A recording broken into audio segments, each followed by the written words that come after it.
Chapter 1859. Whoever could cure Dugu Exayan would be rewarded with 3,000 strings of cash. Hearing this, the doctors who had yet to take Dugu Exayan's pulse froze, their breathing quickening. Doctors were humans too, and they had emotions and desires.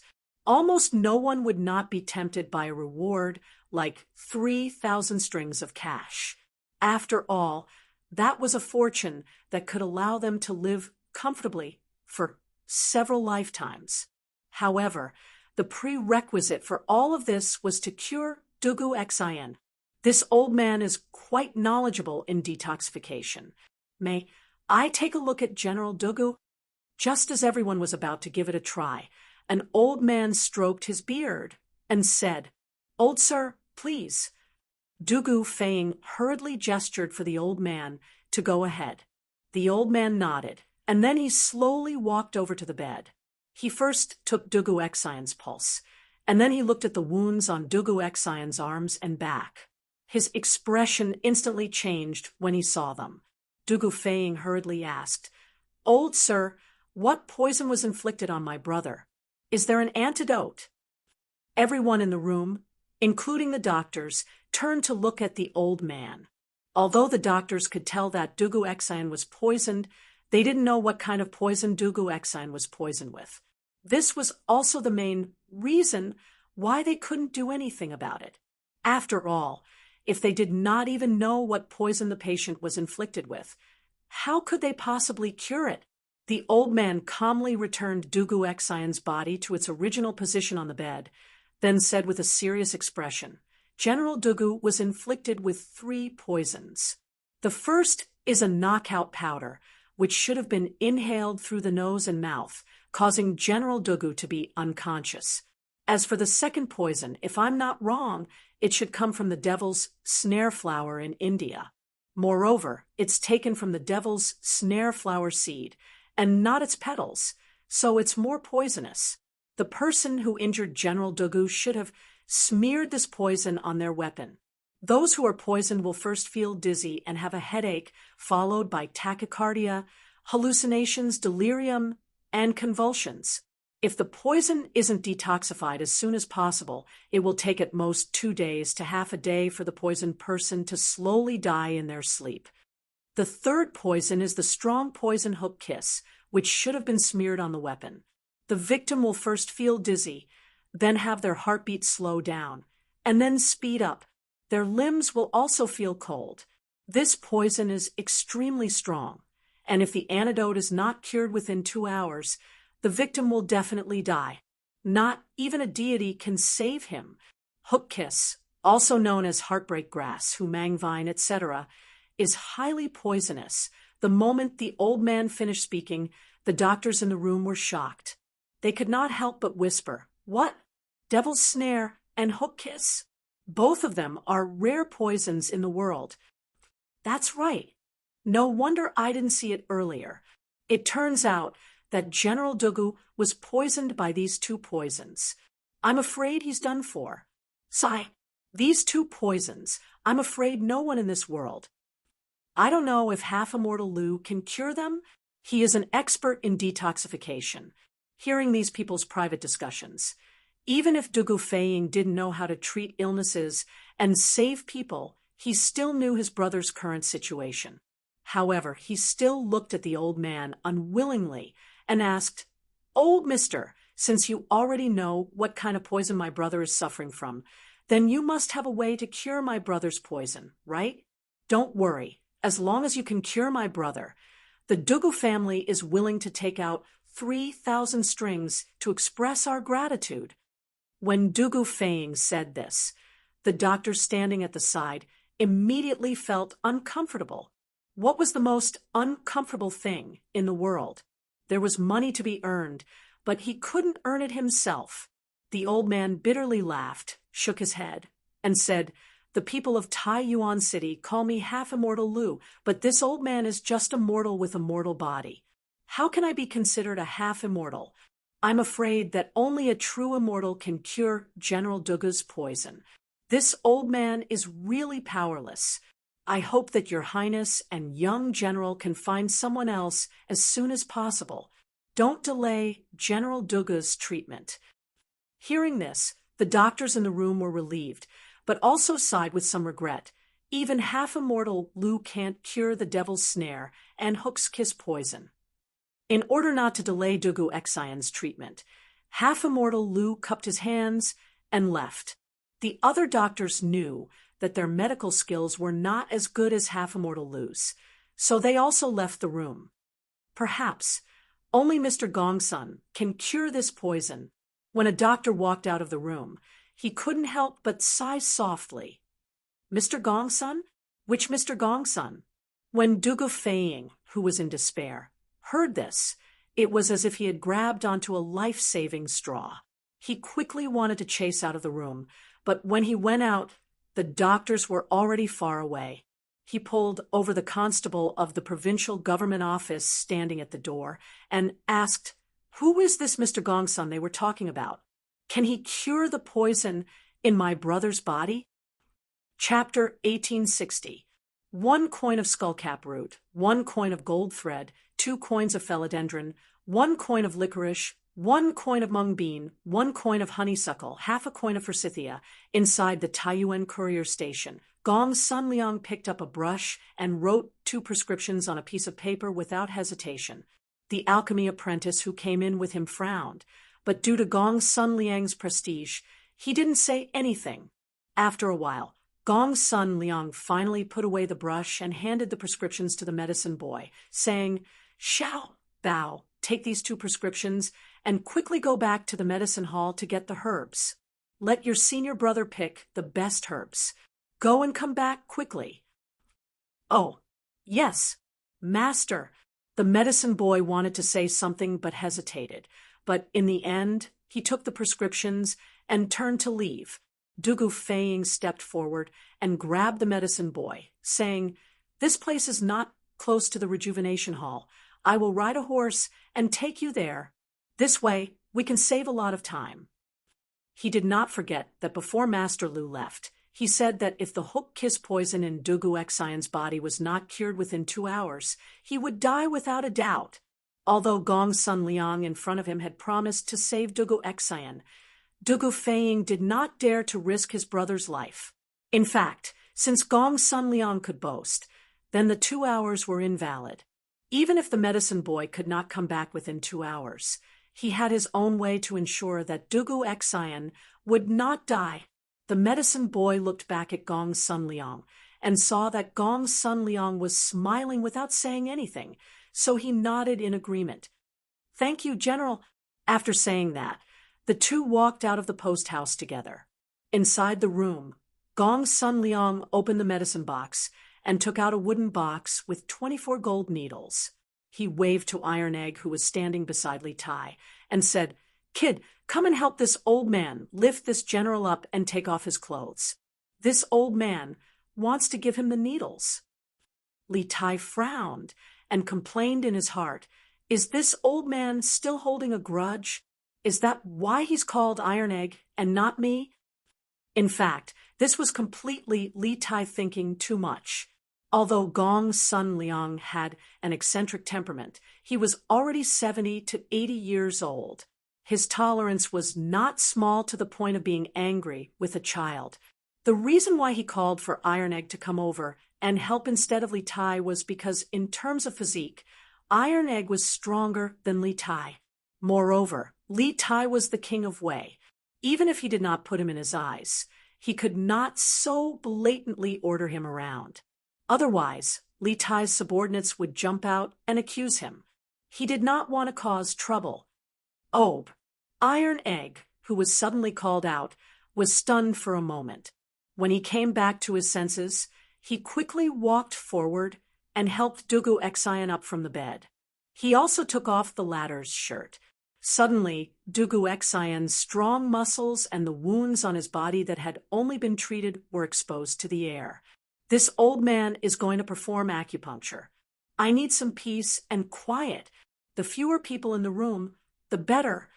Gong Sun Liang took out a golden needle from the needle box. He did not immediately insert it, but turned to Li Tai and the others. Li Tai frowned, but he did not say anything. He waved at the guards in the room and said, "All of you, leave." "Understood." Although the Imperial Guards were worried about Dugu Xian's injuries and Li Tai's safety, they still left. Apart from Dugu Xian and Gong Sun Liang, only Li Tai, Iron Egg, and Wang Yu were left in the room. As for Qin Huayu, Meng, Wenhao, Mo Chue, and the others, they were at the Longshan Boy Temple. After learning of Dugu Xian's assassination, Li Tai did not stop their plan to build a telegraph relay station. On one hand, he arranged for Qin Huayu, Mo Chue, and the others to proceed as planned. On the other hand, he and Dugu Feiying rushed back to the courier station to rescue Dugu Xian. Seeing that the room was finally spacious, Gong Sun Liang nodded in satisfaction. He held his breath and focused his mind. His aura suddenly changed, becoming serious and serious. He was like a completely different person from before. Then, he raised the golden needle and inserted it into the Tiantu acupoint on Dugu Xian's chest. The speed of his insertion was as fast as lightning. It was not a speed that an old man of his age could possess. Then, Gong Sun Liang took out the golden needles from the wooden box and inserted them into Dugu Xian's Xuanji acupoint, Shenzong acupoint, Huagai acupoint, Shanzhong acupoint, and Jiuwei acupoint. The 6 golden needles stood proudly on Dugu Xian's chest. Immediately afterward, Gong Sun Liang placed his right hand an inch above the 6 golden needles. The 6 golden needles seemed to be driven by an invisible force and began to vibrate rhythmically. A few drops of sweat appeared on Gong Sun Liang's forehead at this time, controlling the needles with qi. Who would have thought that this frail old man in front of them was actually a martial artist? He could even control the needles with qi? Iron Egg, who was closest to Gong Sun Liang, could not help but widen his eyes in shock. Obviously, he did not expect Gong Sun Liang to practice Nigong. Looking at Dugu Xian's chest, the chest that was originally covered in black gas was gradually returning to its normal color.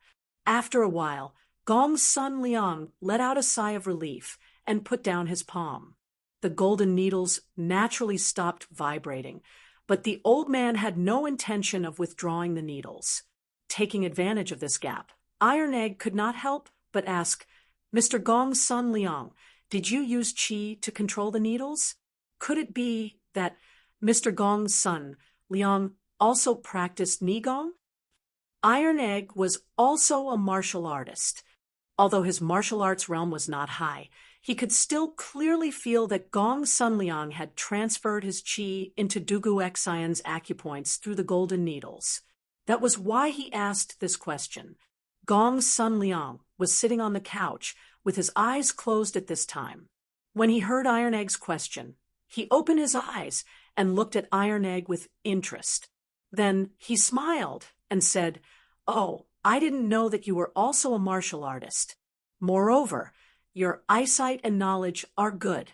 At such a young age, you actually know how to control the needles with qi. Who is your master?" Although Gong Sun Liang did not directly answer Iron Egg's question, he tacitly agreed with Iron Egg's guess. Hearing this, Li Tai, who was standing to the side, widened his eyes in shock.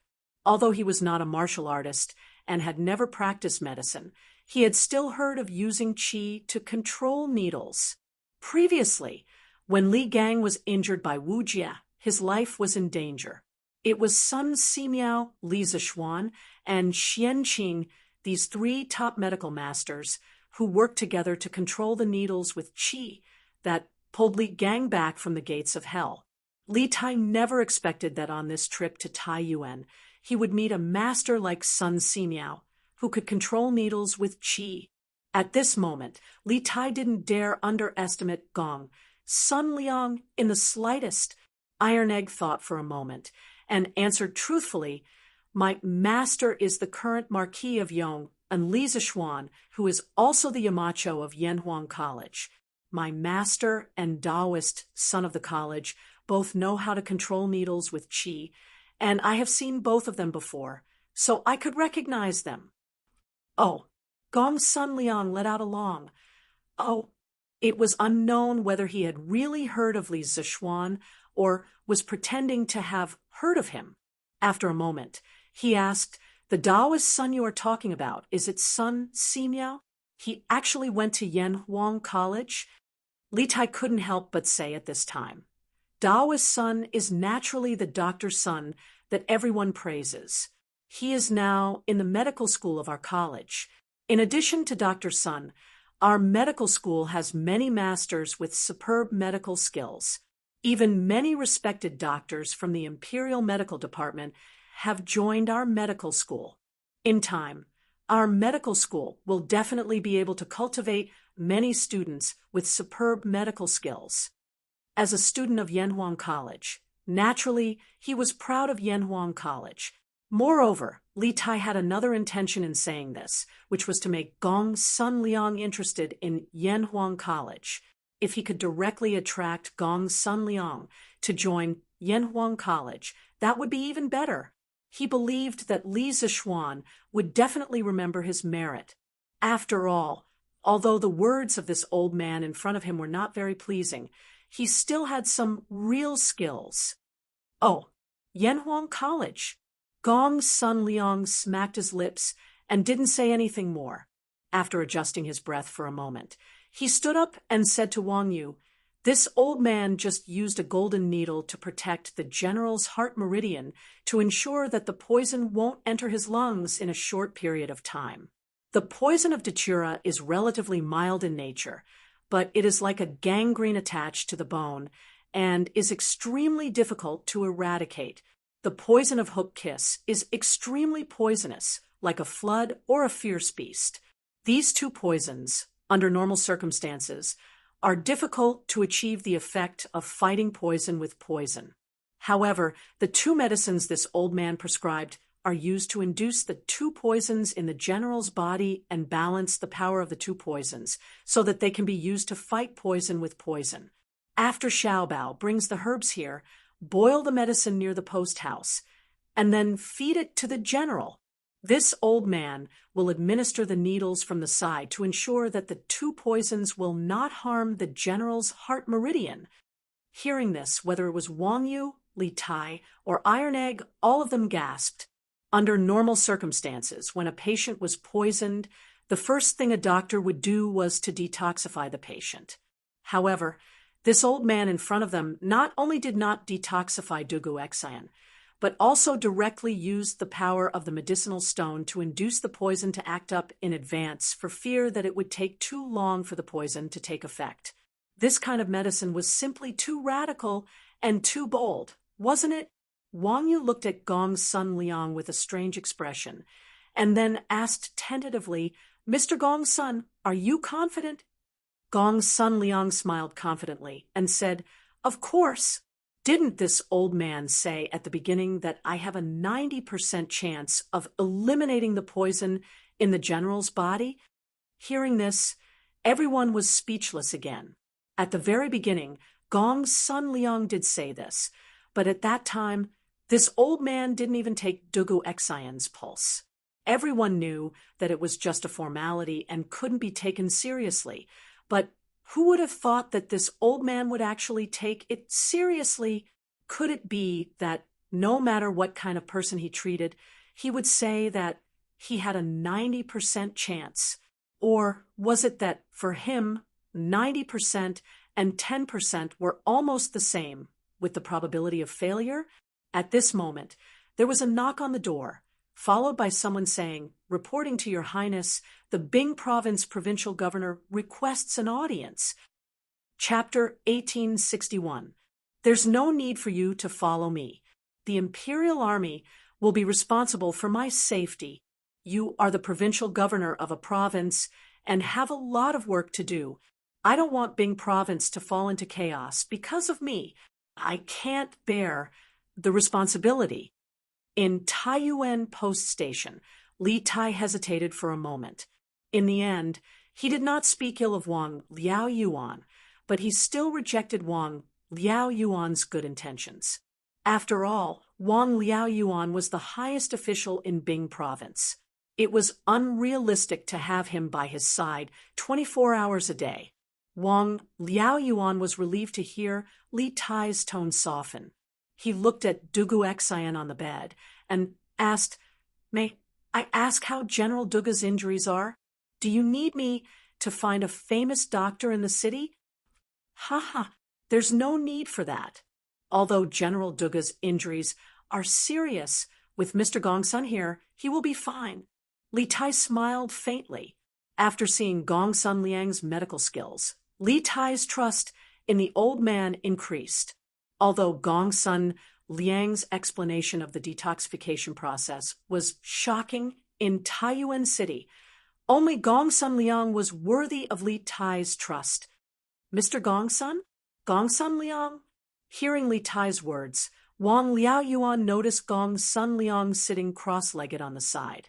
As the provincial governor of Bing province, Wang Liaoyuan naturally knew of such a person in Taiyuan City. At the same time, he had also heard of Gongsun Liang's strange temper and his treatment rules. He only sat in the hall and did not make house calls. But now, Gongsun Liang had appeared in this post station. What was going on? Wang Liaoyuan's eyes flashed with a trace of doubt. But when he saw Wang Yu, who was stroking his beard and smiling silently at the side, the bewilderment in his eyes instantly vanished, and it was replaced by a wisp of relief. "Since Mr. Gongsun is here, General Dugu will definitely be fine." Wang Liaoyuan nodded after a moment of shock. "Master, I've brought the medicine back." At this time, Dugu Feiying came in with Gongsun Liang's little apprentice. The little apprentice carried a few large and small oil paper packages and said to Gongsun Liang, who was sitting cross-legged on the couch. Gongsun Liang suddenly opened his eyes and ordered, "Take it to the kitchen immediately. Little Bao, decoct the medicine yourself. First, use martial fire to decoct it for a quarter of an hour. Then slowly decoct it for half an hour. Then bring it over and feed it to this general." "Yes, master." The little medicine apprentice accepted the order. Dugu Feiying quickly said, "Let's go. I'll take you to the kitchen of the post house." "Your Majesty, look, today's Tang Daily's headline is very interesting." After the morning court, Li Er, who had just finished dealing with the court officials, rubbed the space between his eyebrows and came to the Li Sheng Hall in the west court of the imperial palace. When Empress Zhangsun saw Li Er come, she first bowed and then had a maid bring the newspaper she had just read. She handed it to Li Er and said with a smile. She also saw that Li Er looked tired and wanted to let Li Er read the newspaper and relax. "Oh, what news? I'll take a look." Hearing what Empress Zhangsun said, Li Er was really interested. He sat on the couch and reached out to take the newspaper from Empress Zhangsun. He glanced at the eye-catching headline on the front page of the newspaper. "The cutest person? Li Yu? Was it this girl who wrote the news again?" After seeing the headline and the author of the news, Li Er couldn't help but whisper. He had a deep impression of Li Yu, not only because he had personally made Li Yu the gold medal reporter of Tang Daily, but also because almost every issue of Tang Daily had news written by Li Yu. The most important thing was that after the victory of the Battle of Guan City, Li Yu entered the palace to accept the reward. At that time, Li Yu gave Li Er a very familiar feeling. Li Er had never forgotten it. Empress Zhangsun smiled at this time and said, "Yes, it was written by Li Yu. This concubine feels that this lass is quite smart and intelligent. There's no need to follow me. My safety is the responsibility of the imperial army. You are a provincial governor and busy with government affairs. I don't want the entire Bing province to be in a mess because of me. I can't bear this responsibility." Taiyuan Post Station. Li Tai hesitated for a moment. In the end, He didn't speak ill of Wang Liaoyuan, but he still rejected Wang Liaoyuan's good intentions. After all, Wang Liaoyuan was the highest official in Bing province. It was unrealistic to have him by his side 24 hours a day. Hearing Li Tai's tone soften, Wang Liaoyuan couldn't help but heave a sigh of relief. At this time, he looked at Dugu Xian on the bed and couldn't help but ask, "May I ask how General Dugu's injuries are?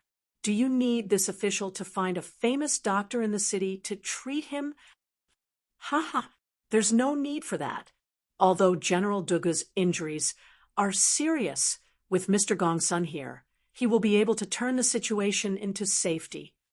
Li Tai smiled faintly and said, after seeing Gongsun Liang's treatment methods, Li Tai couldn't help but trust this old man a little more.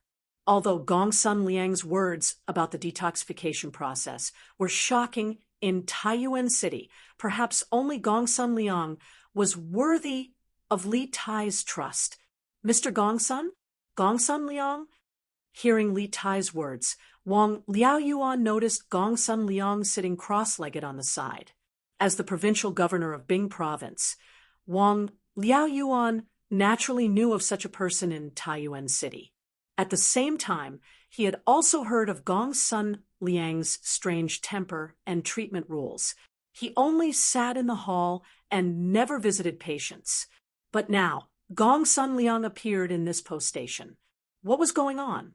A trace of doubt flashed in Wang Liaoyuan's eyes at this time. But when he saw Wang Yu stroking his beard and smiling silently, the doubt in his eyes dissipated and was replaced by a touch of relief. Since Mr. Gongsun is here, General Dugu will definitely be able to turn the situation into safety. After being stunned for a moment, Wang Liaoyuan nodded. "Master, I brought the medicine back." At this moment, Dugu Feiying pushed open the door from outside with Gongsun Liang's little medicine boy. The little medicine boy held a few large and small oil paper packages and said to Gongsun Liang, who was sitting cross-legged on the couch. Gongsun Liang suddenly opened his eyes and ordered, "Take it to the kitchen immediately. Xiaobao, boil the medicine yourself. First use martial fire to fry it for 15 minutes, then slowly fry it for half an hour. After that, bring it over and feed it to this general." "Yes, master." The little medicine boy obeyed the order. Dugu Feng hurriedly said, "Let's go. I'll take you to the back kitchen of the post station." "Your Majesty, look, today's Datong Daily's headline looks very interesting." After the morning court, Li Er, who had just finished dealing with the court officials, rubbed the space between his eyebrows and came to the Li Sheng Hall in the west court of the imperial palace. When Empress Zhangsun saw Li Er coming, she first bowed and then had a maid bring the newspaper she had just read. She handed it to Li Er and said with a smile. She also saw Li Er's tired face and wanted to let Li Er read the newspaper to relax. "Oh, what news? I'll take a look." Hearing Empress Zhangsun's words, Li Er was really interested. He sat on the couch and reached out to take the newspaper handed over by Empress Zhangsun. His eyes swept over the eye-catching headline on the front page of the newspaper. "The cutest person? Li Yu? Was it this girl who wrote the news again?" After seeing the headline and the author of the news, Li Er couldn't help but whisper. He had a deep impression of Li Yu, not only because he had personally made Li Yu the gold medal reporter of Datong Daily, but also because almost every issue of Datong Daily had news written by Li Yu. The most important thing was that after the victory of the Battle of Guan City, Li Yu entered the palace to accept the reward. At that time, Li Yu gave Li Er a very familiar feeling. Li Er had never forgotten it. Empress Zhangsun smiled at this time and said, "Yes, it was written by Li Yu. This concubine feels that this lass is quite smart and intelligent. There's no need to follow me. My safety is the responsibility of the imperial army. You are a provincial governor and busy with government affairs. I don't want the entire Bing province to be in a mess because of me. I can't bear this responsibility. Taiyuan Post Station. Li Tai hesitated for a moment. In the end, he didn't speak ill of Wang Liaoyuan, but he still rejected Wang Liaoyuan's good intentions. After all, Wang Liaoyuan was the highest official in Bing province. It was unrealistic to have him by his side 24 hours a day. Hearing Li Tai's tone soften, Wang Liaoyuan couldn't help but sigh in relief. At this time, he looked at Dugu Xian on the bed and couldn't help but ask, "May I ask how General Dugu's injuries are? Do you need this official to find a famous doctor in the city to treat him?" "Ha, there's no need for that. Although General Dugu's injuries are serious, with Mr. Gongsun here, he will be able to turn the situation into safety." Li Tai smiled faintly and said, after seeing Gongsun Liang's treatment methods, Li Tai couldn't help but trust this old man a little more. Although Gongsun Liang's words about the detoxification process were shocking, in Taiyuan City, perhaps only Gongsun Liang was worthy of Li Tai's trust. "Mr. Gongsun? Gongsun Liang?" Hearing Li Tai's words, Wang Liaoyuan noticed Gongsun Liang sitting cross-legged on the side. As the provincial governor of Bing province, Wang Liaoyuan naturally knew of such a person in Taiyuan City. At the same time, he also heard of Gongsun Liang's strange temper and treatment rules. He only sat in the hall and didn't make house calls. But now, Gongsun Liang appeared in this post station. What was going on? A trace of doubt flashed in Wang Liaoyuan's eyes at this time. But when he saw Wang Yu stroking his beard and smiling silently, the doubt in his eyes dissipated and was replaced by a touch of relief. Since Mr. Gongsun is here, General Dugu will definitely be able to turn the situation into safety. After being stunned for a moment, Wang Liaoyuan nodded. "Master, I've brought the medicine back." At this time, Dugu Feiying pushed open the door from outside with Gongsun Liang's little medicine boy. The little medicine boy held a few big and small oil paper packages and said to Gongsun Liang, who was sitting cross-legged on the couch. Gongsun Liang suddenly opened his eyes and ordered, "Take it to the kitchen immediately. Xiaobao, boil the medicine yourself. First use martial fire to fry it for 15 minutes, then slowly fry it for half an hour. After that, bring it over and feed it to this general." "Yes, master." The little medicine boy naturally obeyed. Dugu Feiying hurriedly said, "Let's go. I'll take you to the back kitchen of the post station." "Your Majesty, look, today's Tang Daily's headline looks very interesting."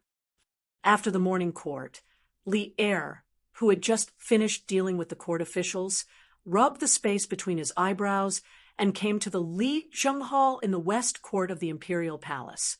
When Empress Zhangsun saw Li Er coming, she first bowed and then had a maid bring the newspaper she had just read. She handed it to Li Er and said with a smile. She also saw Li Er's tired face and wanted to let Li Er read the newspaper to relax. "Oh, what news? I'll take a look." Hearing Empress Zhangsun's words, Li Er was really interested. He sat on the couch and reached out to take the newspaper handed over by Empress Zhangsun. His eyes swept over the eye-catching headline on the front page of the newspaper. "The cutest person? Li Yu? Was it this girl who wrote the news again?" After seeing the headline and the author of the news, Li Er couldn't help but whisper. He had a deep impression of Li Yu, not only because he had personally appointed Li Yu as the gold medal reporter of Tang Daily, but also because almost every issue of Tang Daily had news written by Li Yu. The most important thing was that after the victory of the Battle of Guan City, Li Yu entered the palace to receive the reward. At that time, Li Yu gave Li Er a very familiar feeling. Li Er had never forgotten it. Empress Zhangsun smiled and said, "Yes, it was written by Li Yu." This concubine feels that this lass is quite smart and intelligent. There's no need to follow me. My safety will be taken care of by the imperial guards. You are also a provincial governor and busy with government affairs. I don't want the entire Bing province to be in a mess because of me. I can't bear this responsibility. Taiyuan Post Station. Li Tai hesitated for a moment. In the end, he didn't speak ill of Wang Liaoyuan, but he still rejected Wang Liaoyuan's good intentions. After all, Wang Liaoyuan was the highest official in the entire Bing province. It was unrealistic to have him by his side 24 hours a day. Hearing Li Tai's tone soften, Wang Liaoyuan couldn't help but sigh in relief. At this time, he looked at Dugu Xian on the bed and couldn't help but ask, "May I ask how General Dugu's injuries are? Do you need this official to find a famous doctor in the city to treat him?" "Ha, there's no need for that. Although General Dugu's injuries are serious, with Mr. Gongsun here, he will definitely be able to turn the situation into safety." Li Tai smiled faintly and said, after seeing Gongsun Liang's medical skills, Li Tai couldn't help but trust this old man a little more. Although Gongsun Liang's words about the detoxification process were shocking, in Taiyuan City, perhaps only Gongsun Liang was worthy of Li Tai's trust. "Mr. Gongsun? Gongsun Liang?" Hearing Li Tai's words, Wang Liaoyuan noticed Gongsun Liang sitting cross-legged on the side. As the provincial governor of Bing province, Wang Liaoyuan naturally knew of such a person in Taiyuan City. At the same time, he also heard of Gongsun Liang's strange temper and treatment rules. He only sat in the hall and didn't make house calls. But now, Gongsun Liang actually appeared in this post station. What was going on?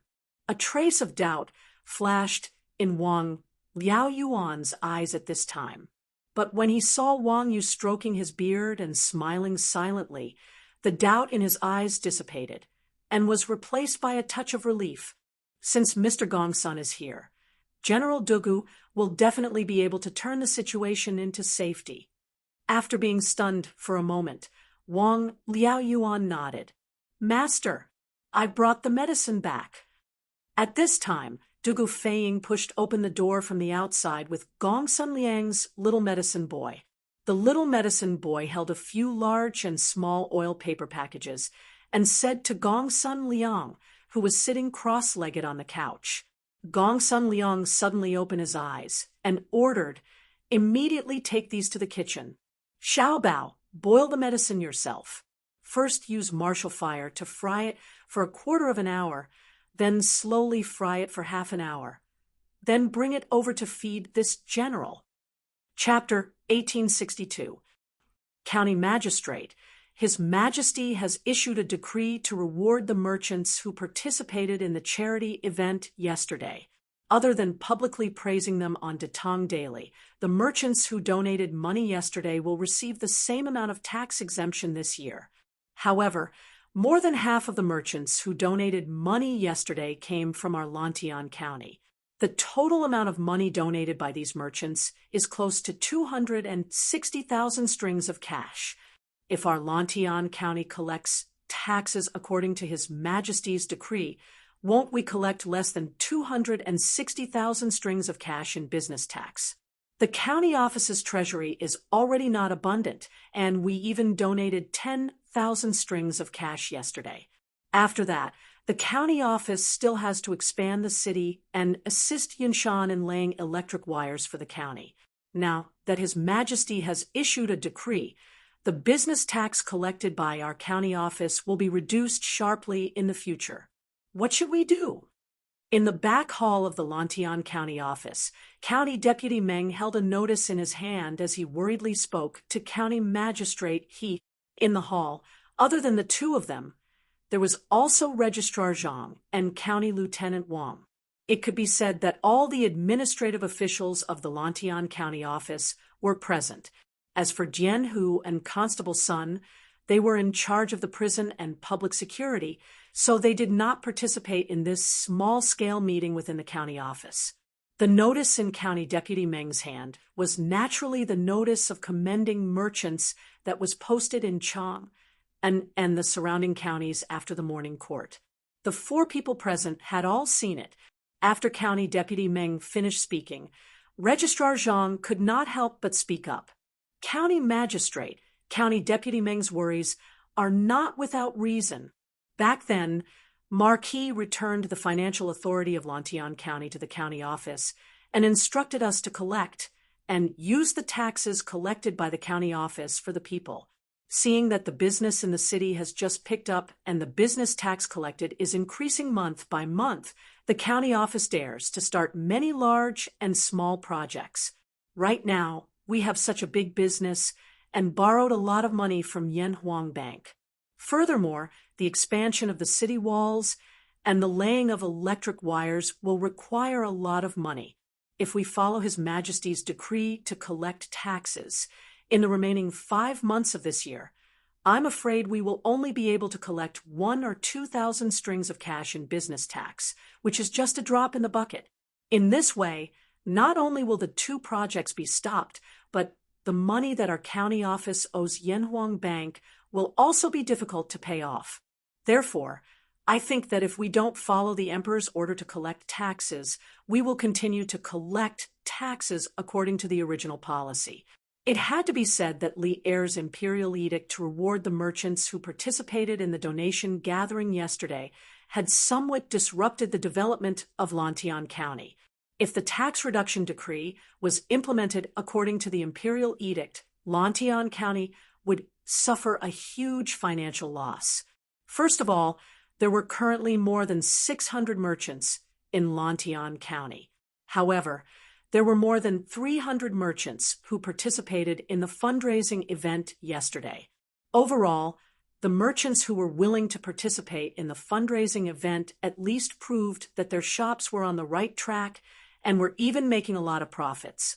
These merchants were currently the largest taxpayers in Lantian County.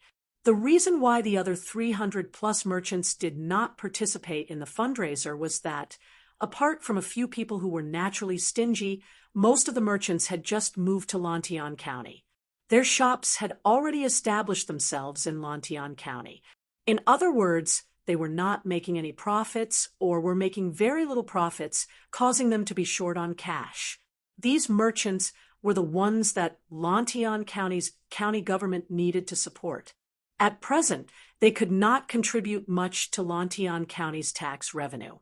If they were to collect taxes according to Li Er's tax reduction decree, the financial situation of Lantian County's county government in the next few months could be imagined. In addition, the tax collection rate in Lantian County was 1 out of 6, while the tax collection rate in the other provinces and counties in Tang Dynasty was 1 out of 30. This would lead to a problem. 2 merchants had participated in the fundraising event yesterday and donated 1,000 strings of coins. However, one of them was from Lantian County, while the other was from another county. According to Li Er's edict, the 2 of them would receive a tax exemption of 1,000 strings of coins for the rest of the year.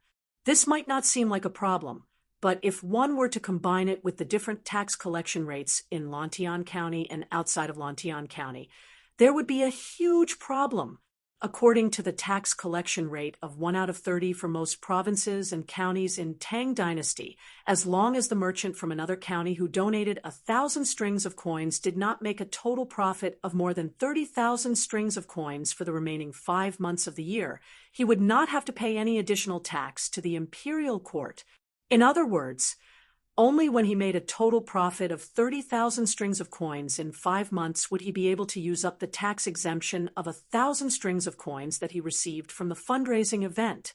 But in reality, there were very few merchants in the entire Tang Dynasty who could make a profit of 30,000 strings of coins in 5 months. In other words, even though the merchant from another county who donated 1,000 strings of coins received a tax exemption of 1,000 strings of coins, he would not be able to use up this tax exemption because his profits in 5 months were likely to be only 10,000 strings of coins or less. In this way, the imperial court's actual loss of tax from this merchant was only 1 out of 30 of 10,000 strings of coins, which was around 300 strings of coins or less. But the Lantian County merchant who donated 1,000 strings of coins was different, according to the tax collection rate of 1 out of 6 in Lantian County. As long as his total profit in the next 5 months of the year could reach 6,000 strings of coins, he would be able to use up the entire tax exemption of 1,000 strings of coins. At this time, the Lantian County's official loss of business tax from this merchant was a solid 1,000 strings of coins, without any discount. Chapter 1863. In some TV series, there was often such a scene. When the male lead, female lead was seriously injured and unconscious, it was difficult to feed the medicine. Therefore, the female lead, male lead, would first pack the medicine into her mouth, and then feed the male lead, female lead, the medicine mouth to mouth. Putting aside the need of the plot for the time being, from a pure medical point of view, did this method have a scientific basis? Obviously not. Not to mention that when a person was lying down, it was very easy to reflux and accidentally inhale the liquid into the trachea. Even if the medicine was fed mouth to mouth, it would not change this reality. In addition, feeding medicine to a patient in a coma, no matter what position, lying down or sitting, was an extremely dangerous behavior in itself. In modern medicine, coma refers to the complete loss of consciousness. It is a serious vision of a person who has completely lost awareness of things. It is a high degree of mental breakdown due to the serious suppression of the higher nerves for various reasons. The cause must be found as soon as possible, and effective measures must be taken in time to save the patient. Generally, coma is divided into 2 types, shallow coma and deep coma. Shallow coma refers to the patient losing consciousness, but the pharyngeal reflex, corneal reflex, and pupil reflex still exist. The patient will still have a painful expression and slight movement in response to strong stimuli, such as compression of the eye socket and stimulation of the nerves of the eye socket. In deep coma, the patient does not respond to various stimuli. The clinical symptoms are muscle relaxation, incontinence, and so on. It is impossible for such a patient in a deep coma to spontaneously swallow.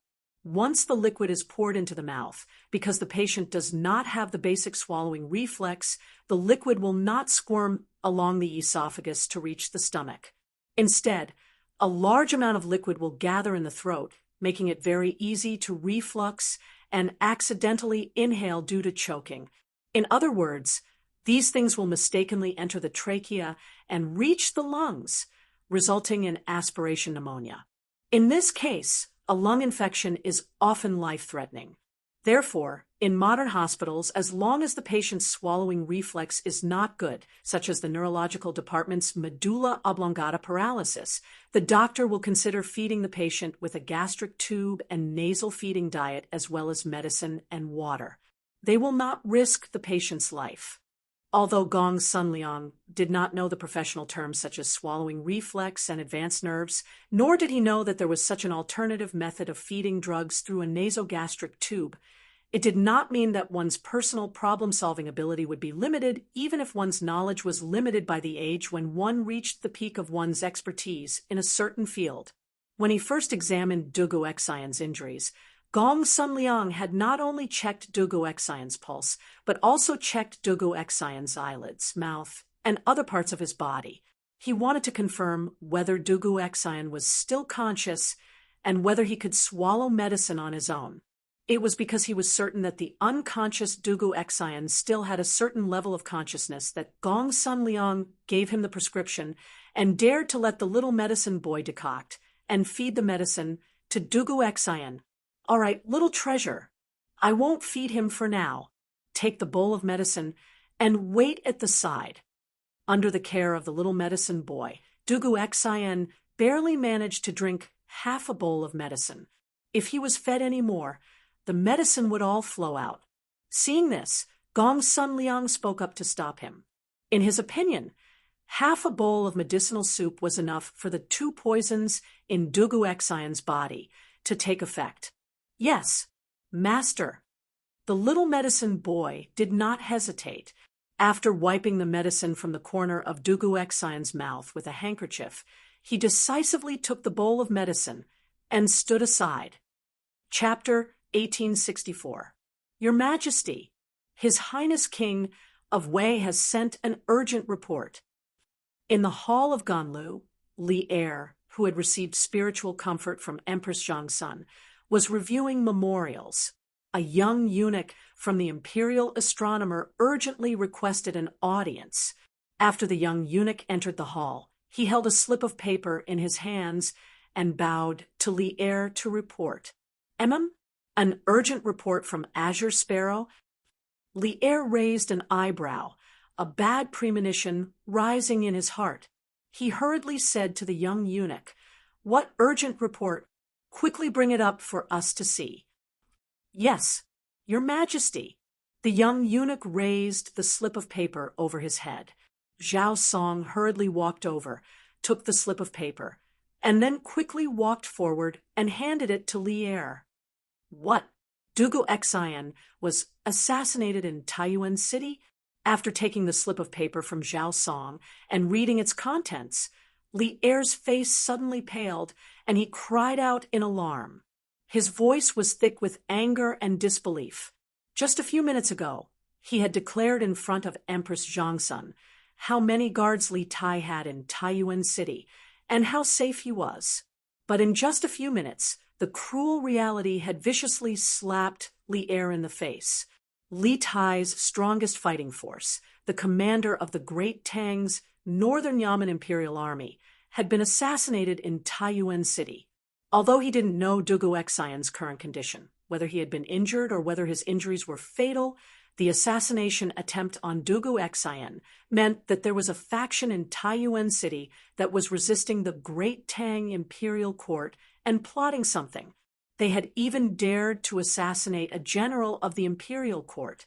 This meant that Li Tai was not absolutely safe in Taiyuan City and might be the next target of the assassins. This also reflected the grim situation in Taiyuan City. Zhao Song, who was standing next to Li Er, also revealed a look of shock upon hearing Li Er's words. Zhao Song was well aware of Dugu Exion's strength.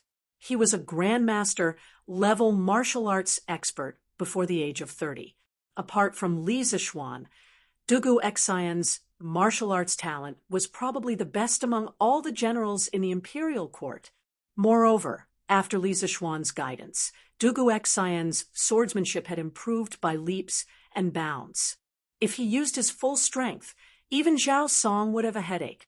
How could such a great expert encounter an assassination attempt in Source Peak City? Just how powerful and confident was the enemy? Send a telegram quickly. Tell Qing Ke to tell me the details of Dugu Exion's assassination. Also, order Bing Province's governor, Wang Liaoyuan, to capture the assassin within 7 days.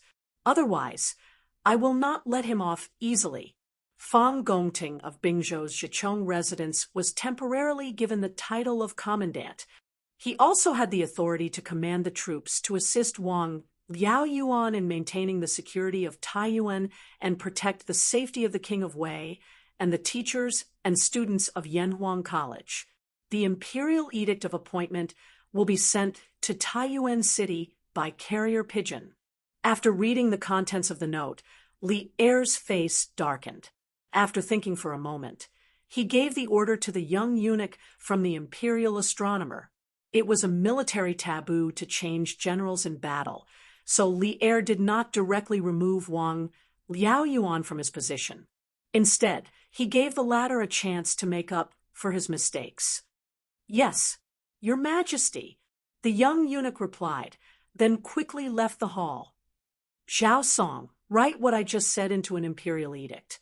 Then, use the Wang family's carrier pigeon to send it to Taiyuan as quickly as possible."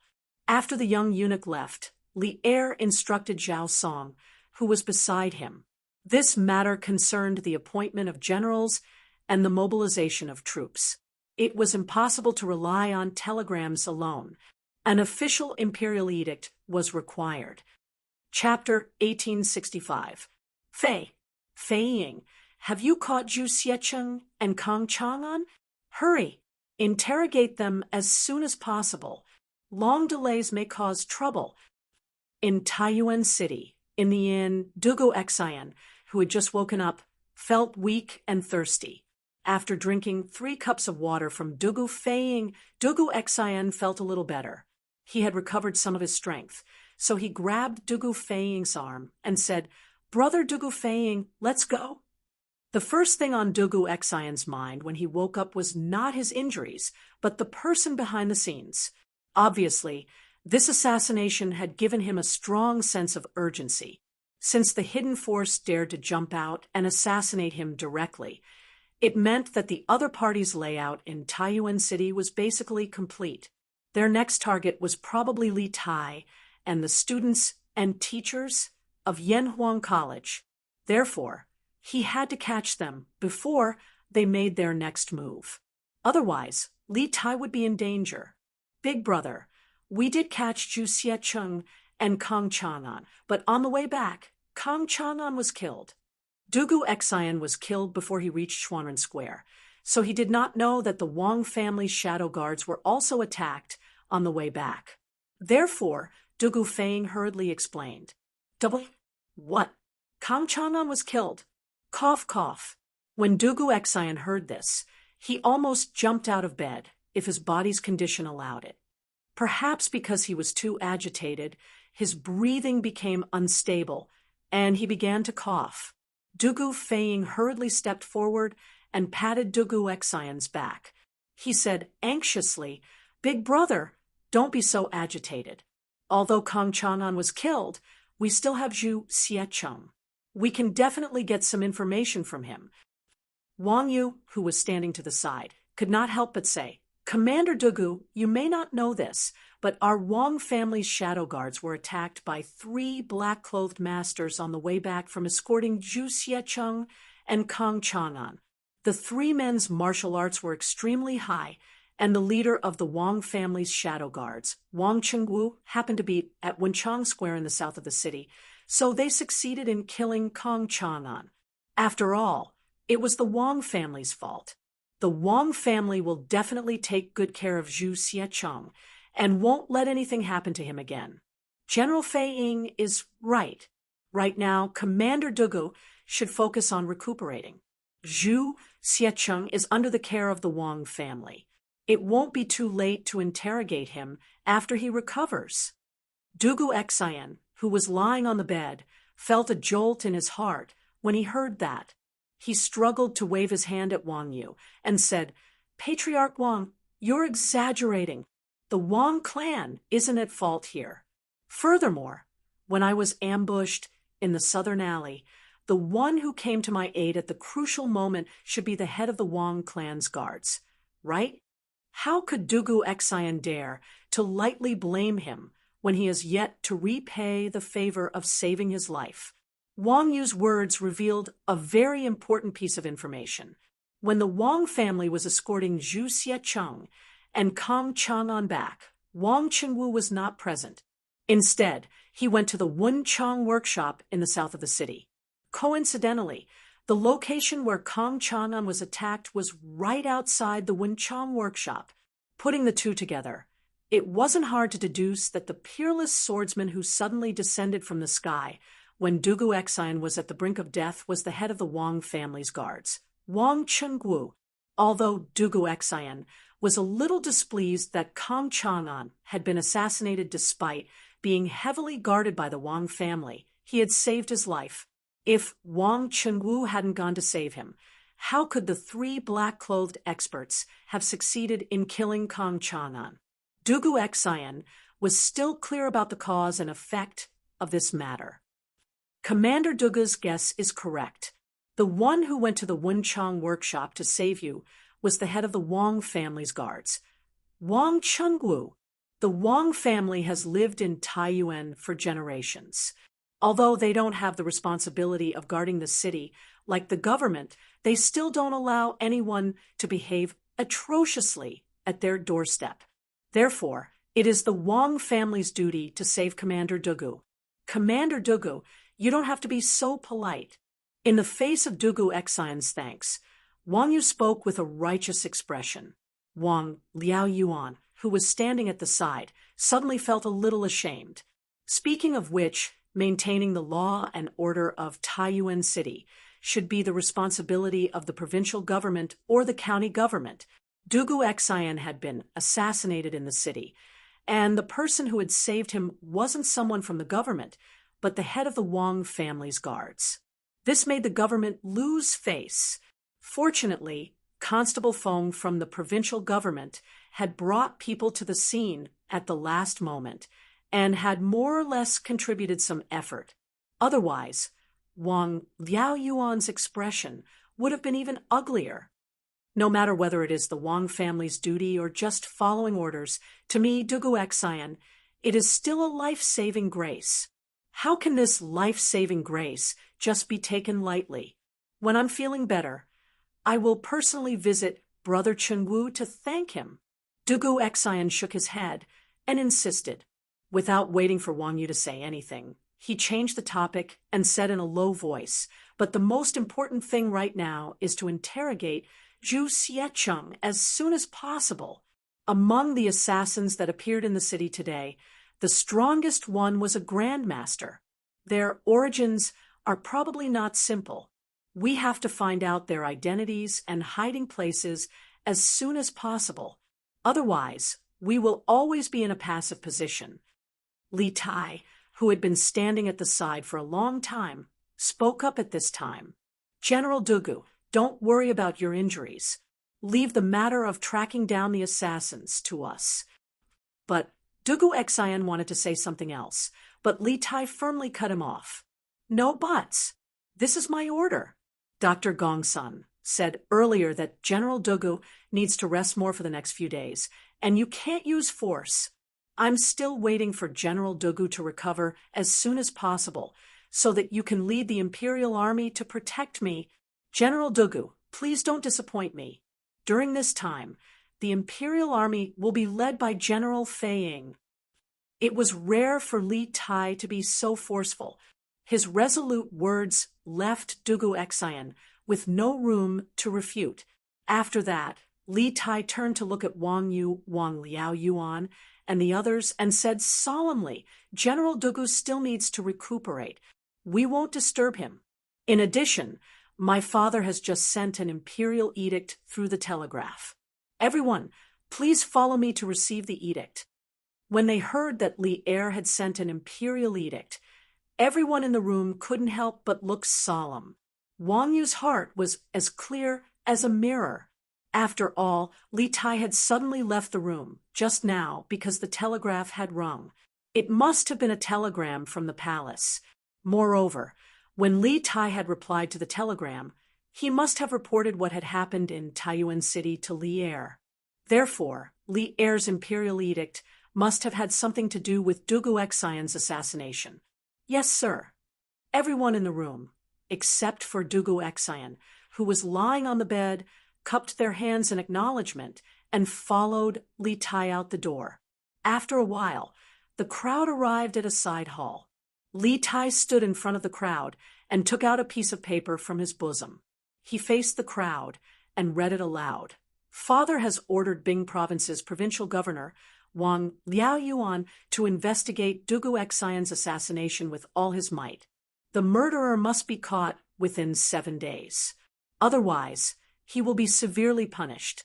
Fang Gongting of Bing Province's Zhichong residence will be temporarily promoted to the rank of commandant. He will also temporarily have the authority to command the army to assist Wang Liaoyuan in maintaining the security of Taiyuan City. He will also protect the safety of Yanhuang College's teachers and students." The content of the imperial edict was very short. It was so short that it didn't seem like an imperial edict at all. There were no pleasantries or anything difficult to understand. It was more like Li Er was giving orders in front of everyone. Although this was only an imperial edict in the form of a telegram, No one could tell if it was real or fake. Whatever Li Tai said was the truth. However, no one questioned the authenticity of the imperial edict. This was because the person who announced the imperial edict was Li Tai, Li Er's favorite son. It was impossible for Li Tai to lie about this matter. This was because lying about this kind of thing could be easily exposed. Moreover, once exposed, his political career was basically over. Moreover, Li Tai had no reason to lie about this. There was no benefit to lying to him. Your subject, Wang Liaoyuan, obeys the imperial edict. Listening to the imperial edict, Wang Liaoyuan couldn't help but feel relieved that Li Er didn't dismiss him directly. Instead, he wanted him to make up for his mistakes. However, the 7-day deadline made him nervous again. He was afraid that he wouldn't be able to sleep in the next 7 days. Li Tai nodded and said, "Although this imperial edict came from a telegraph, you don't have to doubt its authenticity. The imperial edict with the imperial seal has already been sent here by the Wang family's carrier pigeons in the capital. It will probably arrive at noon. At that time, Granduncle, please pay more attention." The cultivation of carrier pigeons couldn't be done overnight. The imperial court couldn't cultivate a batch of carrier pigeons to cover every province and county in the Tang Empire. Not only the imperial court couldn't do it, but even a 1,000-year-old clan, like the Wang family, couldn't do it. At present, the Wang family could only cultivate some carrier pigeons to send messages to the ancestral home in Taiyuan. Wang Yu nodded and said, "Your Highness, don't worry. Once the Wang family receives the imperial edict, it will be sent here immediately. In addition, when Provincial Governor Wang needs any help in tracking down the assassin, please don't hesitate to ask me. The Wang family will do our best to help." "Thank you." Wang Liaoyuan clasped his hands and thanked Wang Yu gratefully.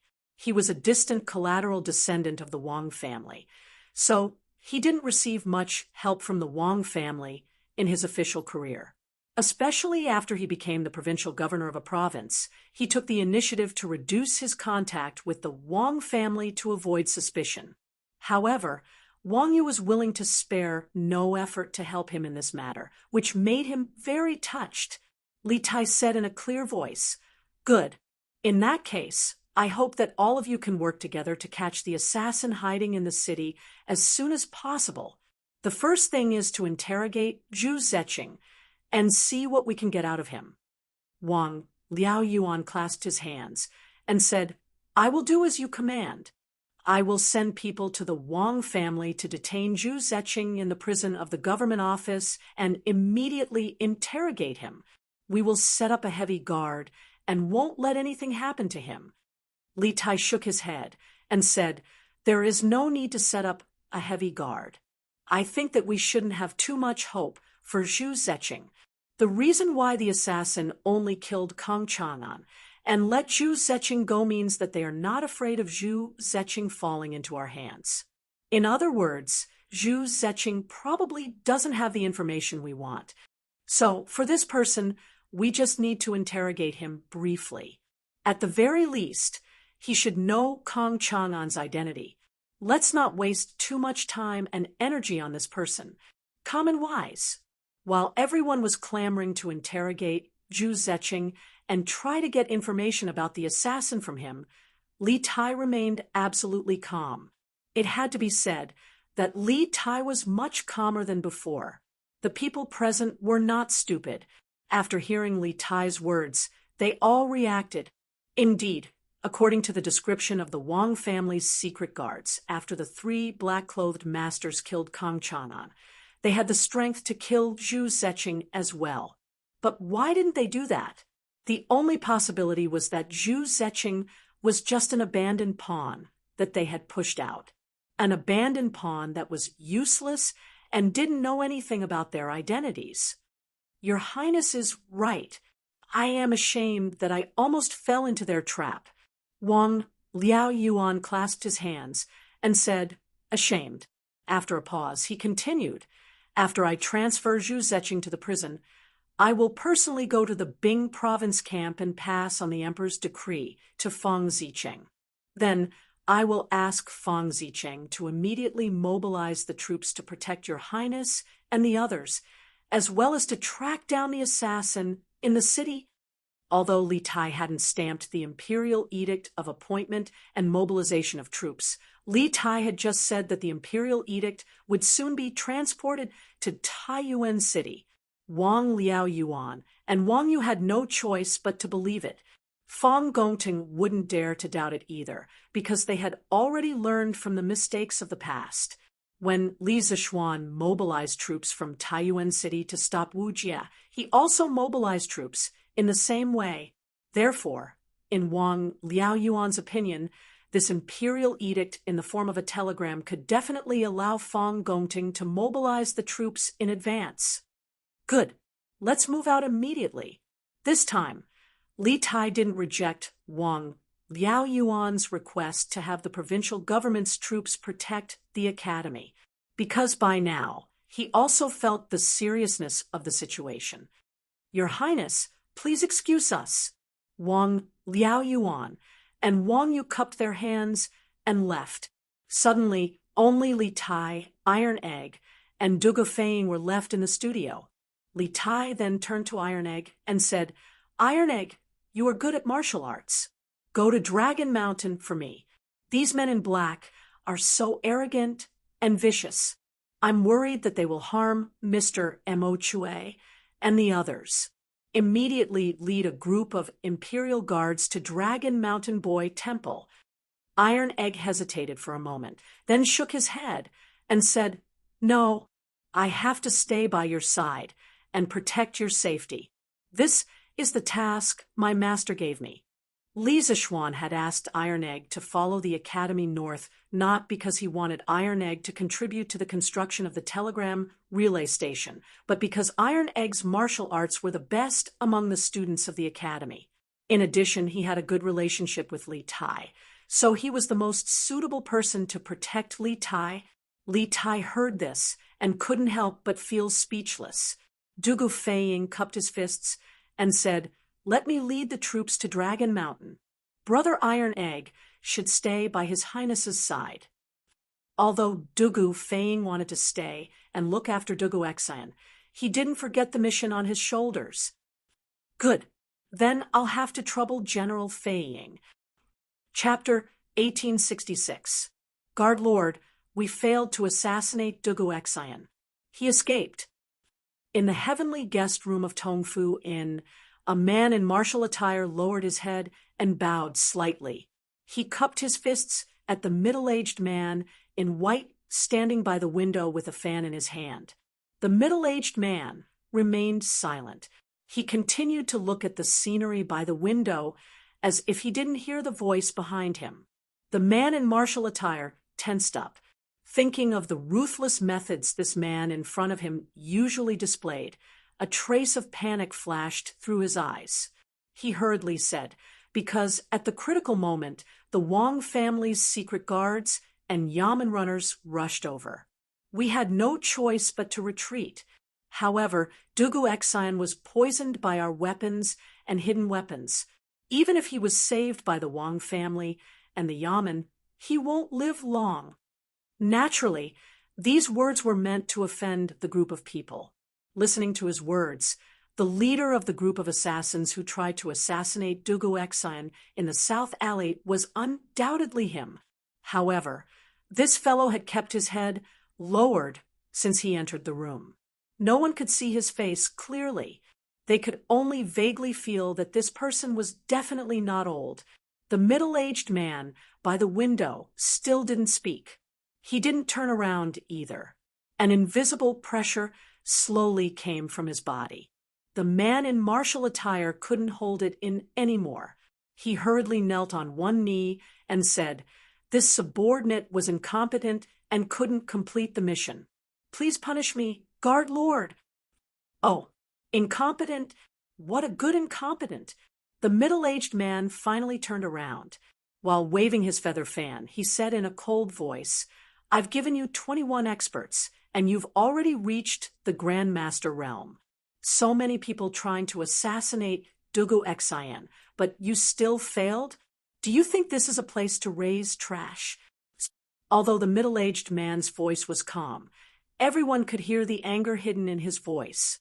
However, he tried his best to control his volume. After all, this was an inn. If he was too loud, it would inevitably alarm the people in the next room. Hearing this, a layer of cold sweat appeared on the man in martial attire's forehead. He hurriedly said, "This subordinate was careless and couldn't kill Dugu Xien immediately. As a result, he was rescued. However, I am confident that no one can cure the poison on my weapons and hidden weapons. At the latest, before the sun sets tomorrow, you will definitely hear the news of Dugu Xien's death." The middle-aged man closed his folding fan and paced 2 steps in front of the window before he said, "All right, I'll believe you one more time. If Dugu Xien doesn't die before the sun sets tomorrow, I'll hold you responsible." "Yes, yes, yes." The man hurriedly agreed. At this time, the middle-aged man looked at him and said with deep meaning, "Xian Yi, you should know that we, the Wolf Guards, never raise trash. Although you are a master of the Grandmaster realm, you always like to do things sloppily. In the long run, I'm afraid even I can't protect you. Take a look at Heavenly Eagle, Twilight WYRM, and Cloud Scorpion. Even though their strengths are slightly inferior to yours, they were able to kill their targets and escape unscathed from the Wang clan's secret guards. This is not the first time they have successfully completed a mission. I hope you remember that we, the Wolf Guard, do not lack experts. What we lack are people who know how to do things. If you want to live, if you want to stand out, then don't make any more mistakes. You understand? Xian Yi." So this assassin's name was Xian Yi. Moreover, from what the middle-aged man had said, it seemed that they all came from an organization called the Wolf Guard. However, almost no one in the world knew what this organization did, who it served when it was founded, or where it was located. However, the middle-aged man's words were biased. If not for this master assassin called Xian Yi drawing the attention of the Wang clan's most powerful secret guard, Wang Chengwu, those 3 Peak Chi transformation assassins would never have been able to successfully kill Kong Chanan and escape unscathed. Yes, this subordinate understands. Xian Yi's body trembled slightly, and then he cupped his fists and replied, "Who would have thought that a master martial artist would bow and scrape before a middle-aged scholar who didn't seem to know any martial arts and didn't even have the strength to truss a chicken? If this scene were to spread, who knew what the world would make of this middle-aged scholar's identity? Did you reveal your identities during the assassination?" The middle-aged man asked after a moment of silence. Xian Yi didn't immediately answer. He paused for a moment before replying, "We did not." This subordinate and the others had our faces covered the entire time. Dugu Xien, the Wang clan's secret guards, and the Yamen runners never saw our faces. In truth, during the assassination attempt, Xian Yi and the other assassins had revealed a flaw. They had first spoken in Turkic, and then Xian Yi had spoken in Han. This sort of abnormal behavior was certain to have attracted Dugu Xien's attention. However, Xian Yi was certain that the poisoned Dugu Xien would die. Moreover, even if the other party grasped this point, they wouldn't be able to find anything, so he didn't mention it. "That's good." The middle-aged man nodded in satisfaction. "Lord Wei, according to this subordinate's investigation, King Wei and Dugu Xien went to Dragon Mountain earlier today, and then they returned to the city. However, after they returned, even more Yanhuang College's teachers and students went to Dragon Mountain. Dugu Xien is currently on the verge of death, and their defenses are at their weakest. Should this subordinate take some men to Dragon Mountain and capture the Yanhuang College's teachers and students?" Seeing that the middle-aged man didn't speak, Xian Yi probed. The reason he was so proactive was that he wanted to find an opportunity to atone for his crimes. Although he had made a solemn vow to the middle-aged man that Dugu Exayan would die, he wasn't very confident. Although everyone who had been poisoned by his weapon had died, what if a miracle happened to Dugu Exayan? Then he would definitely be punished by the middle-aged man. Rather than that, he might as well make some contributions in advance so that he could atone for his crimes later. Hearing this, the middle-aged man frowned. After pondering for a moment, he shook his head and said, "No, those Yanhuang College's teachers and students have many of the Northern Yamen's imperial army by their side. The Wang clan's secret guards can't compare to the Northern Yamen's secret guards. Right now, our hidden forces in the city aren't enough to face the imperial army head-on. We must avoid them and find an opportunity in the shadows to act." "Yes," Xianyi replied in a muffled voice. Then he said, "Master Wei, after the 2 assassinations in the morning, Taiyuan City is now under full martial law. Moreover, the Bing Province Barracks has also sent out many troops to search for our whereabouts in the city. Should we move to another place?" The place they were in now was the heavenly guest room of Tongfu Inn. Not only was the decoration luxurious, but the interior space was also extremely large. There were a total of 4 to 5 rooms, including the inner and outer rooms. It was completely like an independent house. Of course, more importantly, Zhu Xiecheng, who was now detained in prison by the government, used to live in this guest room. Therefore, Xian Yi suggested that they move to another place to stay. Move to another place? Why do we have to move to another place? The middle-aged man chuckled and shook his head. "Haven't you heard that the most dangerous place is the safest place? Next, the Wang family and the people from the provincial government will definitely focus on the big houses.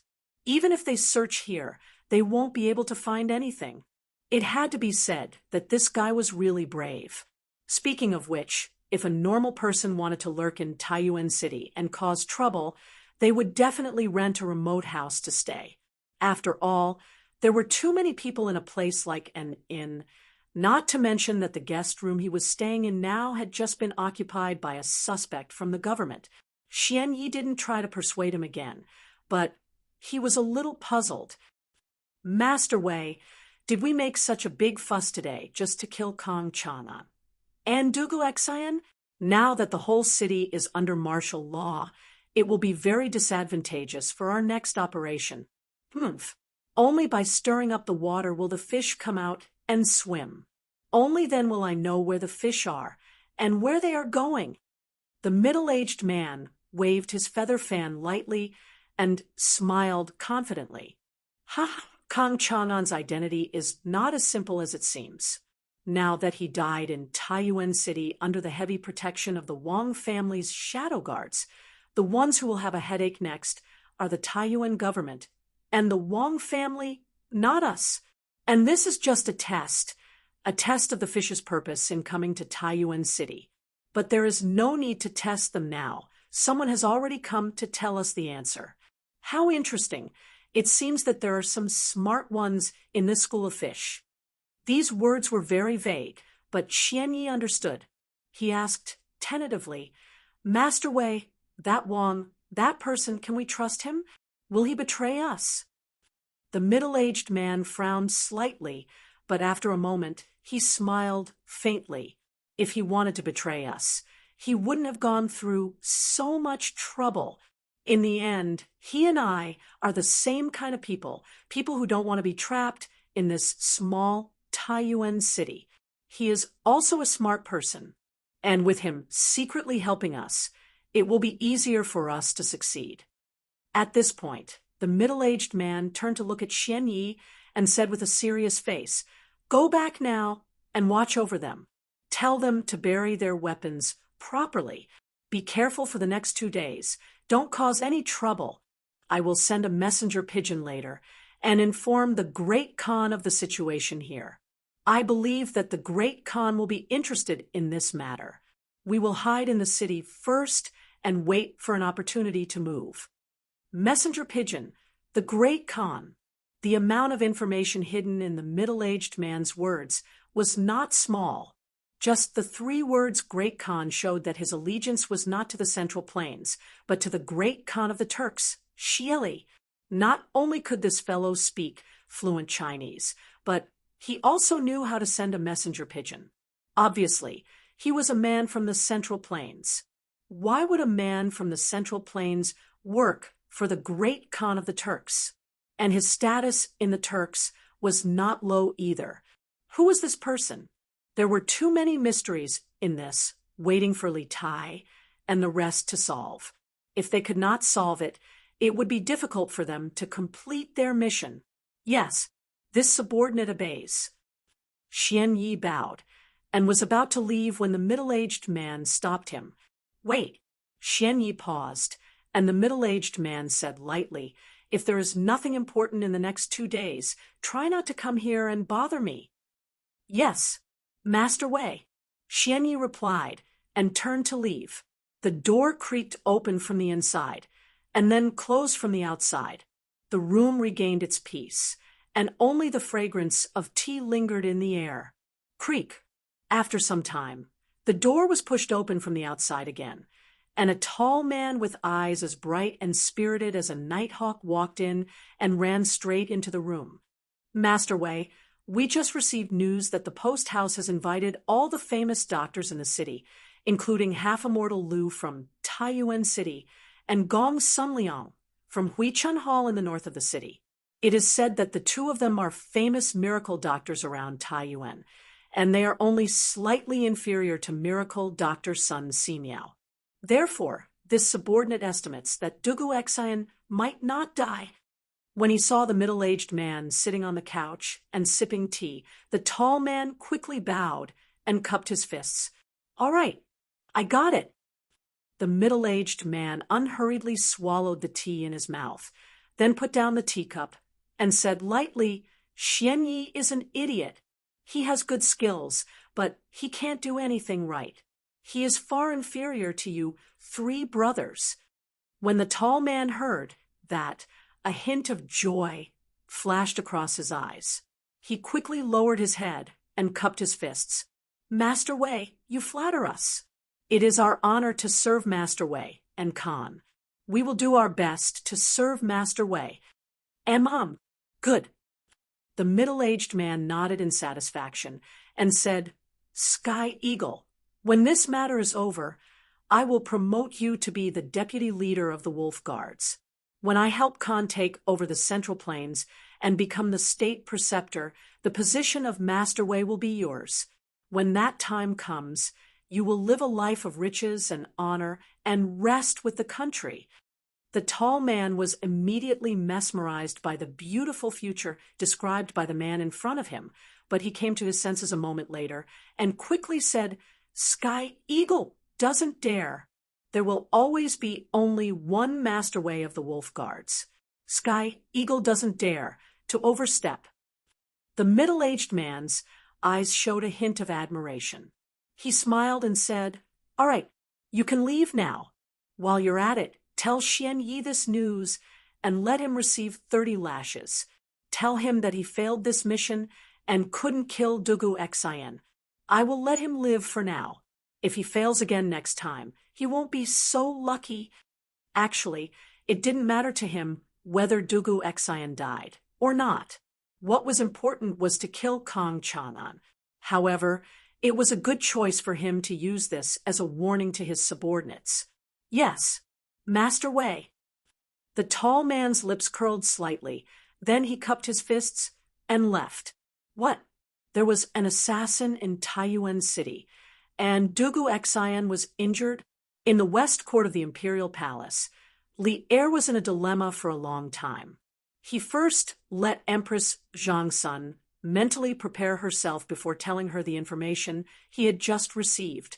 When Empress Zhangsun heard this, her heart jumped to her throat. She suddenly stood up and said with a face full of shock, Doesn't that mean that Qingke is now in great danger in Taiyuan City? At this moment, Empress Zhangsun almost fainted from fright. In her mind, she couldn't help but think of that dream again. That dream was so real that it made her want to suffocate. Although she tried her best to change it, the reality was developing step by step towards that dream. She could only watch from the side and was powerless to do anything. Chapter 1867. Maid Guanyin, don't panic. Li Er helped Empress Zhongsun back to her seat and softly said, Taiyuan isn't the border. Even if there are villains plotting in the city, they won't be able to do much. The gates of Taiyuan City are tightly shut, and the Imperial Army and provincial soldiers are protecting it. Qingke will definitely be fine, unless the enemy leads an army to attack the city. But how could that be possible? If Taiyuan City is attacked, the soldiers of the surrounding provinces will immediately go to reinforce it. Moreover, yesterday we sent Li Junxian to lead a group of 100 elite cavalry to Taiyuan. Based on the time, he shouldn't be far from Taiyuan. With him here, no one will be able to touch Qingke. Maid Guanyin, don't worry. Yesterday, when Li Er had sent a telegram to Li Tai, he had also summoned Li Junxian and had him lead a group of 100 elite cavalry to Taiyuan City to protect Li Tai. If they moved quickly enough, they should be able to reach Taiyuan City before nightfall today. The 100 cavalry was Li Er's most elite and secret force, and each of them was a 1 in 10,000 elite. The commander of the 100 cavalry, Li Junxian, was skilled in both martial and civil matters, and he was also resourceful. As a spy, Li Junxian had played a significant role in vanquishing the Heavenly Dragon sect. With him at Li Tai's side, Li Er could not be worried about Li Tai's safety. 100 cavalry? Li Junxian?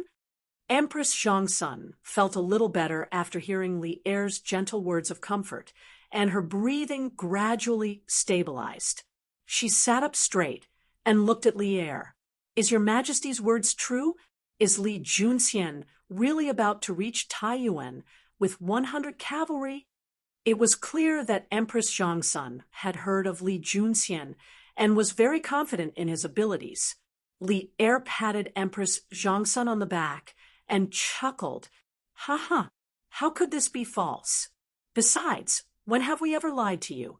Just relax and don't let your imagination run wild.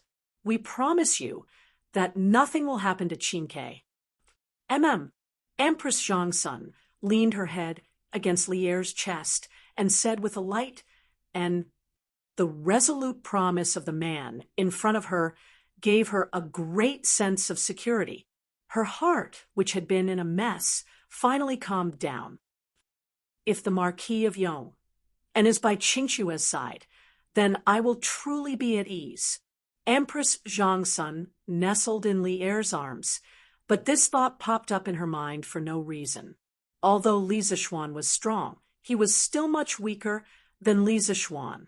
After all, Li Zishuan had managed to escape from the hands of the world's #1 expert, Wu Jia. Moreover, since Li Zishuan's debut, not only had he made many outstanding achievements, but he had also saved himself from many desperate situations. His life was like a cheat code. This was a man of destiny who had the attribute of avoiding danger. As a mother, Empress Zhongsun naturally hoped that the strongest person would be at her son's side to protect him. But as the Empress Zhongsun was not willing to use public resources for private use at this time. This was because Li Zishuan was currently training the Black Armored Army, and the Black Armored Army was his strongest trump card in the upcoming war between the Great Tang and the Turks. Empress Zhongsun did not want her own matters to affect the training of the Black Armored Army, and thus the outcome of the war between the Great Tang and the Turks. Thus, although this was what she thought, Empress Zhongsun did not speak to Li Er. At the same time, to the north of Taiyuan City, in the Bingzhou barracks, Wang Liao Yuan carried the imperial decree in the form of a telegram to Fang Gongting's tent. He first told Fang Gongting about the 2 assassinations that had occurred in the city today, and then he proposed that the soldiers of the Bing province barracks be sent into the city to search for the assassins and maintain order. Adjunct Fang. This official knows that there are rules in the army. Without the personal order of the governor or an imperial decree, no one has the right to mobilize the soldiers of the Bing province barracks. But you should be able to sense that the situation in the city is extremely dangerous.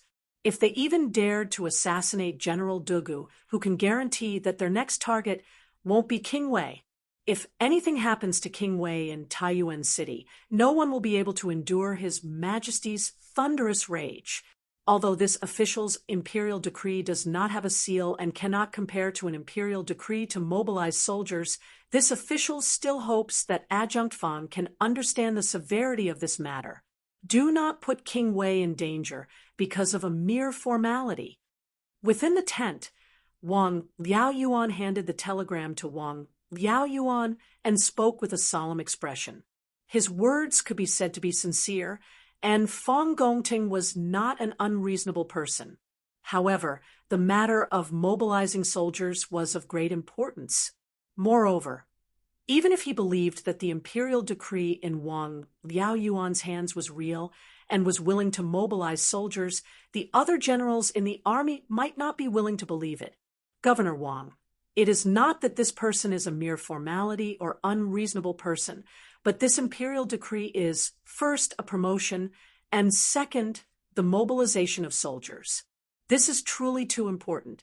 This general is only a member of the army.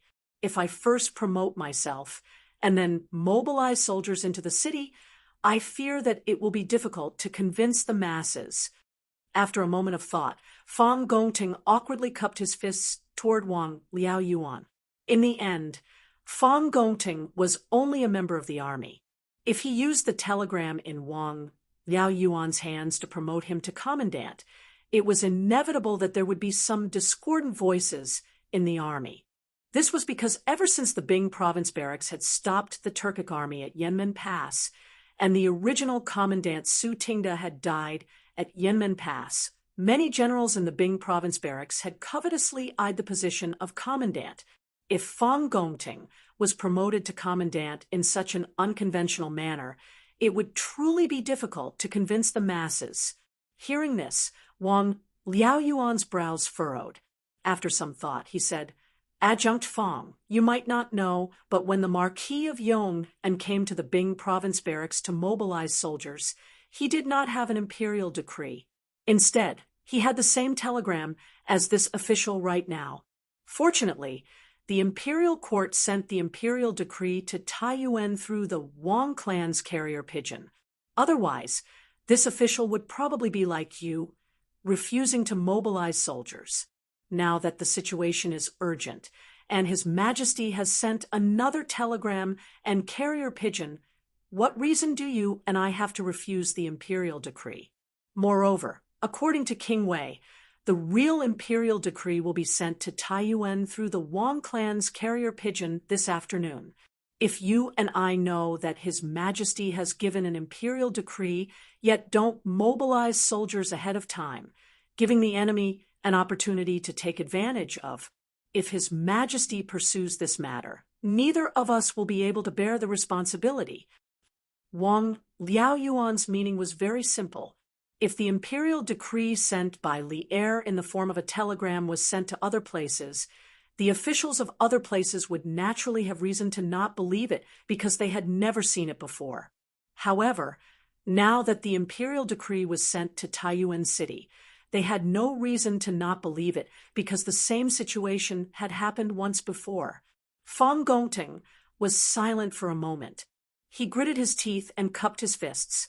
Since Marquis used this method to mobilize soldiers last time, this general naturally has no reason to refuse.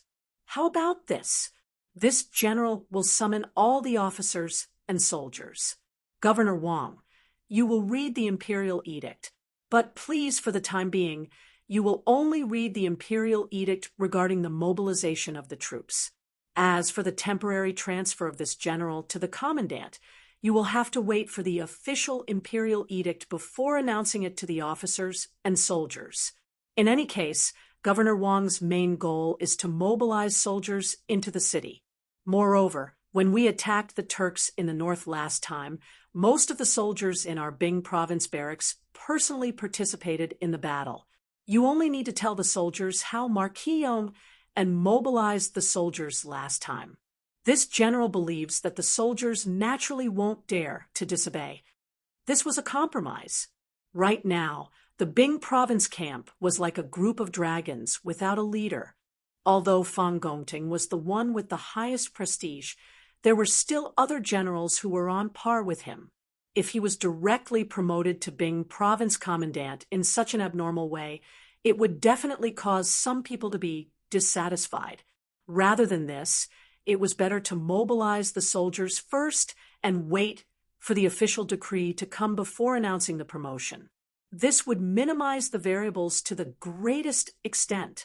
With Wang Liaoyuan's authority and prestige in the Bing province barracks, Fang Gongting believed that it would be easy to achieve his goal if he only used the imperial decree to mobilize the soldiers. Wang Liaoyuan's eyes flashed. After a moment of silence, he nodded. Good. Then I'll have to trouble Governor Fang. Fang Gongting was right. His purpose in coming to the barracks was to mobilize the soldiers. As for the power struggle in the army, he wasn't interested and didn't dare to be interested. This was because Bing province was different from other places. The military power here was controlled by the governor and had nothing to do with the governor. Governor Wang is too polite. Then this general will go and gather the soldiers. Fang Gongting stood up and cupped his fist. Good. Fang Gongting left the tent and immediately ordered the soldiers to gather at the commander appointment platform.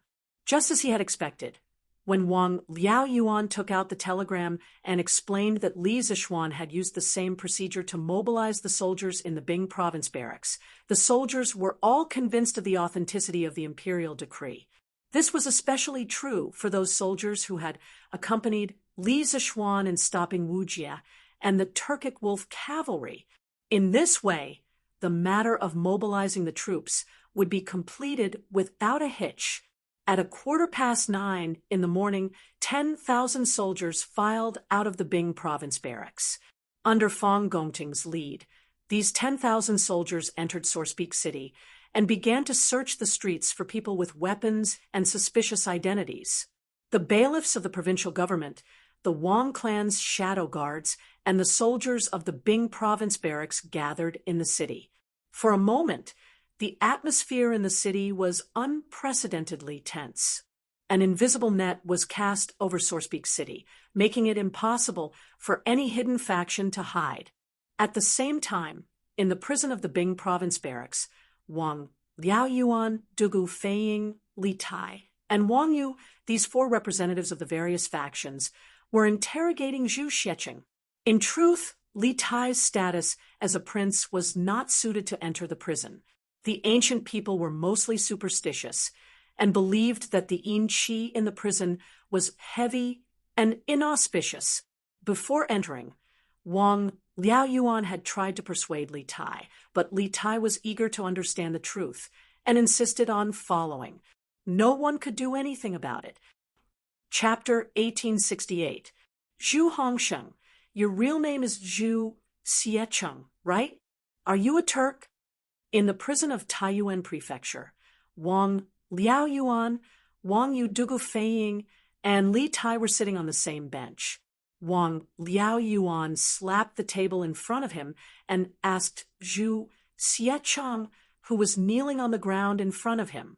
This was a prison, so the conditions here were naturally much simpler than in the court, but no one cared about that. The reason why they chose to interrogate Zhu Xiecheng in the prison instead of in the court was mainly, first, to keep it a secret, and second, to make it more convenient for the punishment.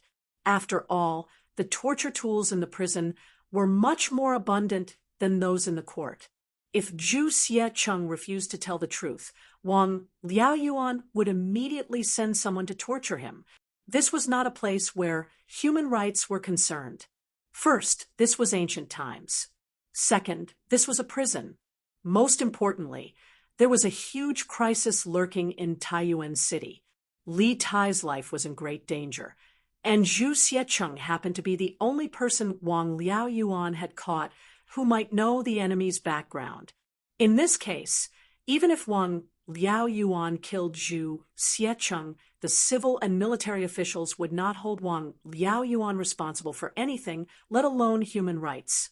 Zhu Xiecheng looked up at Wang Liaoyuan unhappily and said nothing. Then he lowered his head again. Wang Liaoyuan stopped breathing and then said angrily, "Humph, now that things have come to this, what else do you have to hide? Do you still think that someone can save you? Don't forget that when you were taken away from Xuanren Mill, you were attacked on the way. This means that the person behind you wants you to die, not to save you. If you still want to live, then tell me everything you know. Otherwise, Kang Chang'an will most likely end up like you." In fact, Wang Liaoyuan rarely used harsh punishments when dealing with criminals. When facing Zhu Xiecheng, he instinctively wanted to give him a chance to confess. That was why he said so much. Otherwise, if it was another official who saw this scene, it was very likely that the criminal would be punished severely. As soon as Wang Liaoyuan finished speaking, Zhu Xiecheng's body clearly trembled. He raised his head and looked at Wang Liaoyuan and the others. After hesitating for a moment, he stuttered, If I tell you the truth, can I really live?" "Humph. How dare you talk about conditions? If you don't tell me, do you think I won't kill you right now?" Zhu Xiecheng's words angered Dugu Feiying, who had just returned from patrolling Dragon Mountain.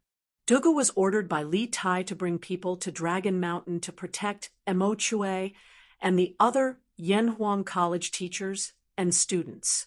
However, when he arrived, he found that everything was normal. There was nothing out of the ordinary. The students had already started building and started testing the machines. Dugu Feiying and the Imperial Army, of course, he returned.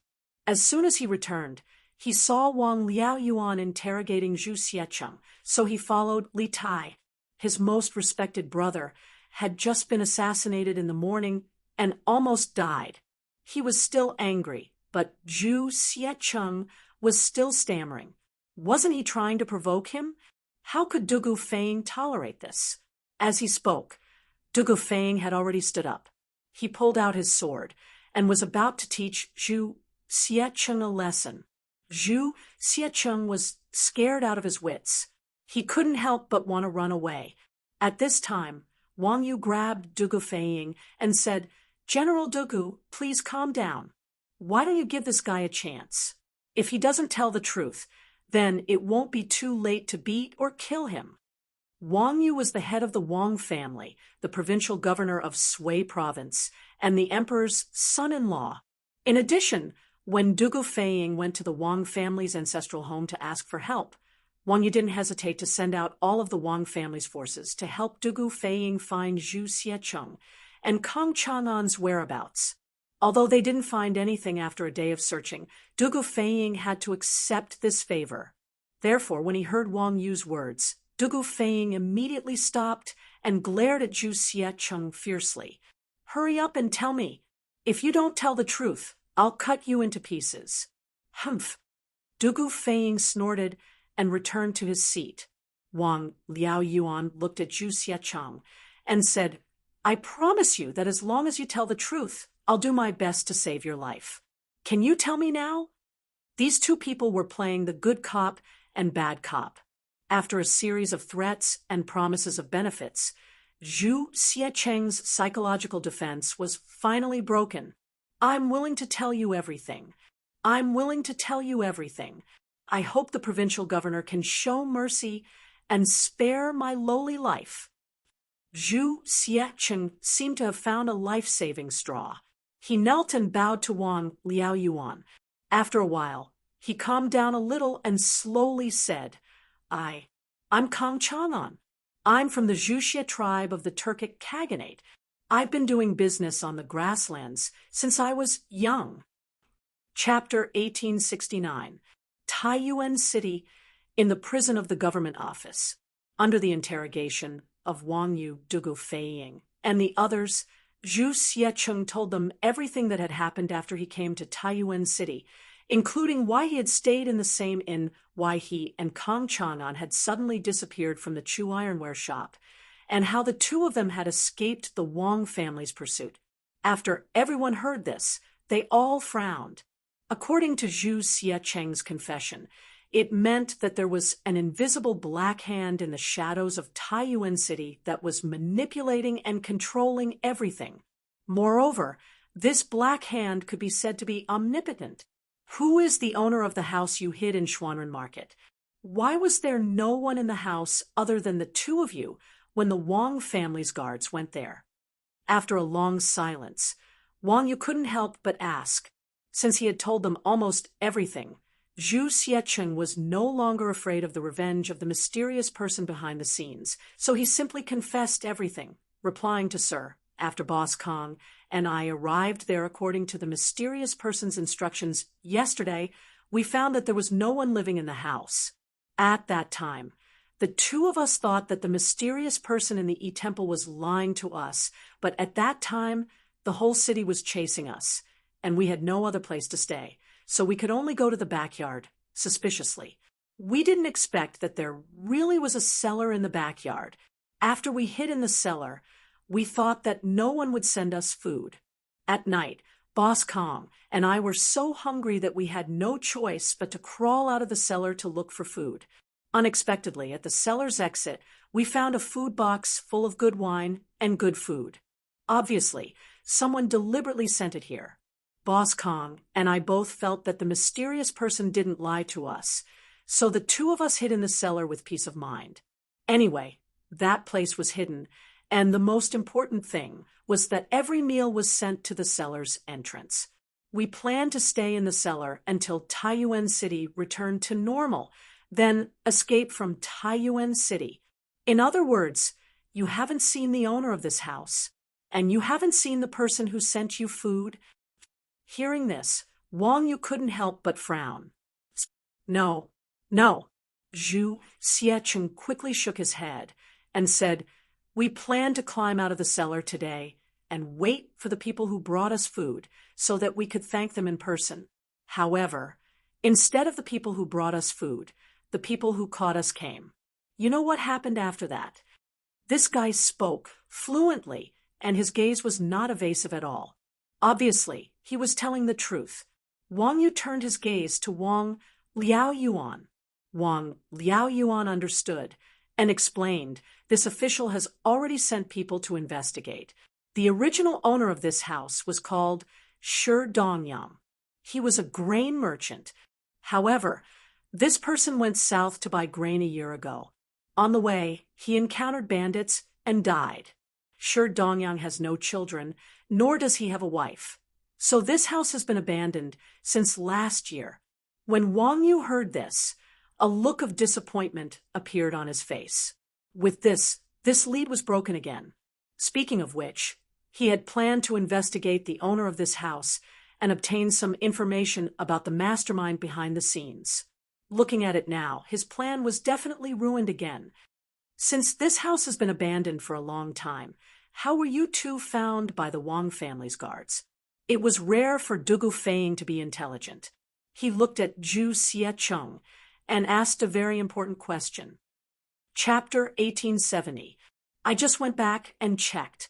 The reason why Bai Qing was able to find Zhu Xiecheng hiding in Xuanren Square was not because of himself.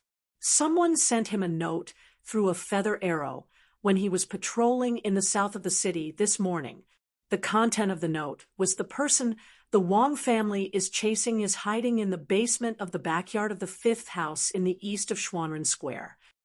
Bai Qing followed the note and went to the backyard of the 5th house in the east of the Xuanren Square. As expected, he found Zhu Xiecheng and Kang Chang'an, but in order to take the credit for himself, he lied and said that he found Zhu Xiecheng and Kang Chang'an by himself. That's why I was fooled by him. After the interrogation of Zhu Xiecheng, Wang Liaoyuan, Dugu Feiying, and Li Tai were sitting in the back hall of the government office. They were all at a loss. At this time, Wang Yu came in with a sullen face. He cupped his hands and said to the three people in the room, judging from his tone, it was likely that after he returned to the Wang family alone, the Wang family must have been in a state of chaos. As for the instigator, Bai Qing, he would definitely not have a good ending. He would most likely suffer some physical pain. Is there such a thing?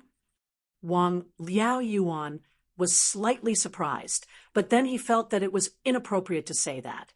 It seemed like he was rubbing salt on Wang Yu's wound, so he quickly changed the topic and said, so, someone deliberately let us know about Zhu Zeching and Kang Chang'an's news. Who could it be? Everyone in the room was stumped by this question. Wang Yu, Dugu Feiying, and Li Tai all frowned and thought about the connection between these clues. At this moment, a person quickly walked in. He bowed to Wang Liaoyuan and said, My lord, I've brought people to the Chu family ironware shop. We've searched the entire place. Other than the weapons that are usually displayed for sale, we didn't find a large number of weapons in the warehouse. The person was Constable Feng from the provincial government office. After the interrogation of Zhu Xiecheng, Wang Liaoyuan ordered Constable Feng to go to the Chuji ironware shop to do a more detailed search. Now that this case was related to the smuggling of weapons to the Turks, he had to find out the whereabouts of these weapons no matter what. This way, he could give the imperial court an explanation. No weapons? Okay, this official understands. You may leave first. Wang Liaoyuan frowned slightly and asked Constable Feng to leave. He stroked his beard and said, It seems that Kang Chang'an has already handed over the weapons to the mysterious person behind the scenes. But how is that possible? In Wang Liaoyuan's subconscious mind, since the mysterious person was so cautious, he must have controlled Zhu Xiecheng, Kang Chang'an, and the others to do things for him from afar. Therefore, he naturally thought that Kang Chang'an couldn't have given the weapons to the mysterious person in such a short time. Li Tai said, What's impossible about that? Perhaps the mysterious person behind the scenes is also in Sourcepeak City right now. Li Tai said something that no one dared to think about. Everyone was shocked. Wang Liaoyuan's hand shook and almost pulled his beard off. He couldn't believe it and said, What? The mysterious man behind the scenes is in Taiyuan now? How is this possible? Wang Yu had always been calm. After thinking for a while, he said, Your Highness' guess seems impossible, but it is the most reasonable explanation for the sudden disappearance of the weapons from the Chu ironware shop. If I were the person behind the scenes, I would probably choose to stay in Sourcepeak City right now. Not only would it be easier for him to command his subordinates to do things here, but the most dangerous place is also the safest place. In Sourcepeak City, Zhu Xiecheng and Kang Chang'an are covering for him on the surface, while he himself is watching from the shadows. It will only be safer. The most dangerous place is also the safest place. Zhu Xiecheng and Kang Chang'an are only covering for the person behind the scenes on the surface. Everyone's eyes lit up when they heard Wang Yu's words. Li Tai couldn't help but say, If that's really the case, then many things can be explained. When Zhu Xiecheng first stepped into the Tang Empire, he was already used as a chess piece to distract us. Although this person seems to have many clues, none of them are directly related to the mysterious person behind the scenes. We can't find any information about the mysterious person through him. Therefore, there is no risk to the mysterious person behind the scenes by using this kind of person to distract himself. 2 days ago, General Fei Ying brought people to Sourcepeak City to investigate the hidden dangers in the city in advance. He quickly noticed the suspicious Zhu Xiecheng, which means that the mysterious person's plan was successful. At that time, because of Zhu Xiecheng and Kang Chang'an, Sourcepeak City was in turmoil. However, after Dugu Xian and I entered the city, General Dugu Xien ordered the imperial army to focus on protecting the people from the academy and ignore the whereabouts of Zhu Xiecheng and Kang Chang'an. As a result, the plan of the mysterious person behind the scenes was completely ruined. The mysterious person was unwilling to give up, so he used a special method to inform the guards of the Wang family about Zhu Xiecheng and Kang Chang'an. He wanted to use this to draw our attention back to the two of them. At that time, the two of them had already become the abandoned pawns of the mysterious person behind the scenes. However, it was possible that Kang Chang'an knew the identity of the mysterious person behind the scenes, so he was intercepted and killed on the way back to the Wang family. Zhu Xiecheng is just an abandoned pawn who knows everything but knows nothing at the same time. The other party probably gave this guy to us for free just to attract our attention and waste our time. Li Tai relied on the clues he possessed to his heart's content and let his imagination run wild.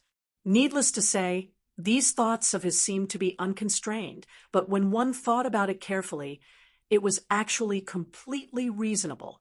Everyone couldn't help but feel a chill run down their spines when they heard this, because if the matter was really as Li Tai guessed, then the scheming of this mysterious person behind the scenes was so deep, his methods were so secretive, and he was so cunning that it simply caused one to shudder with fear. They had fallen into the trap set by the mysterious person from the very beginning. Your Highness, what you said is reasonable, but also creepy. If this is the case, then haven't we all fallen into the mysterious person's trap?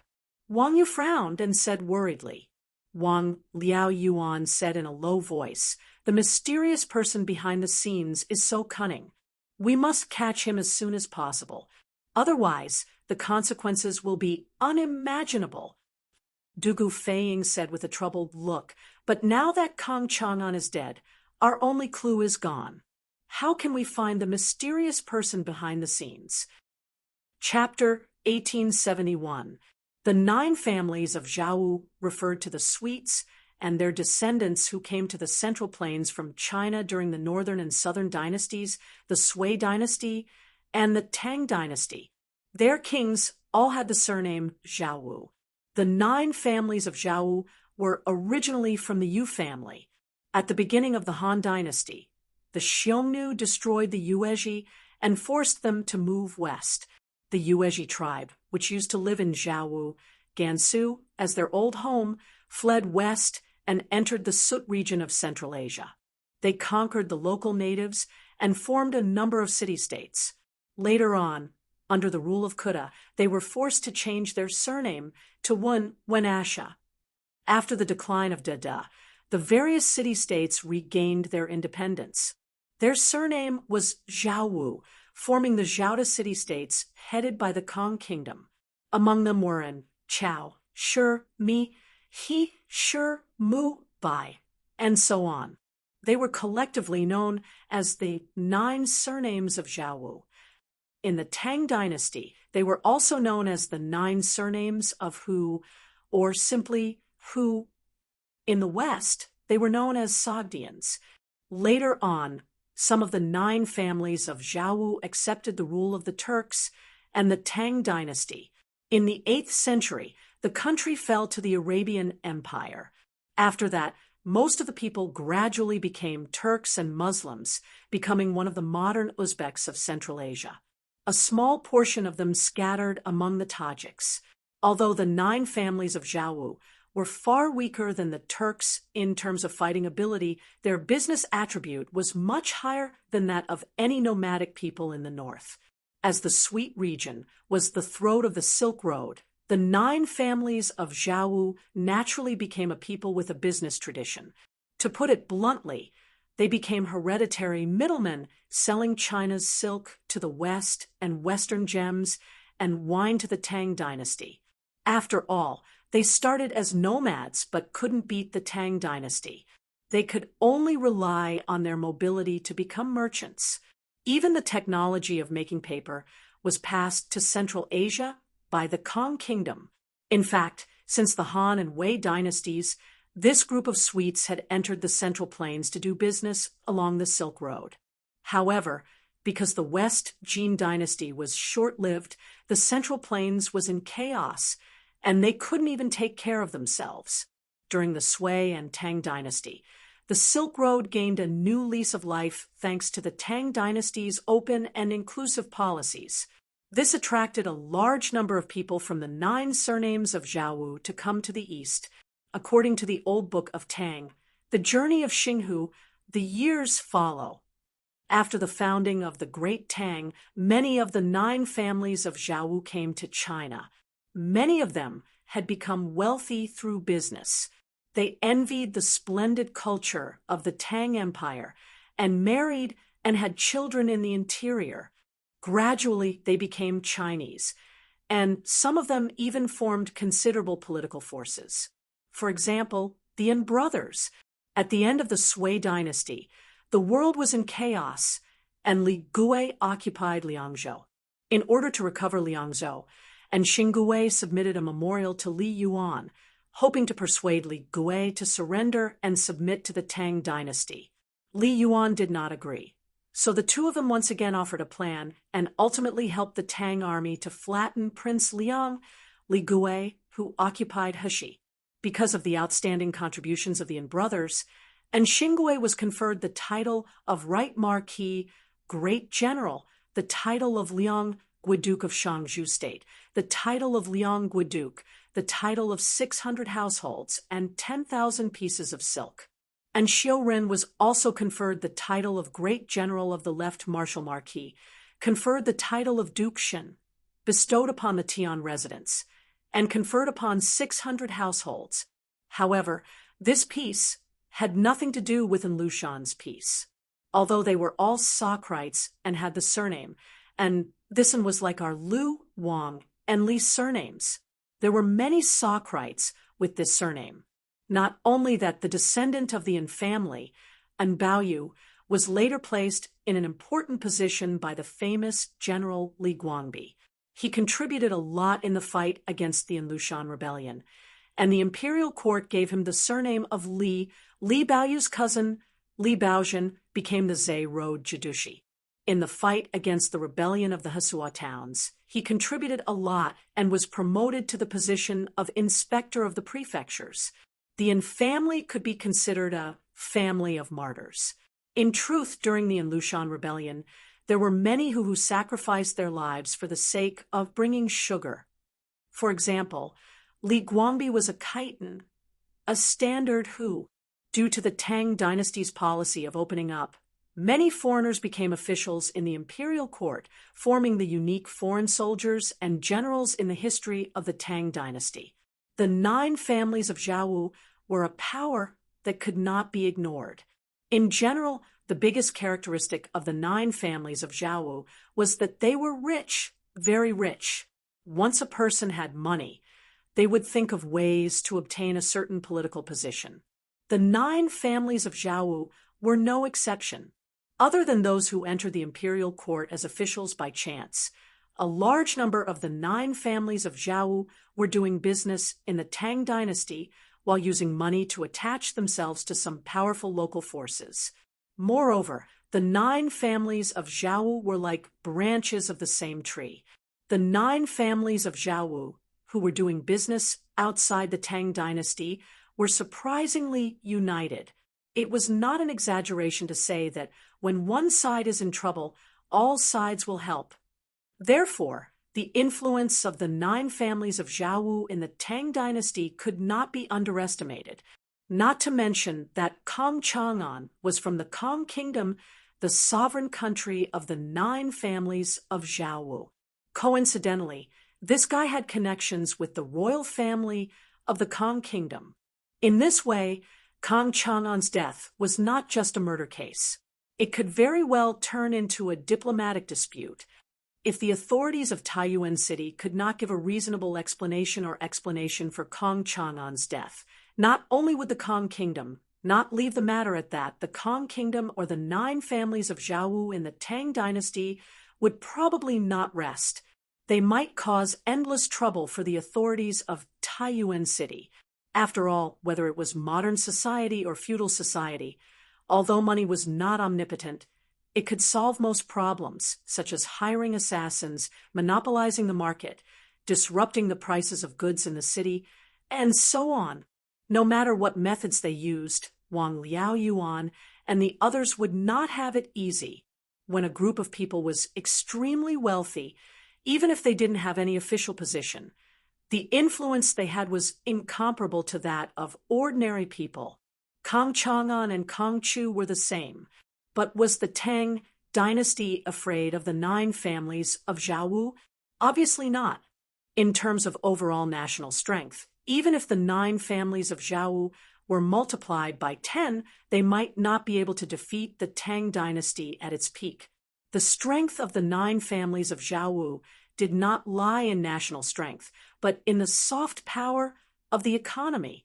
Not only did they monopolize the trade between the Tang Dynasty and the Western countries, but they also controlled the commercial and economic lifelines of many provinces and counties in the Tang Dynasty. As the saying goes, pull one hair and the whole body will be affected. If the Tang Dynasty made a move against the 9 families of Zhaowu, although it could win, it would also suffer great losses. This one was shocked to hear that Brother Kang's ironware shop was suddenly closed down, and that Brother Kang himself had met with an accident. Therefore, I came to the provincial governor's office to ask the provincial governor to uphold justice for Brother Kang and find out who killed Brother Kang.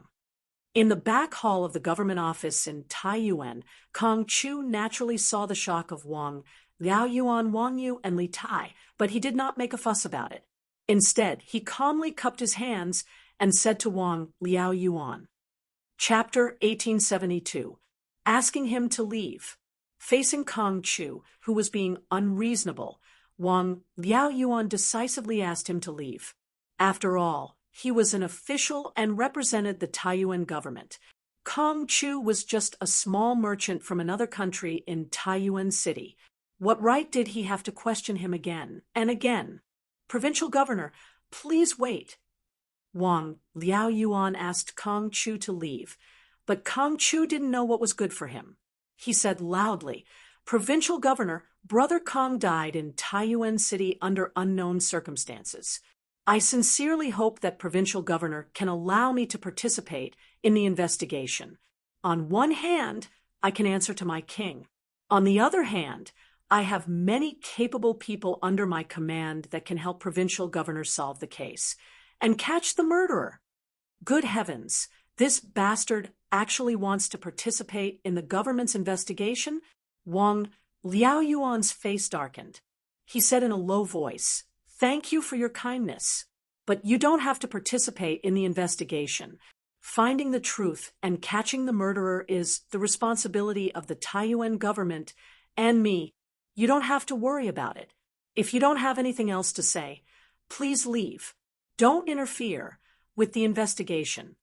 Wang Liaoyuan did not care that Kang Chu was using the king of the Kang kingdom to threaten him. It was impossible for Kang Chu to meet the king of the Kang kingdom. Even if he could meet the king of the Kang kingdom and speak to him, Wang Liaoyuan would not be afraid. That was because the most important thing for the entire Taiyuan officialdom was to eliminate all hidden dangers in the city that were harmful to Li Tai, so as to ensure his safety.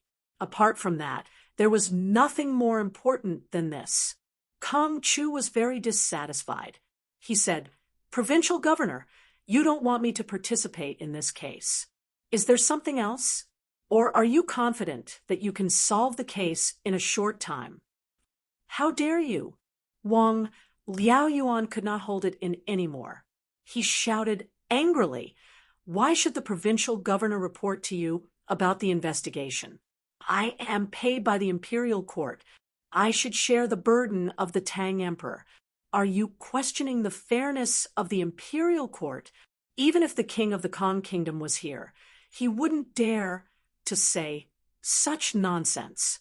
If you continue to cause trouble here, this official will definitely charge you with the crime of disrupting the investigation. There was a saying that a weak country had no diplomacy, and Wang Liaoyuan's words were a perfect example. the Tang Empire and the Turkic Empire were both extremely powerful countries in Asia. Although the Kang Empire was good at economics and had strong soft power, its comprehensive national strength was still less than 1/10 of the Tang Empire's. Therefore, Wang Liaoyuan's words were quite forceful. Kang Chu was embarrassed by Wang Liaoyuan's scolding. He bowed and said, "Then I request to leave the city. I want to return to Kang country and tell Brother Kang's family about this bad news. Please allow me." Currently, the 4 city gates of Taiyuan were already sealed, which was why he had made such a request. Otherwise, he would have already left the city. Wang Liaoyuan frowned and refused. "No, right now, this official has ordered the city guards to seal the city gates and search for the whereabouts of the assassin who tried to assassinate Kang Chang'an. Before the assassin is caught, no one is allowed to leave the city. If you want to leave Taiyuan, you'd better wait patiently in the city for a few days." Kang Chu said with an ugly face, "Brother Kang and I are best friends. Now, I just want to leave the city and return to Kang country to tell Brother Kang's family about the bad news of Brother Kang's death. Why is provincial governor stopping me? Could it be that the provincial governor suspects that I am also an assassin?" Chapter 1873. "All right, County Magistrate I have already sent out everything that you wanted to report to my husband. Lantian County, Yong and Marquis Manor, Main Hall, Han Yushi, Li Jingma, Madam Li, and County Magistrate, were all in the hall. However, Han Yushi was sitting at the table at the head of the hall, and in front of her was a large box.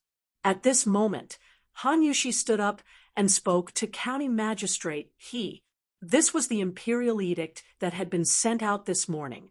Just as all the officials of Lantian County were in a dilemma and were at their wits' end, County Magistrate personally visited the Marquis' manor and requested Han Yushi to inform Li Zixuan, who was in the military camp, of the current situation in the county office through the telegraph. Han Yushi was, after all, a married woman. Although the Tang Dynasty was liberal, it wasn't liberal to the point of allowing men outside to meet their wives alone. Therefore, after knowing the purpose of County Magistrate's visit, Han Yushi personally moved the telegraph from her room to the main hall while instructing the maidservants to invite Li Jingma and Madam Li to the main hall of the Marquis' manor. On the surface, it was to accompany them, but in reality, it was to avoid suspicion. "Thank you, madam. This official and all the officials in the county office are extremely grateful." County Magistrate, stood up and bowed respectfully to Han Yushi from afar. However, he didn't have any intention of leaving because he still had to wait for Li Zixuan's reply. Han Yushi pursed her lips and chuckled. "County Magistrate, he is too serious. My husband isn't in the county, so I still have to trouble you to help my husband manage Lantian County. Furthermore, my husband didn't consider it thoroughly and should have prepared a telegraph for the Lantian County office." When County Magistrate heard this, he blushed and said, "Cough, cough. Madam, you must be joking. Even if Marquis prepared a telegraph for the county office, no one in the county office would know how to use it. He was a scholar and had studied the 4 books and 5 classics. After Li Zixuan took over Lantian County, he worked under Li Zixuan. Although he had received many new ideas and knowledge, he still felt that he couldn't handle a new thing like the telegraph that required a higher professional knowledge. "County Magistrate, you are too modest." Han Yushi smiled faintly, then bowed to Li Jingma and Madam Li and said, "Father, Mother, there are still some matters in the backyard, so Yushi will be busy first. I'll have to trouble you to accompany County Magistrate. Just now, County Magistrate's report involves a lot of things. I think my husband will have to think for a while before replying. When the time comes, You can just send someone to the backyard to call me. Han Yushi's thoughts were still relatively conservative. She did not want to get too involved in official matters.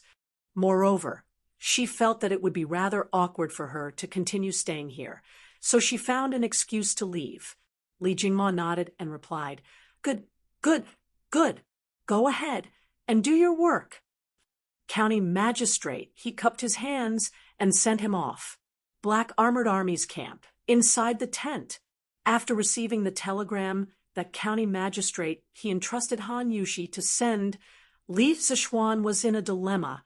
Just as County Magistrate, he said, if Lantian County's government responded to the Imperial Court's reward policy, Lantian County's business tax revenue would be greatly reduced this year. There was a high probability that they would lose more than half of their business tax revenue. Furthermore, Lantian County was currently in a period of rapid development. Many of the infrastructure in the city were not complete, so they needed a large amount of money to invest in infrastructure. If the business tax revenue was pulled down, it would directly affect Lantian County's development progress. However, if Lantian County's government insisted on its own governance and did not implement the preferential tax policy, the merchants in the county, especially those who attended the donation ceremony yesterday, would definitely feel disappointed. This would not be beneficial to Lantian County's business development. Money, money, money. In the end, it's still a matter of money. Li Zishuan furrowed his brows and paced back and forth in the tent in frustration. In the end, this matter was still a matter of money. If the Lantian County Yamen had a lot of money, they wouldn't have this problem at all. Then give them a discount. What was there to be troubled about? But the problem was that the government had no money now. Before entering the military camp, Li Zishuan had heard County Magistrate. He mentioned that the expansion of the city and the laying of electric wires in the city would require a large sum of money. The government had already borrowed a few thousand strings of coins from the Yanhuang Bank and planned to return the money after the taxes were collected. However, now that Lier's imperial edict was out, if Lantian County followed the imperial edict, Lantian County's government might not be able to repay the debt owed by the Yanhuang Bank this year. If it was Li Zishuan's financial situation in the past, he would definitely be able to help Lantian County's government out of its financial predicament. Why was it in the past?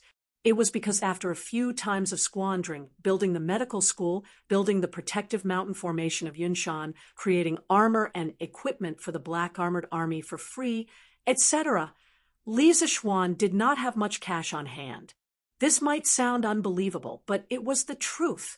But then again, even if Li Zishuan had the ability and capital to help Lantian County's government get out of its financial predicament, he would not directly use his own personal funds to make up for the government's financial deficit. This was because a few months ago, Li Zishuan had already made Lantian County's government independent of its finances. The taxes collected by the government did not have to be handed over to him. Similarly, when the government needed a large amount of money to build infrastructure, roads, bridges, schools, medical centers, etc., they could not ask him for help. Money, money, money. That's right. Isn't this a matter of money? If I don't have money, I can find someone to build it for me. Suddenly, a thought flashed through Li Zishuan's mind, and he thought of a plan that could satisfy both sides, and that was beep, beep, beep, beep, beep, beep. As soon as he thought of it, Li Zishuan immediately returned to the table and started to operate the telegraph machine to send a telegram. After a short wait, someone finally responded.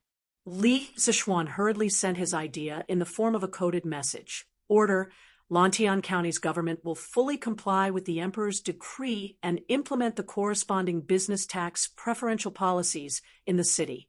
As for the government's financial shortfall this year, with the Marquis and Lantian County's government's name and credit as guarantee, we will apply for a long-term loan of 50,000 strings of cash from Yanhuang Bank. The term of the loan will be 2 years. As for the interest rate, you can discuss it with the King of Shu. This 50,000 strings of cash will be used for the reconstruction of Lantian County's infrastructure, the expansion of the city walls, and the laying of electric wires. Every expenditure must be recorded in detail, and no one is allowed to embezzle it. When the reconstruction of the city is completed and the business environment is greatly improved, I believe that Lantian County's business will become even more prosperous. When that time comes, a mere 50,000 strings of cash will definitely be paid off in less than 2 years. This last paragraph was mainly to dispel County Magistrate He's concerns. Otherwise, with County Magistrate He's cautious personality, he would definitely not dare to borrow such a large sum of money from Yanhuang Bank. That's right, Li Zishuan was planning to follow the path of rapid development in most modern cities. That was, the government would invest heavily in infrastructure. On one hand, it would expand domestic demand because infrastructure required the support of many upstream and downstream industrial chains, as well as many workers. On the other hand, it would improve the city's infrastructure. In fact, it was mainly the transportation facilities that would drive the development of various industries in the city. Chapter 1874. Marquis has ordered us to follow His Majesty's decree and implement preferential business tax policies in Lantian County. As for the county government's financial shortfall this year, we will use the name and credit of Marquis and Lantian County government as a guarantee to apply for a long-term loan of 50,000 strings of cash from Yanhuang Bank. The loan period is 2 years. After receiving Li Zishuan's reply and instructions from the telegraph, County Magistrate, he did not dare to delay any further. He immediately left the Marquis mansion and returned to the county government. He gathered County Deputy Meng, Registrar Zhang, County Officer Wang, and the rest to the back hall of the county government, and announced Li Zishuan's decision on the spot. After he finished speaking, the officials in the room were all shocked. County Deputy Meng even exclaimed, "Borrow 50,000 strings of cash. So much money. When will our county government be able to pay it back?" Registrar Zhang could not help but say, "Isn't 50,000 strings of cash a little too much? Our county government has already borrowed 7,000 to 8,000 strings of cash from Yanhuang Bank. I feel that if we borrow 30,000 strings of cash at most, it will be enough to support the county government through the major projects in front of us. Furthermore, we are borrowing so much at once for such a long time. Yanhuang Bank may not be willing to lend it to us." County Officer Wang also deeply agreed. He even added, "Even if Yanhuang Bank is willing to lend it, the interest rate will definitely not be low. 50,000 strings of cash for 2 years, including the interest. How much money do we have to pay back to Yanhuang Bank?" If it were not for Li Zishuan's strong character, County Officer Wang would have suspected that Li Zishuan made this decision on purpose to help Yanhuang Bank get business. Although Yanhuang Bank was already under the control of the Tang Imperial Court, Li Zishuan, the founder, still had a lot of shares in it. Faced with Li Zishuan's decision, all the officials in the county government, except for County Magistrate, he had almost the same reaction. It had to be said that as people in the government, County Deputy Meng, and the rest had a really low mentality. If this was in modern times, who would be worried about borrowing too much money from the bank and not being able to pay it back? They were worried that the borrowed money was not enough to complete the infrastructure projects in the city. As for not being able to pay back the money, it was impossible. It was endorsed by the official credibility, seeing that everyone was against it. Even though Wang Liaoyuan had the same opinion as them in the beginning, he still tried to persuade them. Marquis ordered us to fully comply with His Majesty's decree and implement the corresponding preferential business tax policies in Lantian County. As for the county yaman's financial shortfall this year, with the name and credit of Marquis and the Lantian County Yaman as a guarantee, We will apply for a long-term loan of 50,000 strings of cash from Yanhuang Bank for 2 years. After receiving Li Zishuan's reply and instructions from the telegraph, county magistrate, he didn't dare delay any further. He immediately left the Marquis of Yong'an's manor and returned to the county yamen. He gathered County Deputy Meng, Registrar Zhang, County Lieutenant Wang, and the others to the back hall of the county yamen and announced Li Zishuan's decision on the spot. As soon as he finished, the officials in the room were all shocked. County Deputy Meng even exclaimed, "Borrow 50,000 strings of cash. When will our county yamen be able to repay such a huge sum of money?" Registrar Zhang also couldn't help but say, "Isn't 50,000 strings of cash a little too much? Our county yamen has already borrowed 7,000 to 8,000 strings of cash from Yanhuang Bank. I feel that if we borrow 30,000 strings of cash at most, it will be enough to help the county yamen through the major projects in front of us. Furthermore, we are borrowing so much at once for such a long time. Yanhuang Bank may not be willing to lend it to us." County Lieutenant Wang also agreed. He even added, "Even if Yanhuang Bank is willing to lend it, the interest rate won't be low. If we borrow 50,000 strings of cash for 2 years, with the interest, how much money do we have to repay Yanhuang Bank?" If it weren't for Li Zishuan's tough character, County Lieutenant Wang would have suspected that Li Zishuan made this decision on purpose to get business for Yanhuang Bank. Although Yanhuang Bank was controlled by the imperial court of Tang Empire, Li Zishuan, the founder, still had a lot of shares in it. Faced with Li Zishuan's decision, all the officials in the county yamen, except for county magistrate, he had almost the same reaction. It had to be said that as people in the government, County Deputy Meng, and the other officials' thoughts were really low. If this was in modern times, who would worry about borrowing too much money from the bank and not being able to repay it? They were all worried that the borrowed money was not enough to complete the infrastructure projects in the city. As for not being able to repay the money, it was impossible.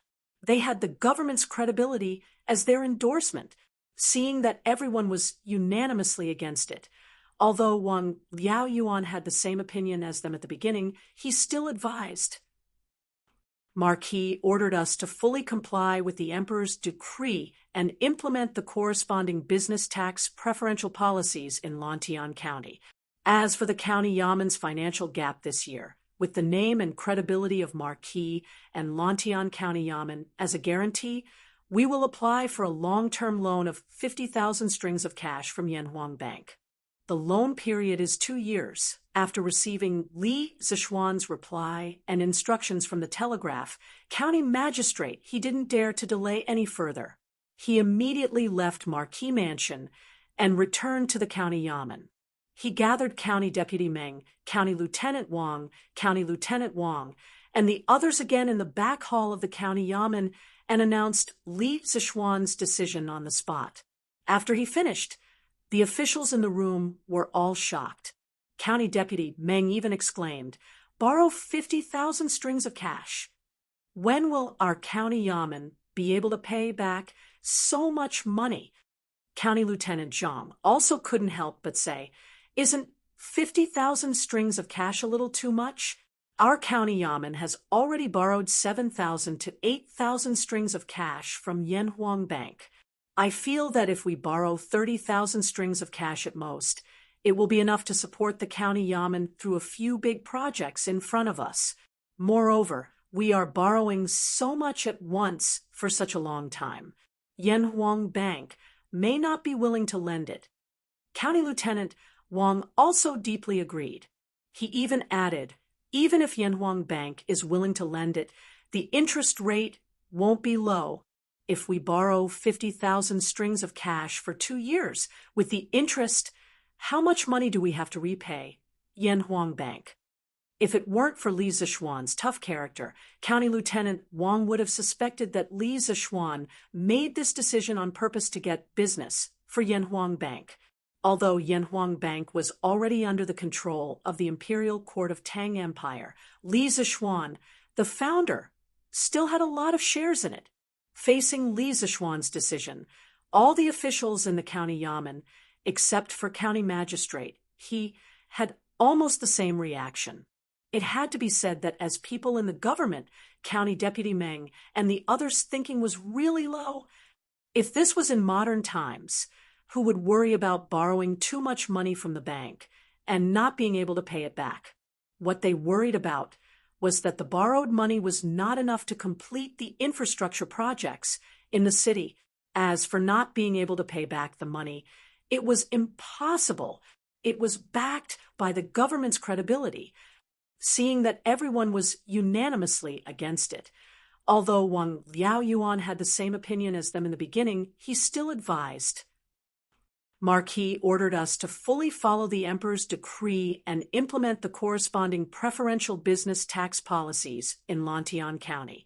As for the county yamen's financial shortfall this year, with the name and credibility of Marquis and Lantian County Yamen as guarantee, we will apply for a long-term loan of 50,000 strings of cash from Yanhuang Bank.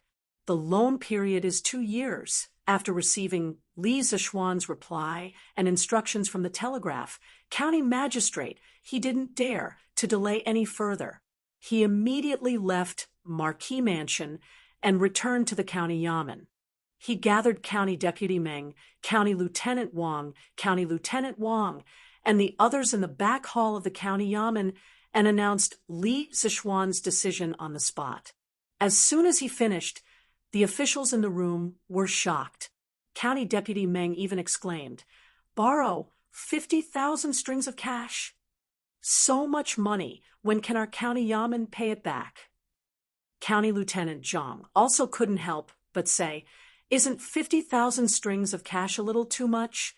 Our county yamen has already borrowed 7,000 to 8,000 strings of cash from Yanhuang Bank.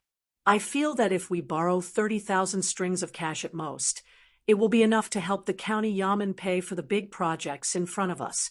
Moreover, we are borrowing so much at once, and for such a long time, Yanhuang Bank may not be willing to lend it back."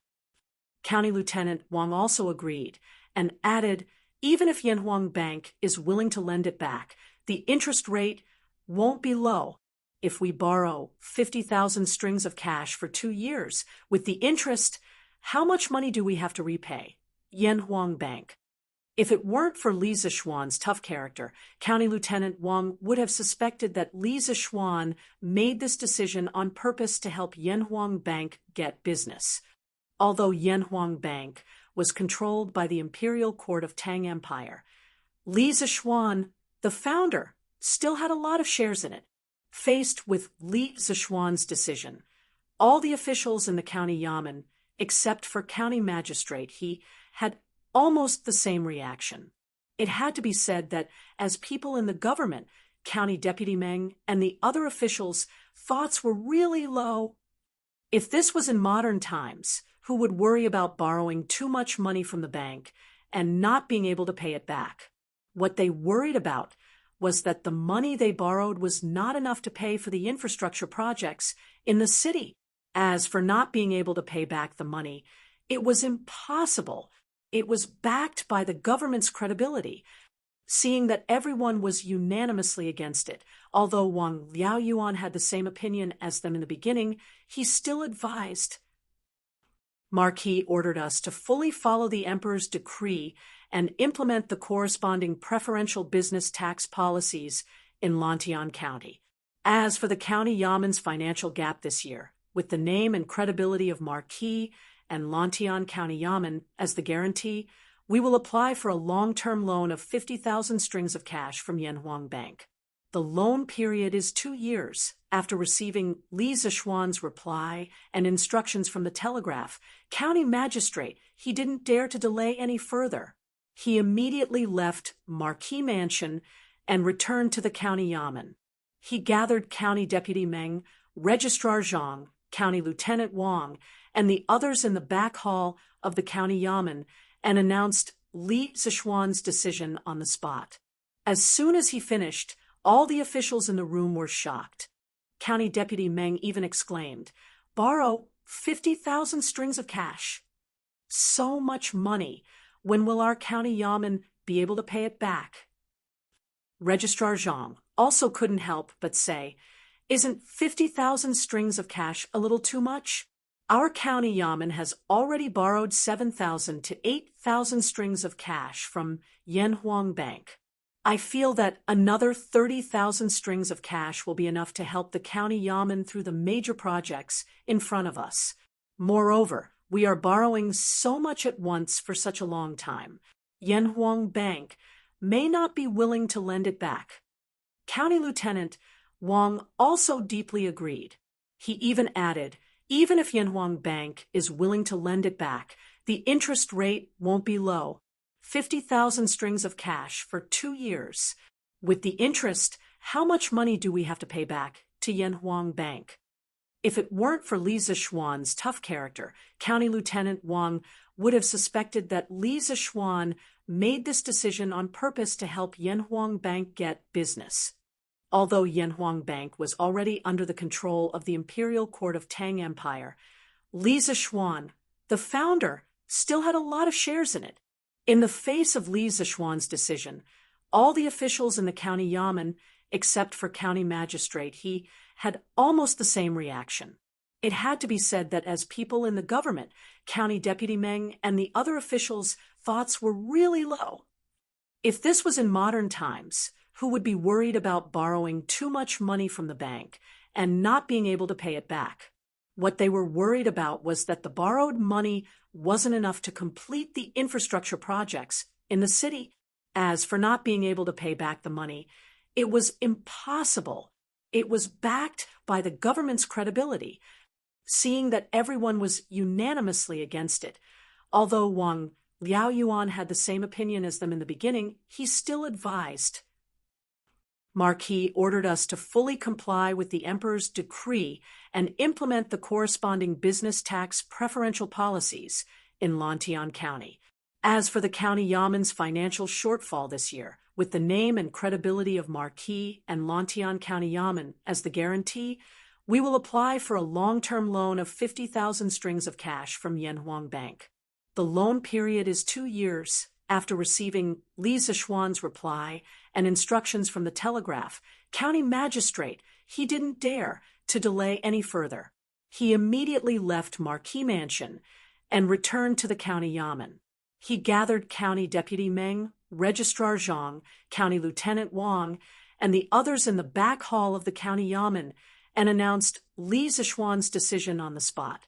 As soon as he finished, the officials in the room were all shocked. County Deputy Meng even exclaimed, "Borrow 50,000 strings of cash. So much money. When can our county yamen pay it back?" Registrar Zhang couldn't help but say, "Isn't 50,000 strings of cash a little too much? Our county yamen has already borrowed 7,000 to 8,000 strings of cash from Yanhuang Bank. I feel that if we borrow 30,000 strings of cash at most, it will be enough to help the county yamen pay for the major projects in front of us. Moreover, we are borrowing so much at once and for such a long time. Yanhuang Bank may not be willing to lend it to us." County Lieutenant Wang also deeply agreed. He even added, "Even if Yanhuang Bank is willing to lend it, the interest rate won't be low. 50,000 strings of cash for 2 years. With the interest, how much money do we have to pay back to Yanhuang Bank?" If it weren't for Li Zixuan's tough character, County Lieutenant Wang would have suspected that Li Zixuan made this decision on purpose to help Yanhuang Bank get business. Although Yanhuang Bank was controlled by the imperial court of Tang Empire, Li Zixuan, the founder, still had a lot of shares in it. Facing Li Zixuan's decision, all the officials in the county yamen, except for county magistrate, he had almost the same reaction. It had to be said that as people in the government, County Deputy Meng and the other officials' thoughts were really low. If this was in modern times, who would worry about borrowing too much money from the bank and not being able to pay it back? They were worried that the borrowed money was not enough to pay for the infrastructure projects in the city. As for not being able to pay back the money, it was impossible. They had the government's credibility to back them up, seeing that everyone was unanimously against it as expected. Wang Liaoyuan had the same opinion as them at the beginning, but now he still persuaded them. Yes. Chapter 1875. When Li Zishuan returned to the drill ground, the soldiers of the Wu Battalion were doing arm strength training, which was push-ups and pull-ups. Today, the soldiers were used to these two arm strength training methods, and the training standard had slowly increased from 100 push-ups and 15 pull-ups per soldier to 150 push-ups and 25 pull-ups per soldier. The training volume had increased by 50%. Everyone's body potential was limitless, and as the training continued, the potential would gradually increase, but the speed of increase was not linear. Normally, the speed of increase would be faster at the beginning, and the speed of increase would be slower towards the end. Therefore, at the beginning of the training, it was necessary to increase the training volume for the soldiers in a timely and reasonable manner according to the training situation of the soldiers. 78, 79, 80, 81, 82, 88. Li Zishuan walked to the side of the training ground of the Wu Battalion and listened to the counting sounds. Suddenly, he heard a particularly discordant sound, and he couldn't help but stop walking. Looking at the burly man beside him who was counting, Li Zishuan's mouth twitched, and he stepped forward and kicked the burly man's leg and scolded angrily. Is it 88 after 82? Wang Rong, do you know how to count? This burly man was the sergeant squad leader of the first squad of the Wu Battalion. Wang Rong and Ding Dali, who helped Zhang Kangyan to incite the soldiers to mutiny, was a soldier under him. At this moment, he was supervising the soldiers doing push-ups and helping to count at the side. Ever since that incident, Wang Rong felt that he had wronged Li Zishuan. From his point of view, Li Zishuan was a great benefactor to his hometown, but his soldiers actually did such a thing. As a squad leader, although he didn't participate in it personally, he was responsible for not being strict with his subordinates. Wang Rong had always felt guilty towards Li Zishuan. Recently, under his supervision and urging, the soldiers in his squad had been training very hard, and he had never fallen behind in his own training, and the training volume he set for himself was twice that of a normal soldier. However, Wang Rong was a boorish man through and through, not to mention going to school. He didn't even know how to write, let alone know how to count. He had no problem counting in the single digits, but when the number was large, he didn't even know where he was counting to. Li Zishuan was an engineering nerd in his previous life, but after he traveled to Tang, he started his career as a mathematics teacher. As a mathematics teacher, how could he tolerate the fact that there were people around him who couldn't count? He, join the army. You're here. Wang Rong was kicked for no reason, but he wasn't angry at all because the person who kicked him was Li Zishuan. He scratched his head and smiled embarrassedly at Li Zishuan. That I really don't know how to count. It's okay if it's a small number, but if it's a large number, then please forgive me. Join the army. Wang Rong spoke in a dignified manner, but the soldiers of the first unit of the Wu Battalion lowered their heads and tried to hold back their laughter. Li Zishuan rolled his eyes and said helplessly, "If you don't know how to count, then count separately. 150 divided into 3 counts, and count 50 each time. Otherwise, if you count like that, you'll get 8 out of 10 people wrong." Wang Rong's eyes lit up when he heard that, and he couldn't help but say excitedly, "Divided into 3 counts? That's a good idea. Join the army. You're indeed a literary star." Chapter 1876. I see. On the drill ground, Sun Jiping was suddenly enlightened. If the soldiers of the 2nd Battalion are only putting on a show during their daily combat training, then in tomorrow's combat competition, their results will definitely not be as good as ours. Li Zishuan nodded with a smile and said, "This is why I've always requested the soldiers to conduct their daily training with the mentality of actual combat. They are all good men of my great Tang. I would rather have them suffer some injuries during training than lose their lives on the battlefield. Also, even if the 2nd Battalion soldiers put in as much effort as ours in their daily combat training, they will still not be a match for ours, because they have only learned half of the training methods from the new drill manual. They have only learned the superficial combat training, like push-ups, pull-ups, and other basic auxiliary training. They have not done them at all. For a martial artist, if they do not have strong arm strength and stamina, how can they beat an opponent of the same level? That is why I said that the 2nd Battalion only learned the form of our training methods, but they did not learn the essence. And because of their blind learning, it has disrupted their original training rhythm, and it is very likely that their original advantage in traditional military formations will gradually disappear. For us, this may not be bad news."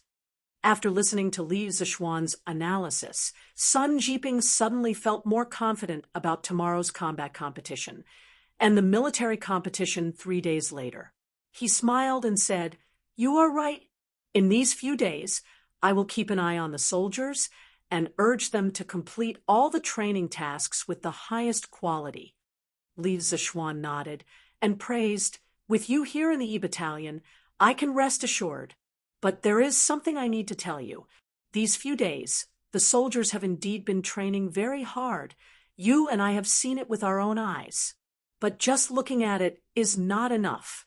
As the saying goes, those who have done well should be rewarded, and those who have done wrong should be punished, although it is only training now, and they have not gone to the battlefield. But for those who have trained hard and achieved outstanding results, we should still give appropriate rewards. Otherwise, as time goes by, the soldiers may lose the motivation to train hard." Sun Jiping frowned and asked in confusion, "What do you mean? How should we reward the soldiers?" He was only the lieutenant of the E Battalion, not the general of the Black Armored Army. He did not have much authority in this aspect regarding rewards, so he could only ask Li Zishuan for advice. Li Zishuan pondered for a moment and said, "How about this? In the next few days, Jiping, pay attention to the soldiers who have been training unusually hard.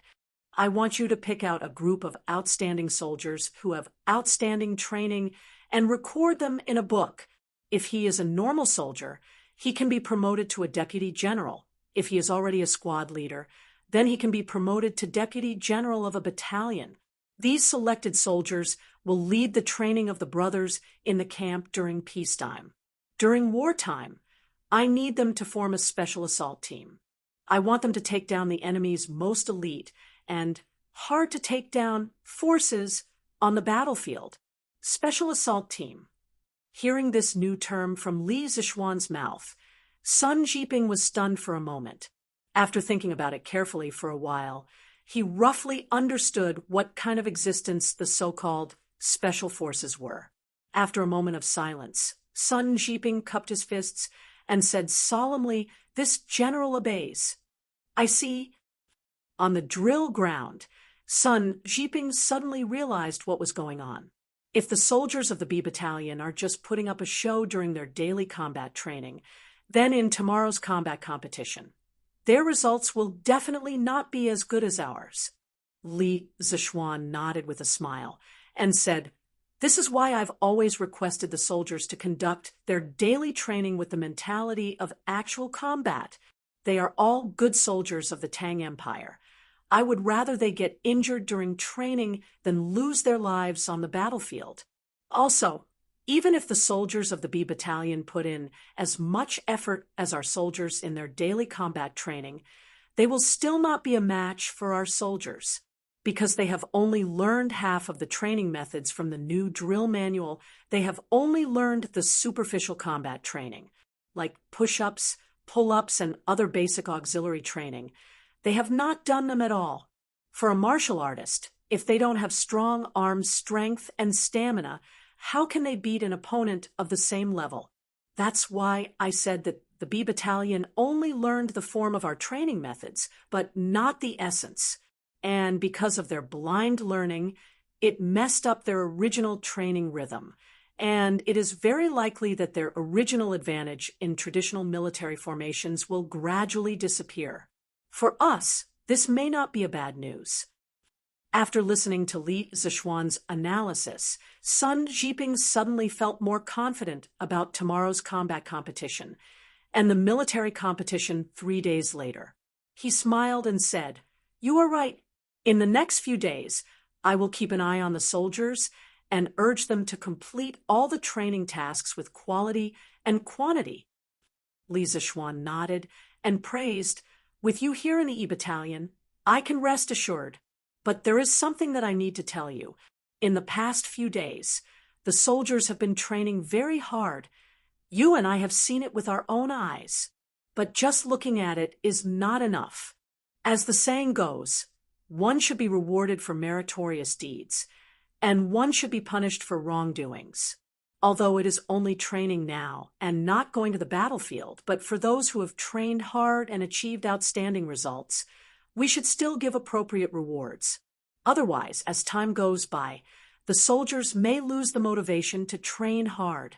Sun Jiping frowned and asked with some confusion, "How should we reward the soldiers according to your idea?" He was only the lieutenant of the E Battalion and not the general of the Black Armored Army. Regarding the rewards for the soldiers, he did not have much authority in this aspect, so he could only ask Li Zixuan for advice. Li Zixuan frowned and pondered for a moment, then said, "How about this? For the next few days, Jiping, pay close attention to the soldiers who are training unusually hard. I want you to pick out a batch of outstanding soldiers and record all of them in a book. If he is a normal soldier, you can promote him to a deputy general of a team. If he is already a squad leader, you can promote him to a deputy general of a battalion. These selected soldiers will lead the training of the brothers in the battalion during normal times, but during wartime, I need them to form a special assault team. I want them to specifically take down the most elite and difficult force of the enemy on the battlefield." Special assault team. Sun Jiping was startled when he suddenly heard a new term from Li Zixuan. After thinking about it carefully for a while, he roughly understood what kind of existence the special assault team mentioned by Li Zixuan was. After a moment of silence, Sun Jiping cupped his hands and said seriously, "Yes, sir." Chapter 1877. Reporting to the provincial governor and Your Highness King of Wei, this subordinate followed Kong Chu all the way to Jining Square in the west of the city and didn't find anything strange about him. I also didn't see him come into contact with anyone on the way. This subordinate had people hide near his residence and secretly observe. If there is any news, report it immediately. Taiyuan City, back hall of the provincial governor's mansion. Constable Feng strode in from outside and cupped his fists to Wang Liaoyuan and Li Tai. At this time, only Wang Liaoyuan and Li Tai were left in the room. As for Dugu Feiying, he took the weapons scattered by the assassins in the morning and worked with the soldiers of the Bing province barracks to search for the assassins in the city. Wang Yu naturally had to return to the Wang family to make some arrangements. After all, in terms of searching for people, especially in Taiyuan City, the Wang family's ability and strength were not inferior to the government. The reason why Li Tai hadn't left yet was mainly to wait for news from the people who followed Kong Chu. Wang Liaoyuan frowned and asked, "You're saying that Kong Chu has a residence in Jining Square?" "Yes," Constable Feng replied. Wang Liaoyuan continued to ask, "Did you find out when he started doing business in Taiyuan City?" Constable Feng cupped his fists and said, "This subordinate found out that Kong Chu came to Taiyuan City 3 years ago. He opened a treasure shop in the city that specializes in selling gems and pearls. In recent years, business has been good, and he's an honest person." Last year, he married a local wife. The woman is the daughter of a country squire from outside Taiyuan City. Her name is Su Xiuha. After the two of them got married, they were very loving. Nothing out of the ordinary happened. Wang Liaoyuan frowned and didn't say anything. Li Tai asked, "Did you ask Kong Chu's neighbors if any strangers came looking for him or sent him a letter today?" Constable Feng nodded and said, "Your Highness, this subordinate asked an auntie who sells pancakes in front of the Kong residence. She said that in the Kong residence today, other than Kong Chu, there was only an old farmer who carried vegetables in.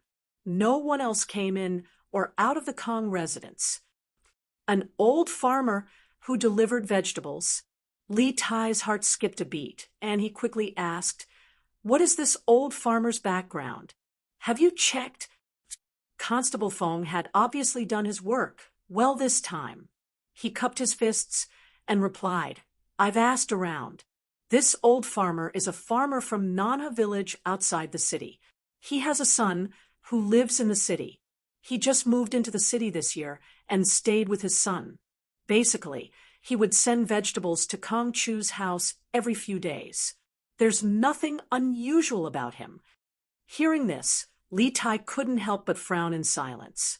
Seeing this, Wang Liaoyuan waved his hand at Constable Feng and said, "You did a good job. You can leave now. I have something important to discuss with His Highness." "Here." Constable Feng cupped his fists, bowed, and left. Li Tai raised his head and looked at Wang Liaoyuan. "Provincial Governor Wang, I still think there's something wrong with Kong Chu. Have someone keep an eye on Kong Chu. Report to me as soon as you find anything strange." Although Kong Chu looked normal on the surface, Li Tai's intuition told him that Kong Chu was definitely hiding something. Wang Liaoyuan had been an official for so many years, so he was still alert. He also felt that there was something wrong with Kong Chu. Hearing this, he nodded and said, "Okay, I'll make the arrangements." Li Tai nodded and stood up. "If that's the case, I'll leave this to Provincial Governor Wang. I still have other matters to attend to, so I'll take my leave first." Although Dugu Xian had been assassinated and the hidden assassin in the city hadn't been caught, the Academy's task of building a relay station still had to continue. It might even have to be sped up. This was because Li Tai didn't know how many more obstacles he would face. He wanted to be as quick as possible. Otherwise, he might not be able to complete the task in 2 months. Wang Liaoyuan's heart skipped a beat as he cupped his fists. The hidden danger in the city hasn't been dealt with yet. It's best if Your Highness doesn't go out for the next few days. If Your Highness insists on heading to Dragon Mountain, you can bring the Imperial Guards and the Bing Province Barracks soldiers along. Clearly, Wang Liaoyuan could tell that Li Tai wouldn't stop because of the assassin, so he reminded him. Li Tai nodded and said, "Okay, I understand. I'll be careful." With that, Li Tai put his hands behind his back and walked out the door. Taiyuan City was destined to not be peaceful today. In fact, Taiyuan City hadn't been peaceful for the past 2 days. Yesterday, the Wang family's forces on the surface and in the dark had been searching for Zhu Xiecheng and Kong Chang'an in the city. Yesterday, Taiyuan City was buzzing with activity. Today, the 10,000 soldiers of the Bing Province Barracks were scattered in every corner of Taiyuan City, searching for something from house to house. After these soldiers entered the houses of the commoners, they didn't ask anything and directly searched the houses. The houses of the butchers and hunters were the main targets of the search. The sabers, arrows, and other weapons hidden in their houses were all found by the soldiers of the Bing Province Barracks. Then, one of the soldiers took out a blueprint from his bosom. On the blueprint, there were drawings of various weapons. The weapons were also engraved with a special pattern. The soldier looked at the weapons found in the houses of the commoners while looking at the blueprint in his hand, as if he was comparing them.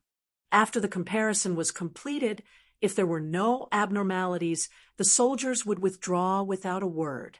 If the weapon found was similar to the weapon pattern on the blueprint, the owner of the house would be arrested and sent directly to the provincial governor's manor. Taiyuan City had a total of 56 houses, with a population of more than 400,000 people, for 10,000 soldiers to search from house to house. This project was no small matter. This was the beginning of the Tang Dynasty, and the military discipline of the Tang army was very strict. The Bing Province Barracks was the most powerful barracks in the north of the Great Tang, so its military discipline was naturally very strict. Although the soldiers were searching from house to house, they were very disciplined. Generally, the owners of the houses would gather the women in one place before they entered to search. Thus, although the search of the soldiers caused some inconvenience to the lives of the commoners, on the whole, the commoners of Taiyuan City mostly supported the soldiers' work. Of course, there were always exceptions to everything. Not everyone was willing to cooperate with the search. Some of the rich and powerful families in the city were often unwilling to let the soldiers go in and search. After all, they were all big families and businesses. If the soldiers went in and damaged something during the search, the losses would be great. Moreover, the great clans had many secrets.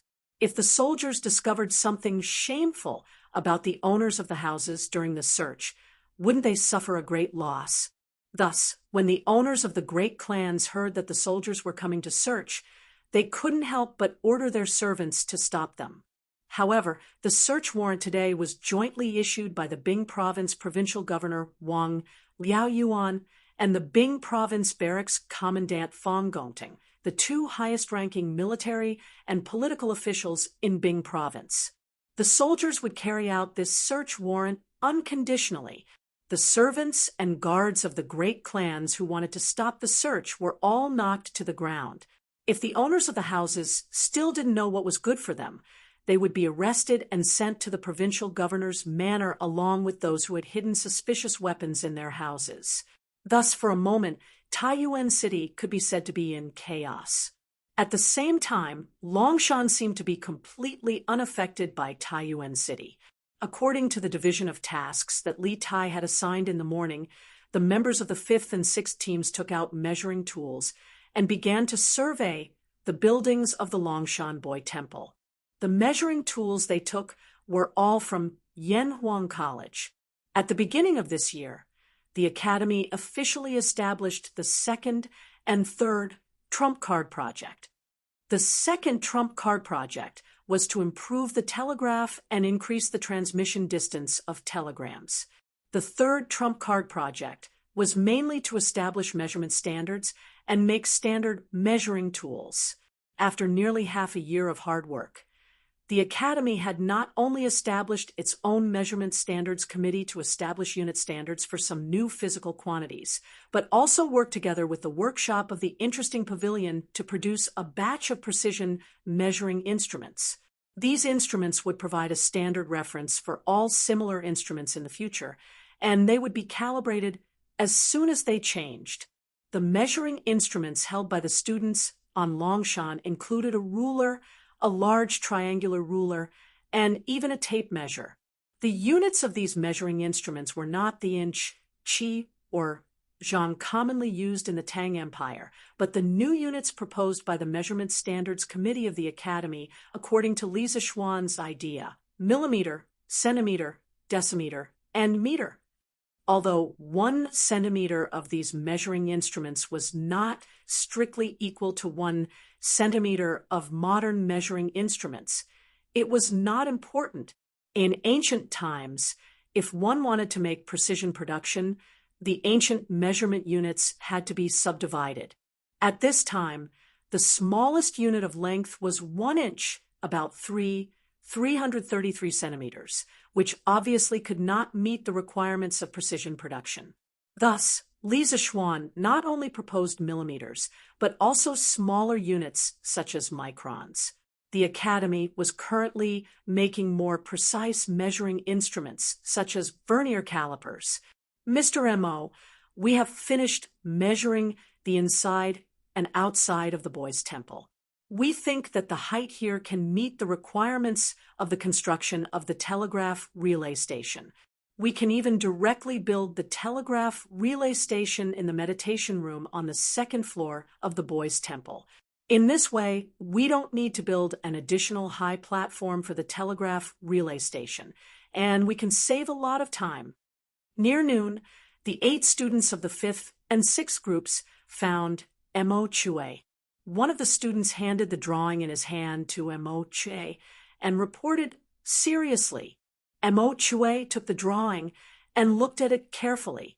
The students had drawn the structure of the boys' temple according to a certain scale when they were surveying the area. They had marked the dimensions of the key areas. Those who knew the new engineering drawing method invented by Li Zixuan would be able to understand it at a glance. Yes, very good. Your judgment is right. Based on the height of the boys' temple in Dragon Mountain, it is completely feasible to build the telegraph relay station in the meditation room on the second floor. But where should we put the generator? Have you thought about Pangsheng? After glancing through the drawing, Mo Chue nodded with a look of approval. Then he asked another question. The telegraph machine needed electricity, and the telegraph relay station naturally needed electricity as well. And they definitely couldn't use batteries. After all, batteries could only provide limited endurance, so they could only place their hopes on a small power station. The construction of a hydroelectric power station required a lot of time and effort, so they had brought a small thermal power station from the academy. This was the first thermal power station in the history of the Tang Empire. Replying to Mr. Mo, regarding the thermal power station, it definitely can't be placed in a room, or else it will easily catch fire. We think that it should be placed in the backyard north of the boys' temple. The space there is spacious, and it is convenient for the Imperial Army to guard it. It is safer than placing it outside the boys' temple. The student named Pang Sheng replied, "Yes, you have considered it very thoroughly." Hearing this, Mo Chue nodded and praised. Since that's the case, immediately inform the members of the 2nd, 3rd, and 4th groups to start preparing to build the thermal power station. When the time comes, remember to measure and adjust the voltage. Otherwise, if the voltage is too high, it will easily burn our machines. Yes, Pang Sheng and the others nodded and turned to leave. Mr. Mo Chue, how is the situation here? At this moment, Li Tai had also arrived at Dragon Mountain and walked up to Mo Chue's side to ask this question. After leaving the provincial governor's residence, he did not even return to the courier station. Instead, he rushed straight to Dragon Mountain with a dozen Imperial Army guards. At present, Taiyuan City was filled with soldiers from the Bing province barracks. Li Tai was not worried that they would jump out to assassinate him at this time. If that really happened, he would be relieved. This was because although the Imperial Army around him was few in number, they were all highly skilled in martial arts. Even if they could not immediately defeat him, they could temporarily delay him. As long as they could delay him for a while, the soldiers in the city would definitely rush over to arrest him. Hearing the familiar voice behind him, Mo Chue was startled and quickly turned around. When he saw that it was Li Tai, he sighed in relief and said, "Pang Sheng and the others have completed the survey. We all think that we can directly build the telegraph relay station in the meditation room on the 2nd floor of the Boy Temple. At this moment, I have Jia Jiaoyin and Li Yen lead people to build a thermal power station in the backyard of the Boy Temple." Hearing this, Li Tai's expression was faintly excited. "Good. It would be best if we can directly build the telegraph relay station in the meditation room on the 2nd floor of the Boy Temple. This way, we can save a lot of work and a lot of time." However, this thermal power station was only a preliminary success in the workshop. Now that we want to put it into practical use, I'm afraid there will be some problems in the process. For the next 2 days, let's focus on making the thermal power station run smoothly. Chinke, your worries are not without reason. We'll do as you say. After we switch the thermal power generator this time, it will save us a lot of trouble next time. Emochue nodded. Then he frowned and asked with a worried expression, "By the way, Chinke, how is General Dugu's situation now?" In the morning, when he, Li Tai, Dugu Feiying, and the others went to Dragon Mountain, they were chased back by the Imperial Army.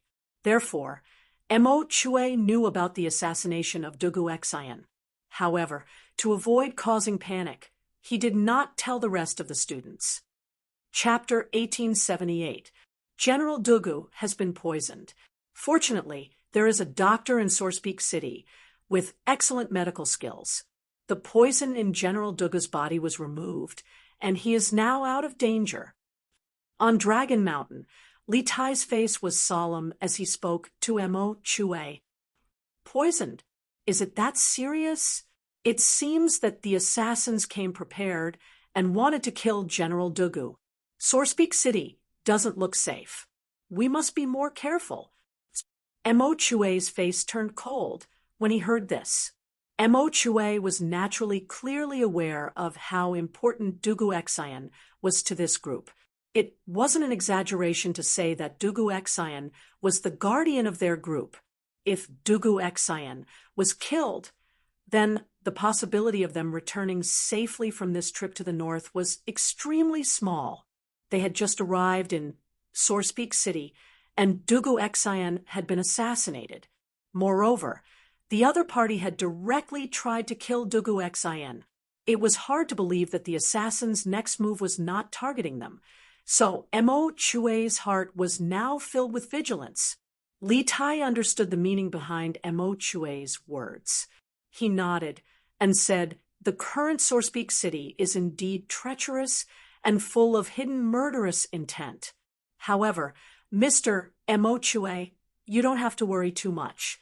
The provincial governor's office has already obtained some clues about the assassins. Just now, 10,000 soldiers from the Bing province barracks have entered the city and are working with the provincial government bailiffs and Wong family guards to search for the assassins. With such an inescapable net, even if they can't catch the assassins, I believe they won't dare to come out again. We only need to build the telegraph relay station in the shortest time possible. Then we can leave Sourcepeak City and head to Yunzhou." Hearing this, Emochue's heart calmed down a little. He sighed lightly and said, "In this way, Sourcepeak City will be heavily guarded in the next few days. Everyone's safety will be guaranteed.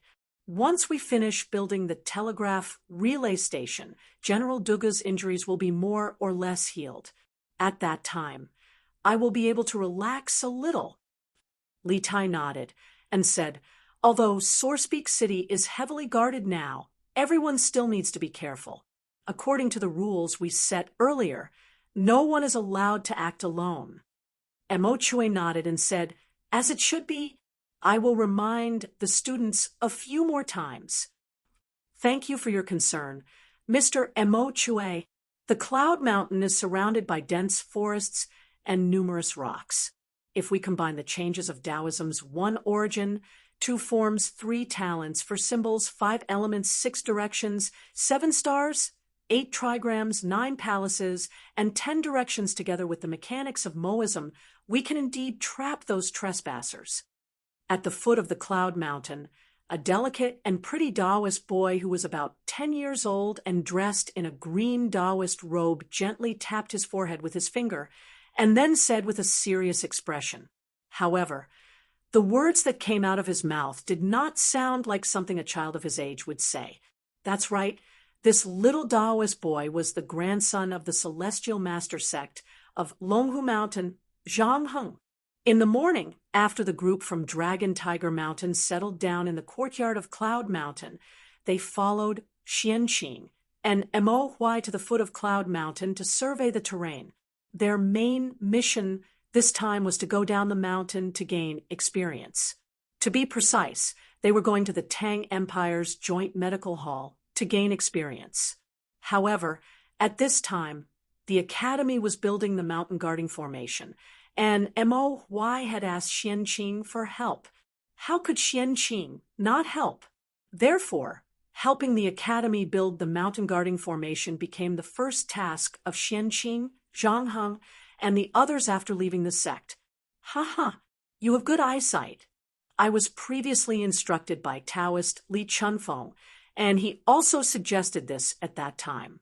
However, I and Taoist Li Chunfeng are not proficient in setting up formations, so we have to trouble the Celestial Master sect with this matter. Hearing this, Mo Huai could not help but look at the little Taoist boy with slight surprise. He probably did not expect a little Taoist boy from the Celestial Master sect to have such profound attainments in formations.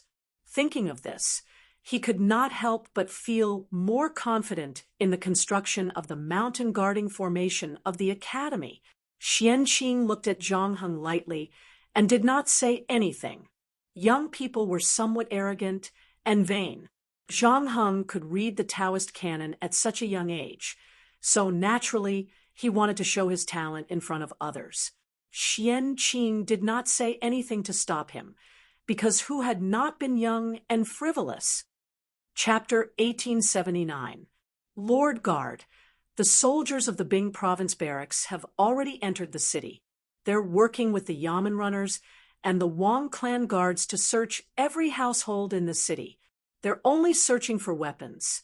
It's said that the Yamen runners have a blueprint in their hands, and the weapons found in the houses will be compared to the blueprint. If the patterns are similar, the owner of the house will be captured and brought to the provincial governor's residence. It seems that the great Tang Yamen already knows that we've obtained weapons from Kong Chang'an.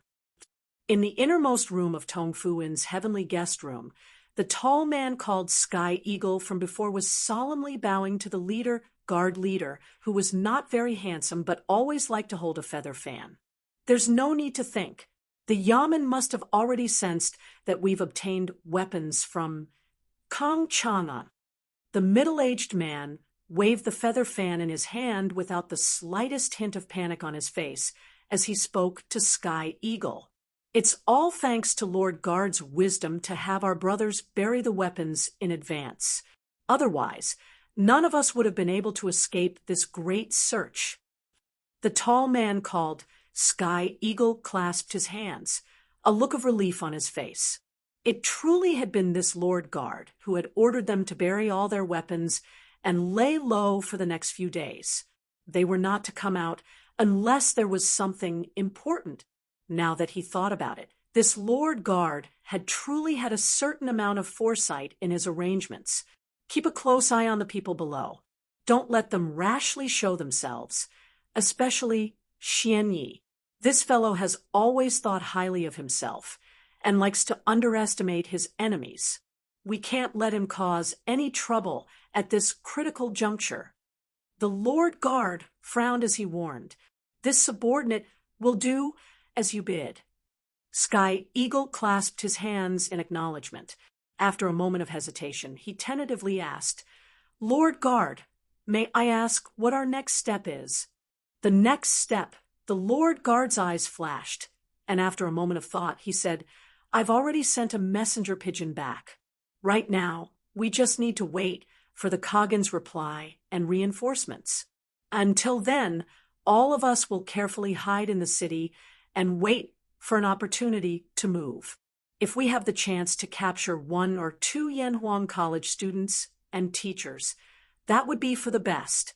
Of course, this is only the most ideal situation. What's most important is that we don't expose ourselves.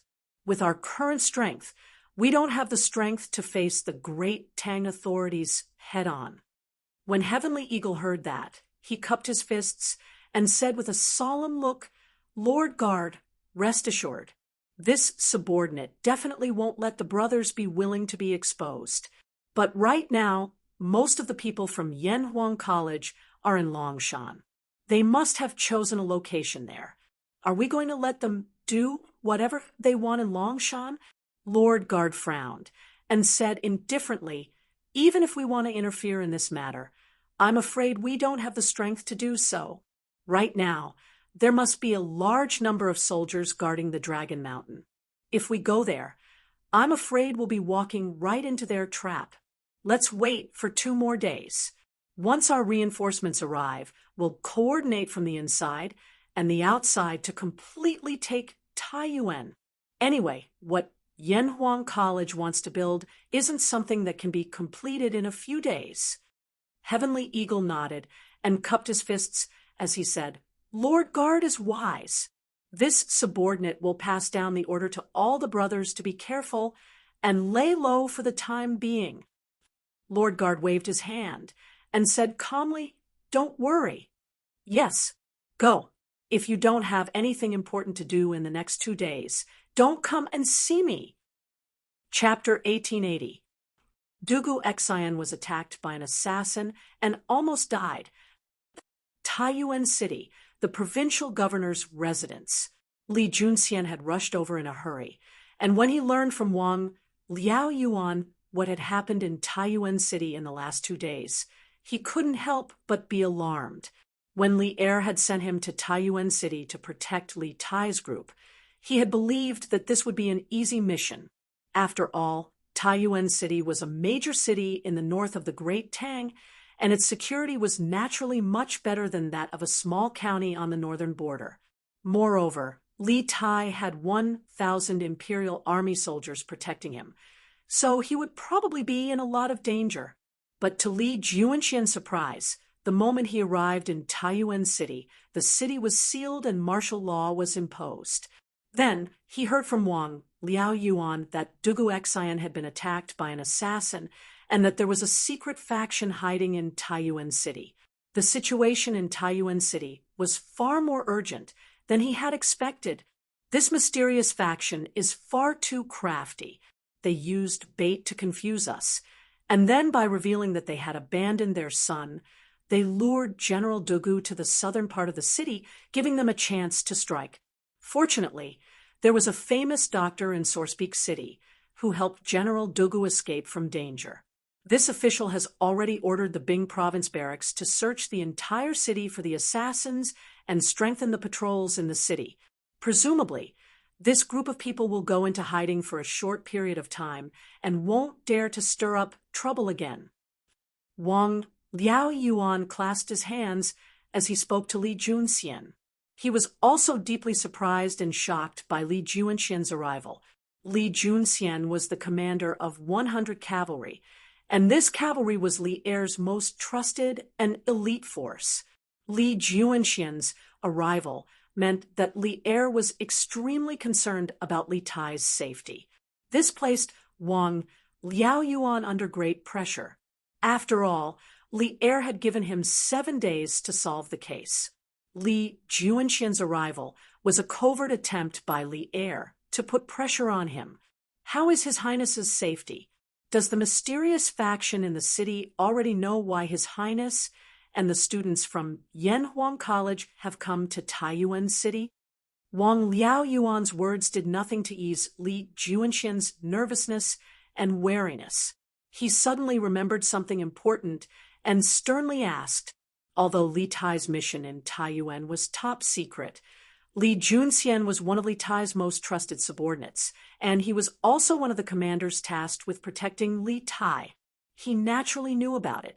Thus, Li Junxian was well aware that if Li Tai's goal in coming to Taiyuan City was revealed, there was a high chance that the step would send people to sabotage, even assassinate them. There is no need to worry about His Highness King Wei's safety. As for why His Highness and the others have come to Sourcepeak City, even this official doesn't know. I presume that the mysterious faction in the city doesn't know either. Wang Liao Yuan pondered for a moment before replying. Li Junxian relaxed a little and clasped his fist. Since that's the case, this general will take his leave. Governor Wang, please keep the news of us coming to Taiyuan a secret. The enemy is in the dark. His Highness not only needs someone to protect him on the surface, but also in the dark. Wang Liaoyuan nodded. Generally, be at ease. This official will not mention your identities to anyone, but on His Highness's side, Li Junxian said, we will continue to protect His Highness from the shadows. When the time is right, we will naturally appear. Okay, Wang Liaoyuan naturally didn't dare to say more. Li Junxian clasped his fist and left with his men. Chapter 1881. No, grandfather, grandson said to seek refuge with the Turks, not guardian Lord Zhao. In the study in the backyard of the Wang family's second branch, Wang Xinyuan shook his head and said lightly, Wang Kuei, who was in a state of agitation and excitement, seemed to have been splashed with a basin of cold water and completely calmed down. He frowned and asked in confusion, Xinyuan, what do you mean by that? If we follow guardian Lord Zhao, isn't it the same as seeking refuge with the Turks?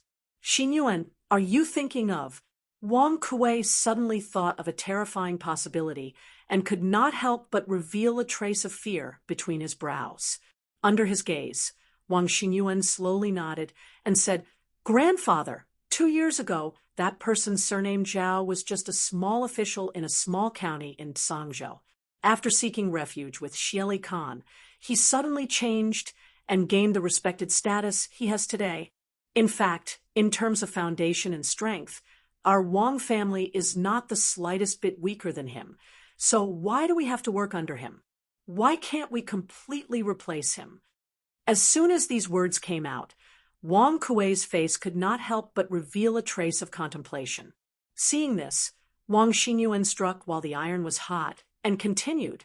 This time, that person's surname Zhao infiltrated Taiyuan City to get to the bottom of things is only for Prince Li Tai of Wei and the teachers and students of Yanhuang College. They are going to build a telegraph relay station in Taiyuan City, which is a great threat to the safety of the Turks. In the future, when the Great Tang and the Turks go to war, the Great Tang will be in an invincible position in terms of intelligence and information. That is why that person's surname Zhao spared no effort to destroy the telegraph relay station that Li Tai and the others are going to build. Right now, it is just that they do not have enough troops. If they have enough strength, he will immediately take action and help the Turks eliminate this great threat. Grandfather, think about it. If we destroy the telegraph relay station that Li Tai and the others are going to build without the help of the grassland headquarters, and even secretly leave behind the key machines and key people to build the telegraph relay station, and then give them to the Turks, once the Turks learn of it, the Turks will definitely have a whole new level of respect for us, and even put us in an important position. At that time, we will not have to work under that person's surname Zhao, but directly under the Turks. Isn't the day of meteoric success just around the corner? It was said that every man for himself, and the heavens and earth would destroy him.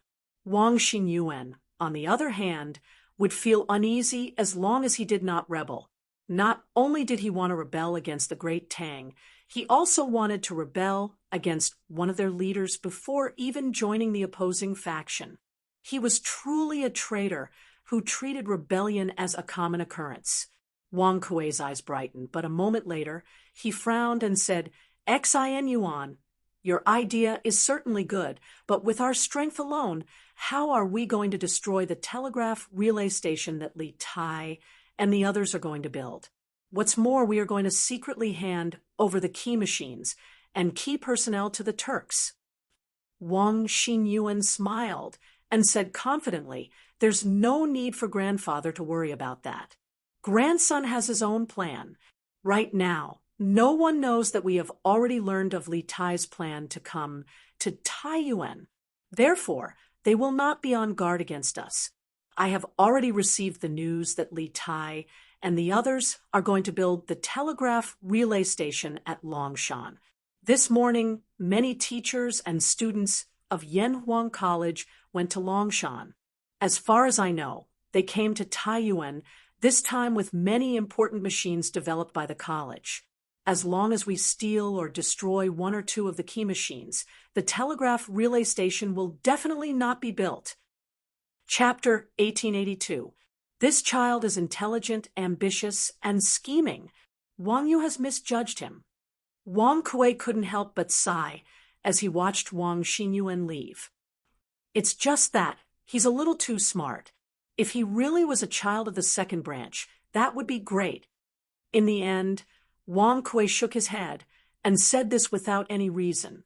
Wang Xinyuan's plan to rebel against Guardian Zhao was for his own good, but this act of rebelling against the great Tang and then against Guardian Zhao left Wang Kuei a little uneasy. He was worried that Wang Xinyuan would one day break free from his control, and even more worried that Wang Xinyuan would one day betray him. "Wang Li, come in." After some time, Wang Kuei's complexion returned to normal, and he raised his head and called out to the door, "Second elder." Wang Li, dressed in plain clothes, pushed open the door and entered. After closing the door, he cupped his fists and greeted Wang Kuei. "You should have heard what this old man said to Xinyuan just now, right?" Wang Kuei looked at Wang Li and indifferently asked, "Yes, this subordinate heard it all." While Wang Xinyuan and Wang Kuei were talking in the study, Wang Li had been standing under the great banyan tree not far from the study. On the one hand, he had been keeping watch for the two in the room to prevent anyone from sneaking in and eavesdropping. On the other hand, this could be considered Wang Kuei's arrangement. Wang Kuei knew that as a Grandmaster Realm expert, Wang Li's hearing was sharper than ordinary people's. Even at such a distance, he would definitely be able to hear what was going on in the room. Mom, since you've heard it all, this old man won't repeat it. Starting today, you and your subordinates must all obey Xinyuan's orders. Xinyuan's words are equivalent to this old man's words. All of you must strictly obey them. Understand?" Wang Kuei sternly said. Wang Li's expression turned solemn as he bowed and cupped his fists. "Second elder, be at ease. This subordinate will do our best to assist young master. This child is intelligent and ambitious. Wang Yu has misjudged him." Wang Kuei couldn't help but sigh as he watched Wang Xinyuan leave. "It's just that he's a little too smart. If only he were really a child of the second branch." In the end, Wang Kuei shook his head and said this without any reason. Wang Xinyuan's plan to betray Guardian Zhao was for his own good, but this betrayal of the Tang Empire and then of Guardian Zhao made Wang Kuei feel a little uneasy. He was worried that Wang Xinyuan would break away from his control one day, and even more worried that Wang Xinyuan would betray him one day. "Wang Li, come in." After an unknown period of time, Wang Kuei's complexion returned to normal. He raised his head and shouted towards the outside, "Second elder." Wang Li, who was dressed in plain clothes, pushed open the door and entered. After closing the door, he stepped forward and cupped his fists towards Wang Kuei. "You should have heard what I said to Xan Yuan just now, right?"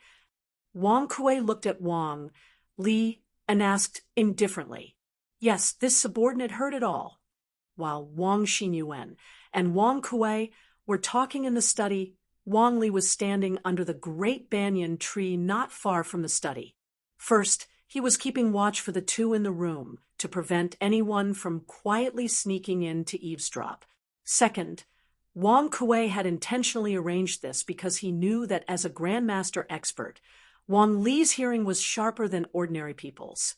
Even if he was so far away, he would definitely be able to hear what was going on in the room.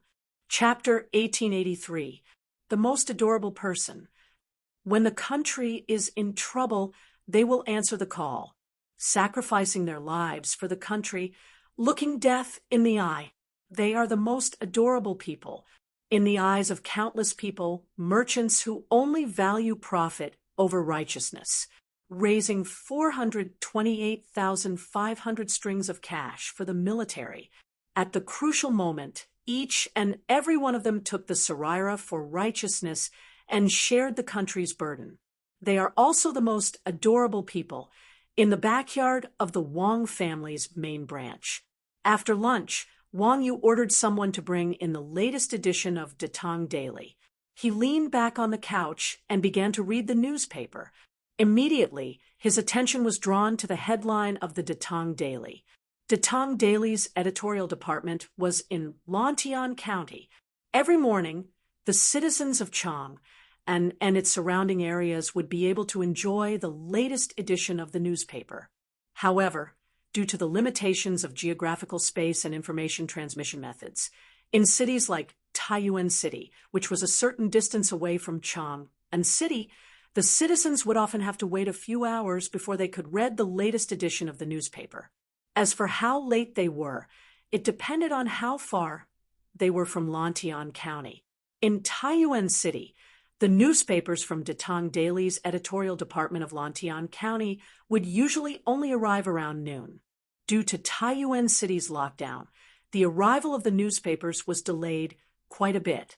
As such, Wang Yu only received the latest edition of Tang Daily after lunch. A small fundraising event actually raised nearly 430,000 strings of cash. After reading the news, Wang Yu could not help but sigh softly. In the room, besides him, Wang Bing and Princess Tang were also present. Hearing this, Wang Bing raised an eyebrow and said in surprise, Are you talking about the fundraising event held by the Yanhuang Chamber of Commerce in Lantian County yesterday? They raised nearly 430,000 strings of cash for the military. A few days ago, news of the Yanhuang Chamber of Commerce holding a fundraising event to raise funds for the country had spread like wildfire. Naturally, Taiyuan City had also spread the news. As the previous head of the Wang family, it was impossible for Wang Bing not to know of this news. That's right.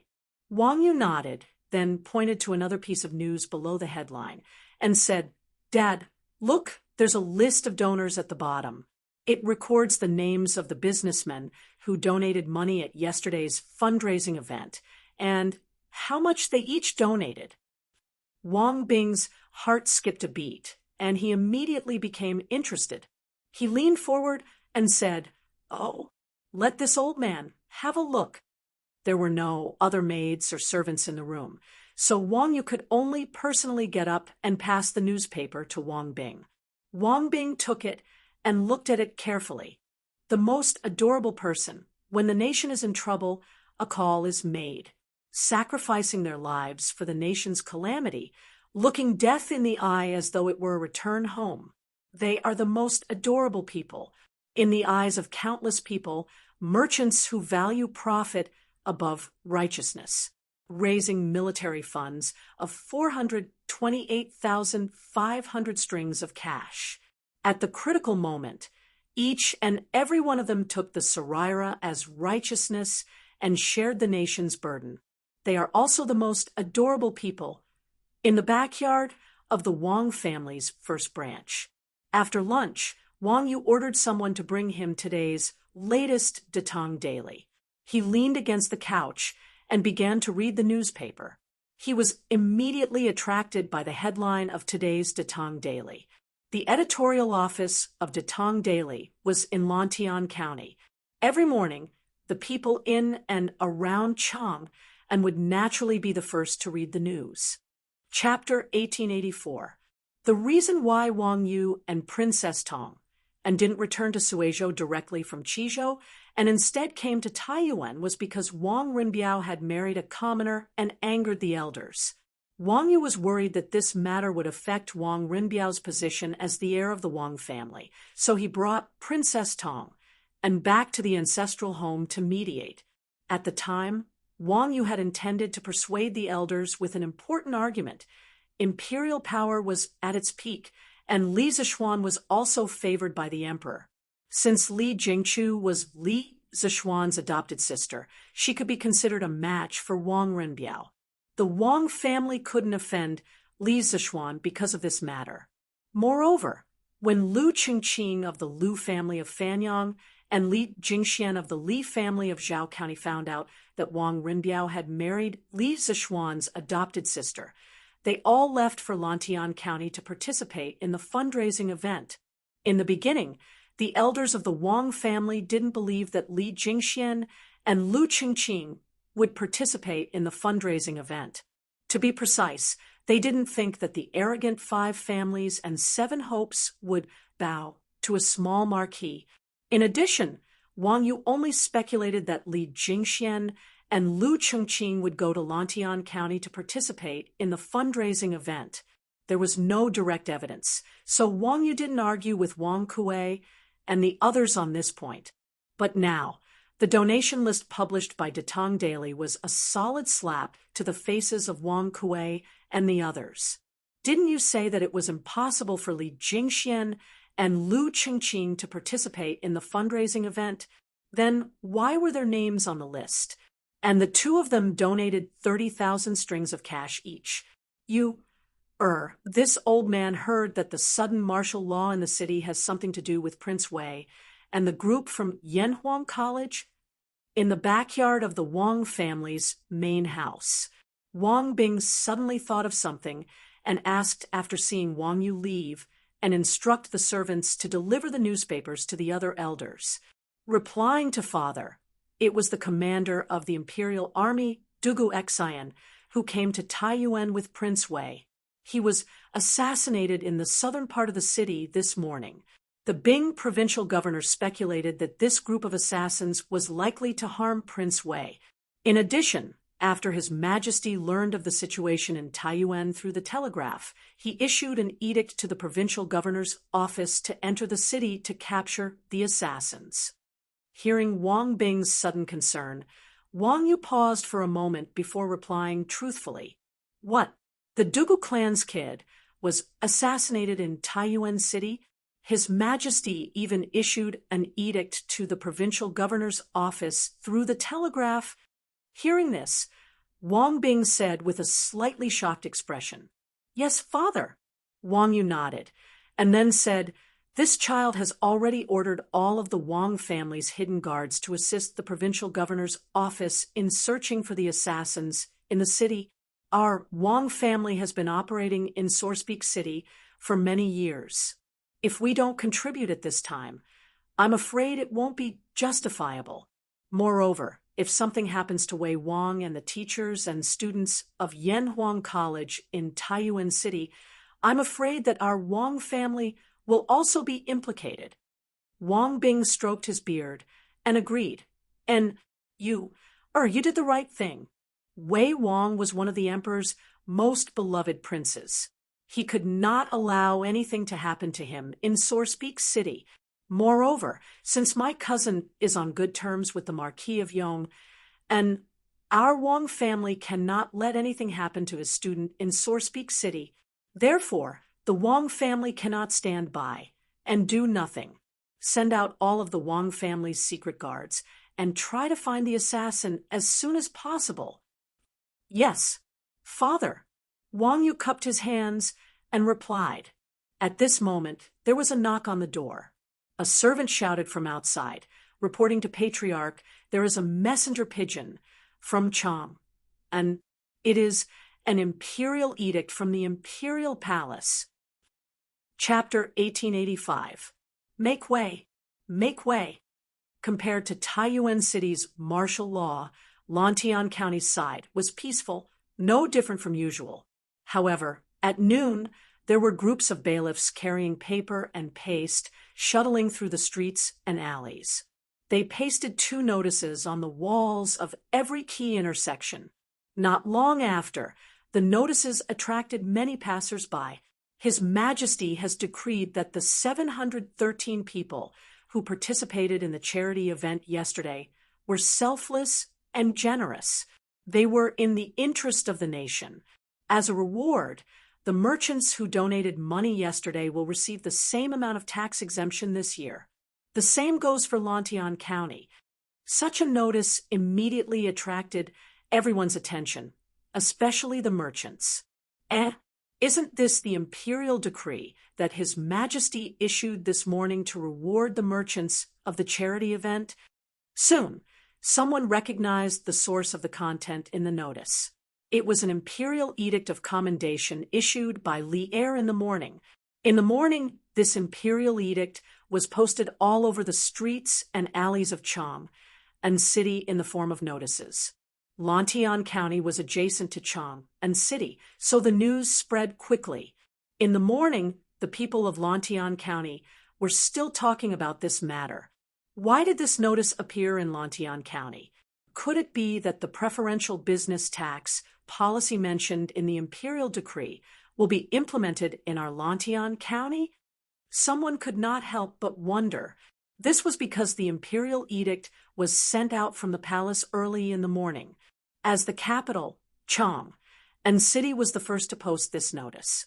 However, Lantian County was only 20 to 30 miles away from Chang and City. If one were to ride a horse at a fast speed, the notice could be sent from Chang and City to Lantian County within an hour. However, after the notice was posted in Chang and City, there was no movement from Lantian County for the entire morning. Make way! Make way! Compared to Taiyuan City's martial law, Lantian County's side was peaceful, no different from usual. However, at noon, there were groups of bailiffs carrying paper and paste, shuttling through the streets and alleys. They pasted 2 notices on the walls of every key intersection. Not long after, the notices attracted many passers-by.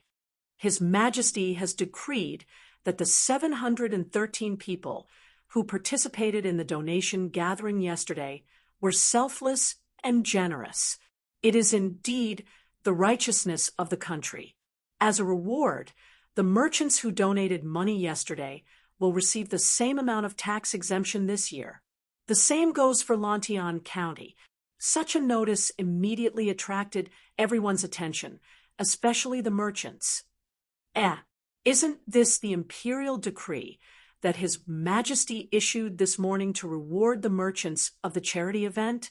Soon, someone recognized the source of the content in the notice. It was an imperial edict of commendation issued by Li'er in the morning.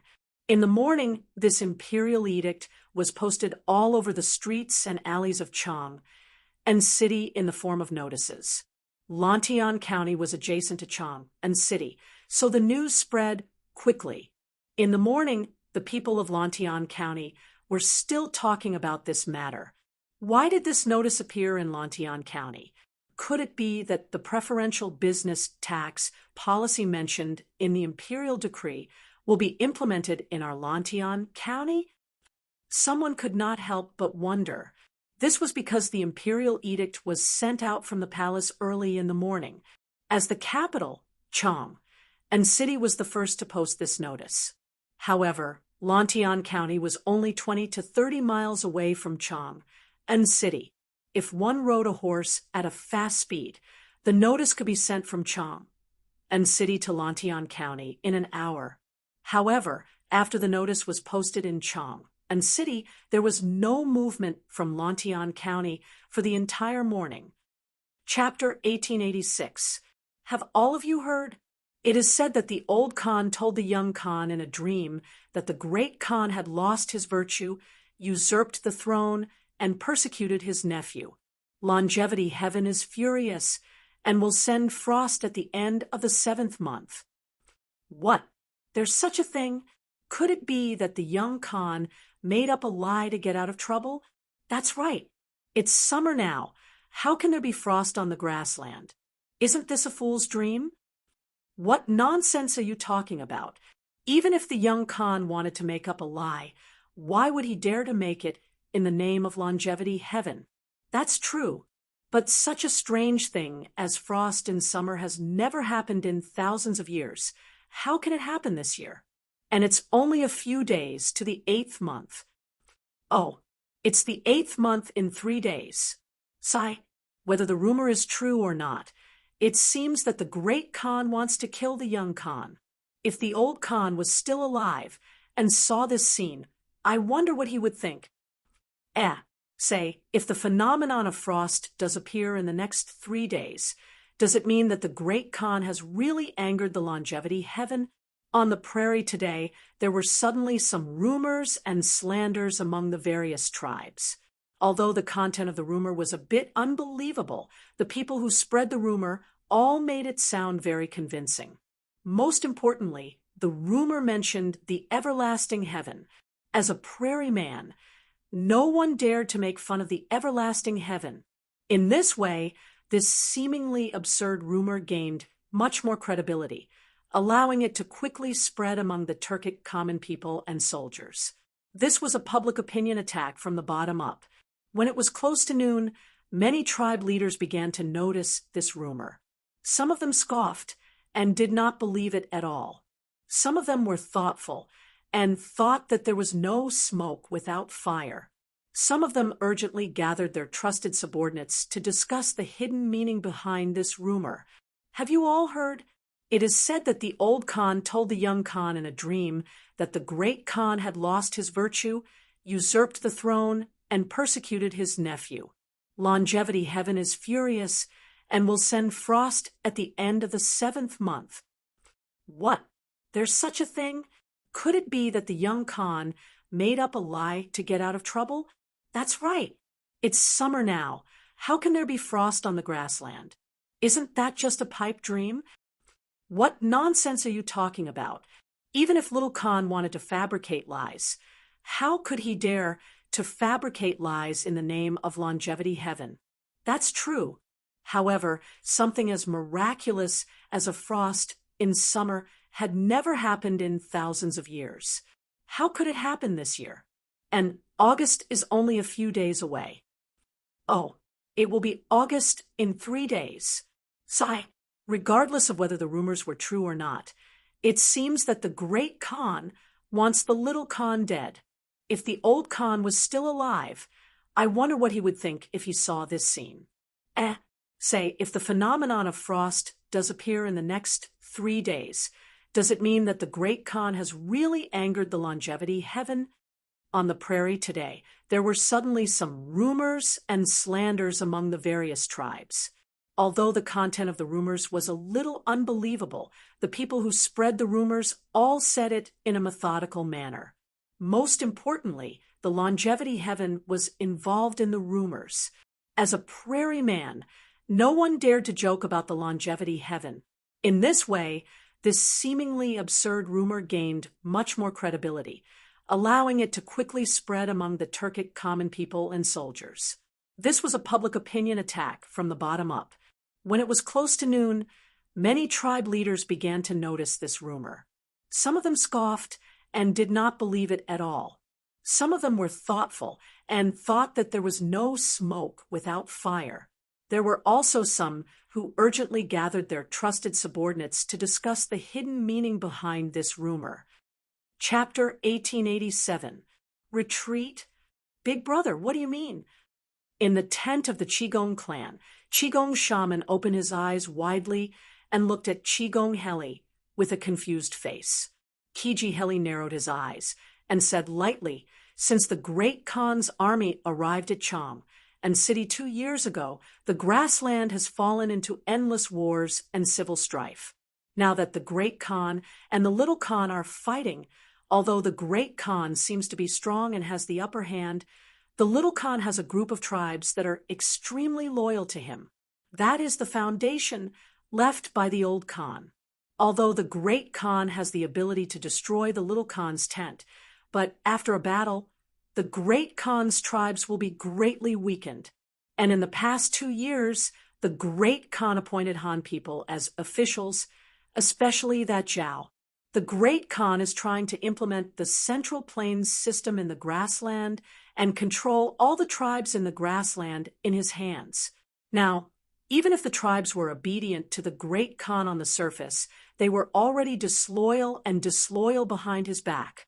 The Great Khan has always been on guard against our Kiji tribe, Shui Yentua, Hueha, Duban, and other Chela tribes, and even intends to weaken our strength. This time, in the attack on the Little Khan's palace, the Great Khan deliberately let our warriors charge in front. His ambition is obvious. In the face of absolute strength, even if we are dissatisfied with him, what can we do? I can only watch as the warriors of my tribe die at the hands of my fellow tribesmen. But now, the situation seems to be different from before. The Little Khan spread this rumor. He must have a plan behind it. As long as he has a plan to escape and defect to the Tang Empire, our Kiji tribe can follow suit and surrender to the Tang Empire together with the Little Khan. The Kiji tribe and Shui Yentua tribe were both part of the Gaoche tribe. They once followed Fu Zhilua to the Yungar Basin to build the Gaoche kingdom. During the northern and southern dynasties, they were nomadic in the south of the Altai Mountains, around the Erdix River, and a few of them stayed in the Dujin Mountains.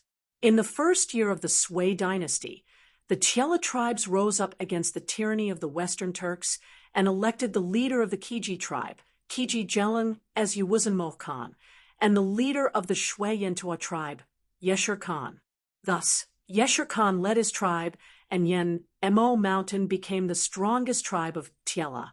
In the 7th year of the Sui dynasty, the Western Turks' Shakue Khan was established, and Kiji Jelung and Yeshur Khan automatically cancelled their titles. Thus Shui Yentua and the other tribes were ruled by the Turks. Retreat? Big brother, what do you mean? Inside the tent of the Qigong clan, Qigong shaman popped out his eyes and looked at Qigong Heli in confusion. Chigai Heli narrowed his eyes and said lightly, "Since the Great Khan's army arrived at Cham, and 2 years ago, the grassland has been plunged into endless wars and civil strife. Now, the Great Khan and the Little Khan are fighting. Although the Great Khan seems to be strong and has the upper hand, the Little Khan has a group of tribes that are infinitely loyal to him. That is the foundation left by the old Khan. Although the Great Khan has the ability to destroy the Little Khan's tribe, but after the battle, the tribes under the Great Khan will be greatly weakened. Moreover, in the past 2 years, the Great Khan appointed Han people as officials, especially that Zhao. The Great Khan is trying to implement the Central Plains system in the grassland and control all the tribes in the grassland. Now, even if the tribes were obedient to the Great Khan on the surface, they were already disloyal behind his back, paying lip service to him in secret. The Great Khan has always been on guard against our Kiji tribe, Shui Yentua, Kiji, Hueha, Duban, and the other Tiela tribes, and even intends to weaken our tribe's strength.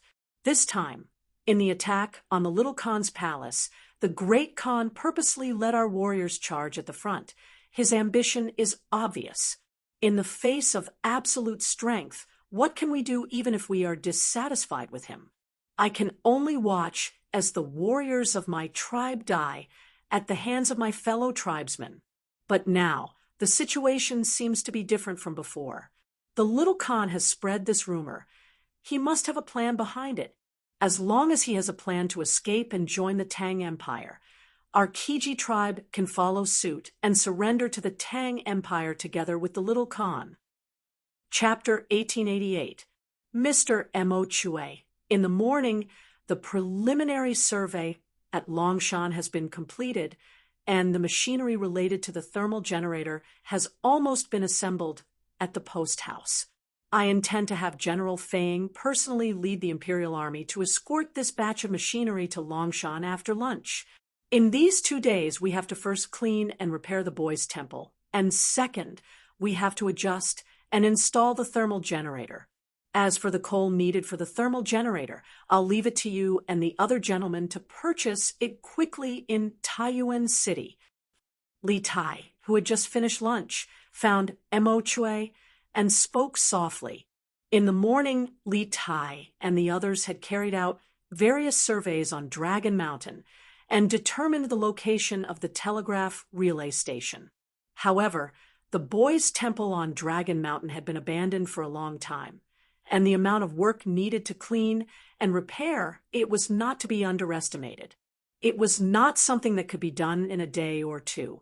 Furthermore, there was no way to cook on Dragon Mountain, so they could only go down the mountain and return to the post for lunch. Chinke, your allocation is very reasonable. To build the telegraph relay station, we have to adjust the thermal generator on Dragon Mountain first. You don't have to worry about the purchase of coal.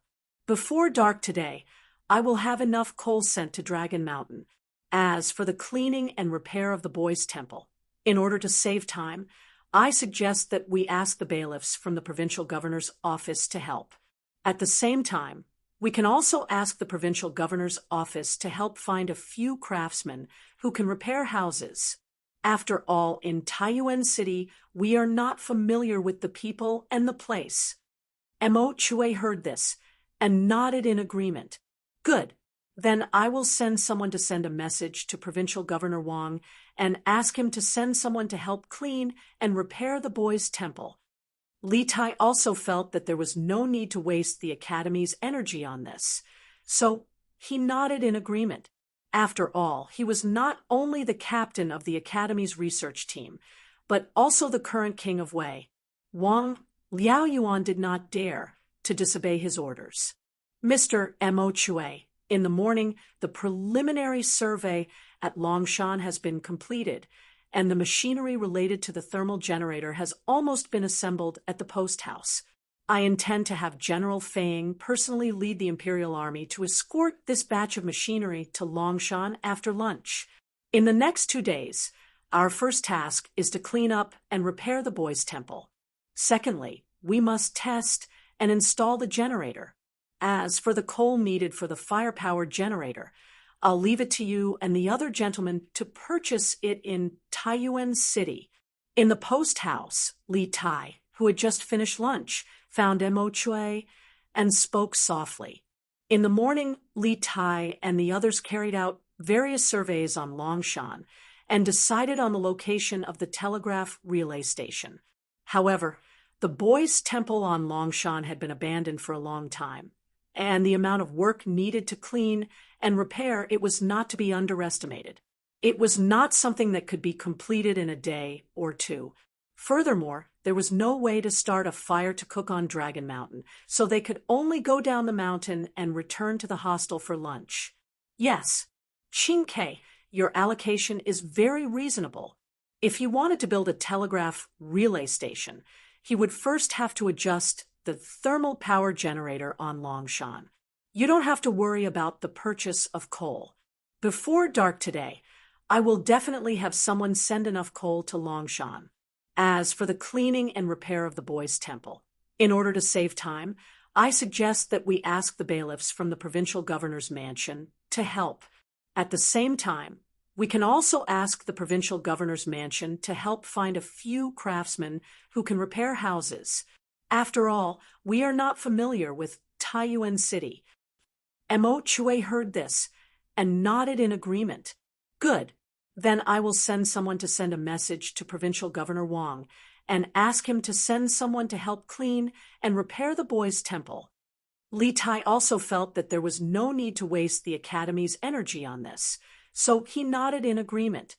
After all, he was not only the captain of the Academy's research team, but also the current king of Wei. Liao Yuan did not dare to disobey his orders. Chapter 1889. Firepower generator, telegraph.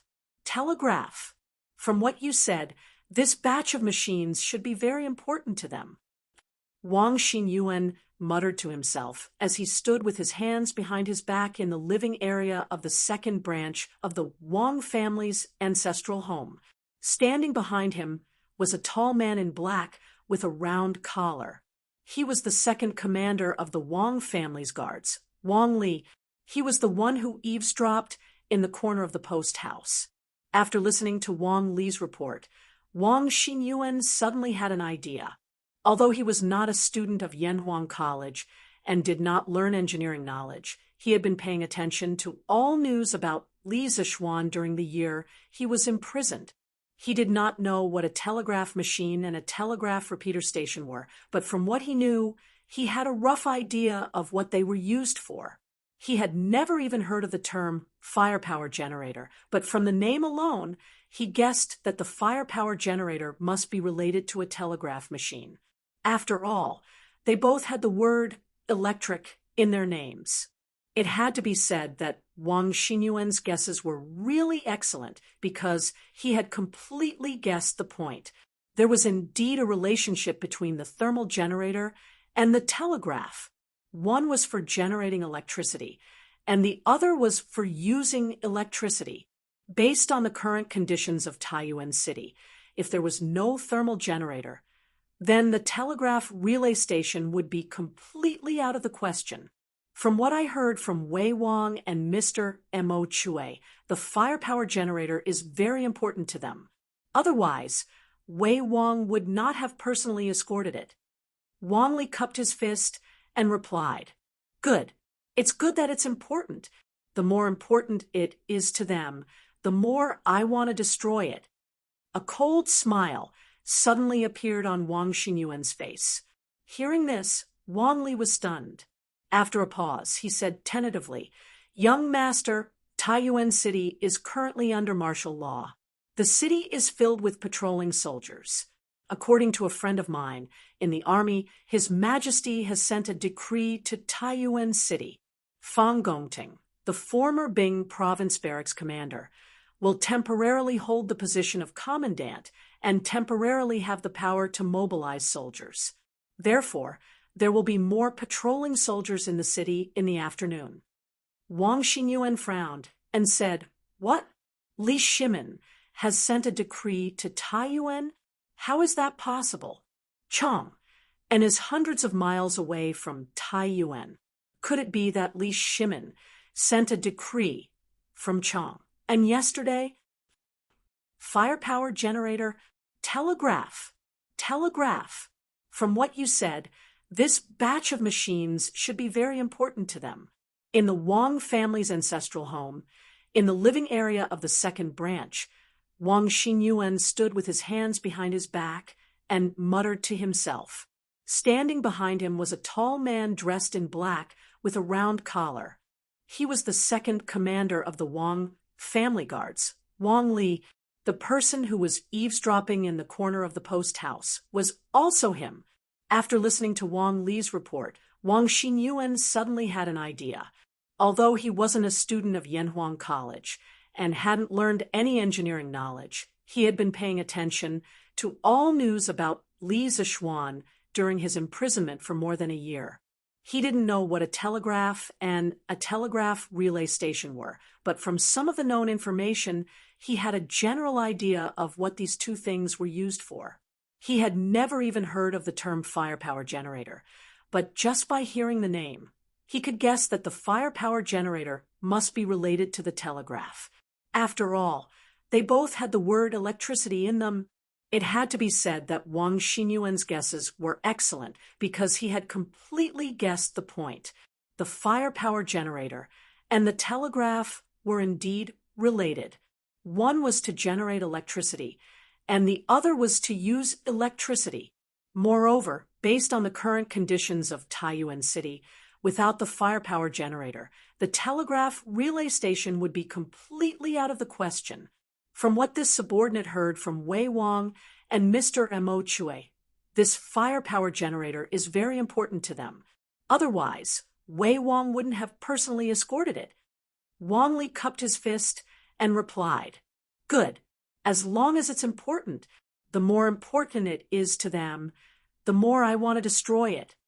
A cold smile suddenly appeared on Wang Xinyuan's face. Hearing this, Wang Li was stunned. After a pause, he said tentatively, "Young master, Taiyuan City is currently under martial law. The city is full of patrolling soldiers. According to a subordinate's friend in the army, His Majesty has already sent a decree to Taiyuan. Fang Gongting, the former Bing province barracks commander, will temporarily hold the position of commandant and temporarily have the power to mobilize soldiers. Therefore, there will be more patrolling soldiers in the city in the afternoon." Wang Xinyuan frowned and said, "What? Li Shimin has already sent a decree to Taiyuan? How is that possible? Chang, and is several hundred li away from Taiyuan. Could it be that Li Shimin sent a decree from Chang, and yesterday? Firepower generator, telegraph. From what you've said, this batch of machines should be very important to them. In the Wang family's ancestral home, in the living area of the second branch, Wang Xinyuan stood with his hands behind his back and muttered to himself. Standing behind him was a tall man dressed in black with a round collar. It was the second commander of the Wang family's guards, Wang Li. The person who was eavesdropping in the corner of the post house was also him. After listening to Wang Li's report, Wang Xinyuan suddenly had an idea. Although he was not a student of Yanhuang College and did not learn engineering knowledge, he had been paying attention to all news related to Li Zishuan during his imprisonment for more than a year.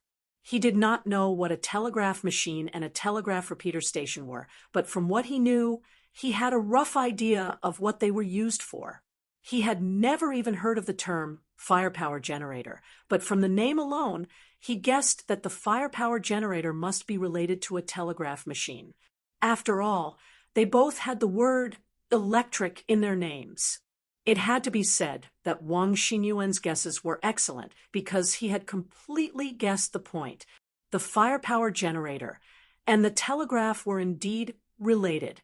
One was to generate electricity, and the other was to use electricity. Moreover, based on the current conditions of Taiyuan City, without the firepower generator, the telegraph relay station would be completely out of the question.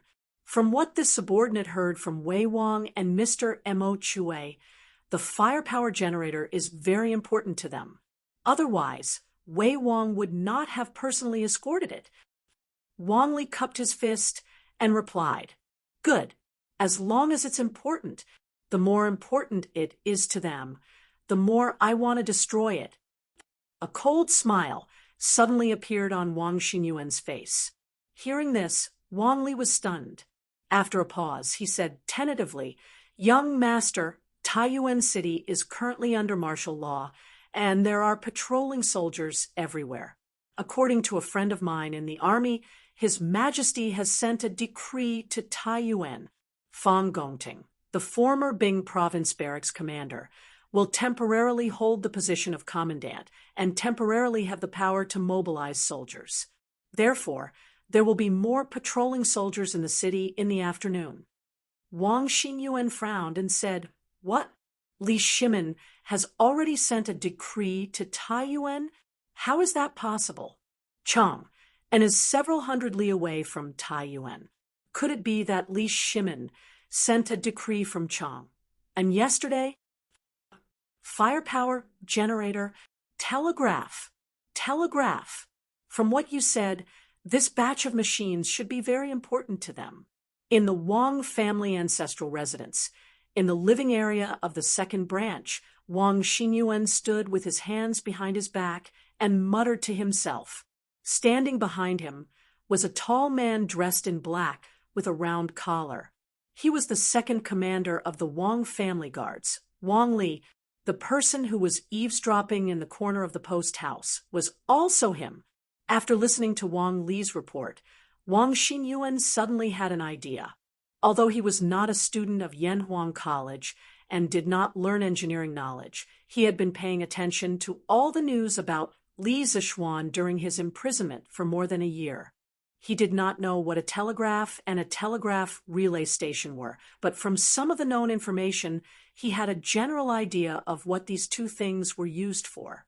He had never even heard of the term firepower generator, but just by hearing the name, he could guess that the firepower generator must be related to the telegraph.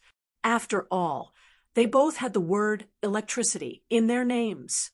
It had to be said that Wang Xinyuan's guess was excellent because he had completely guessed the point. The firepower generator and the telegraph were indeed related. One was to generate electricity, and the other was to use electricity. Based on the current conditions of Taiyuan City, without the firepower generator, the telegraph relay station would be completely out of the question. This subordinate heard the meaning of the conversation between Wei Wang and Mr. Mo Chue. This firepower generator is very important to them. Otherwise, Wei Wang would not have personally escorted it. Wang Li cupped his fists and replied, "Good. It's good that it's important. The more important it is to them, the more I want to destroy it."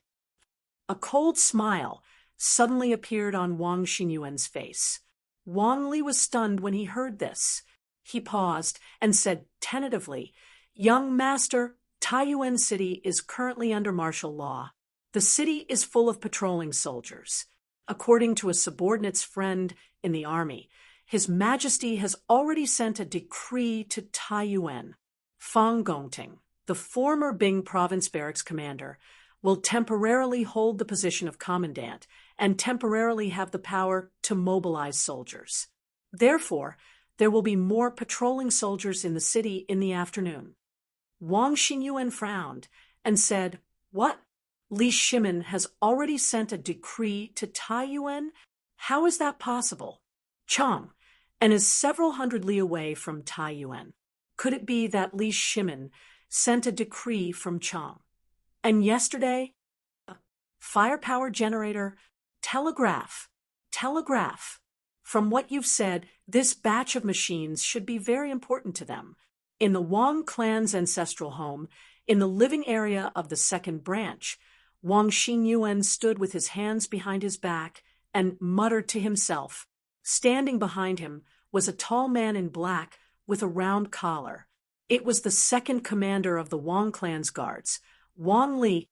The person who was eavesdropping in the corner of the post house was also him. After listening to Wang Li's report, Wang Xinyuan suddenly had an idea. Although he was not a student of Yanhuang College and did not learn engineering knowledge, he had been paying attention to all news related to Li Zixuan in the past year or so of being imprisoned. He did not know what a telegraph and a telegraph relay station were, but from some of the known information, he could roughly guess what these two things were used for.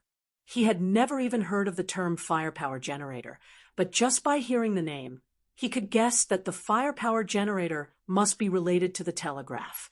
After all, they both had the word electricity in their names. It had to be said that Wang Xinyuan's guesses were excellent because he had completely guessed the point. The firepower generator and the telegraph were indeed related. One was to generate electricity, and the other was to use electricity. Based on the current conditions of Taiyuan City, without the firepower generator, the telegraph relay station would be completely out of the question. This subordinate heard the meaning of the conversation between Wei Wang and Mr. Mo Chue. This firepower generator is very important to them. Otherwise, Wei Wang would not have personally escorted it. Wang Li cupped his fist and replied, "Good.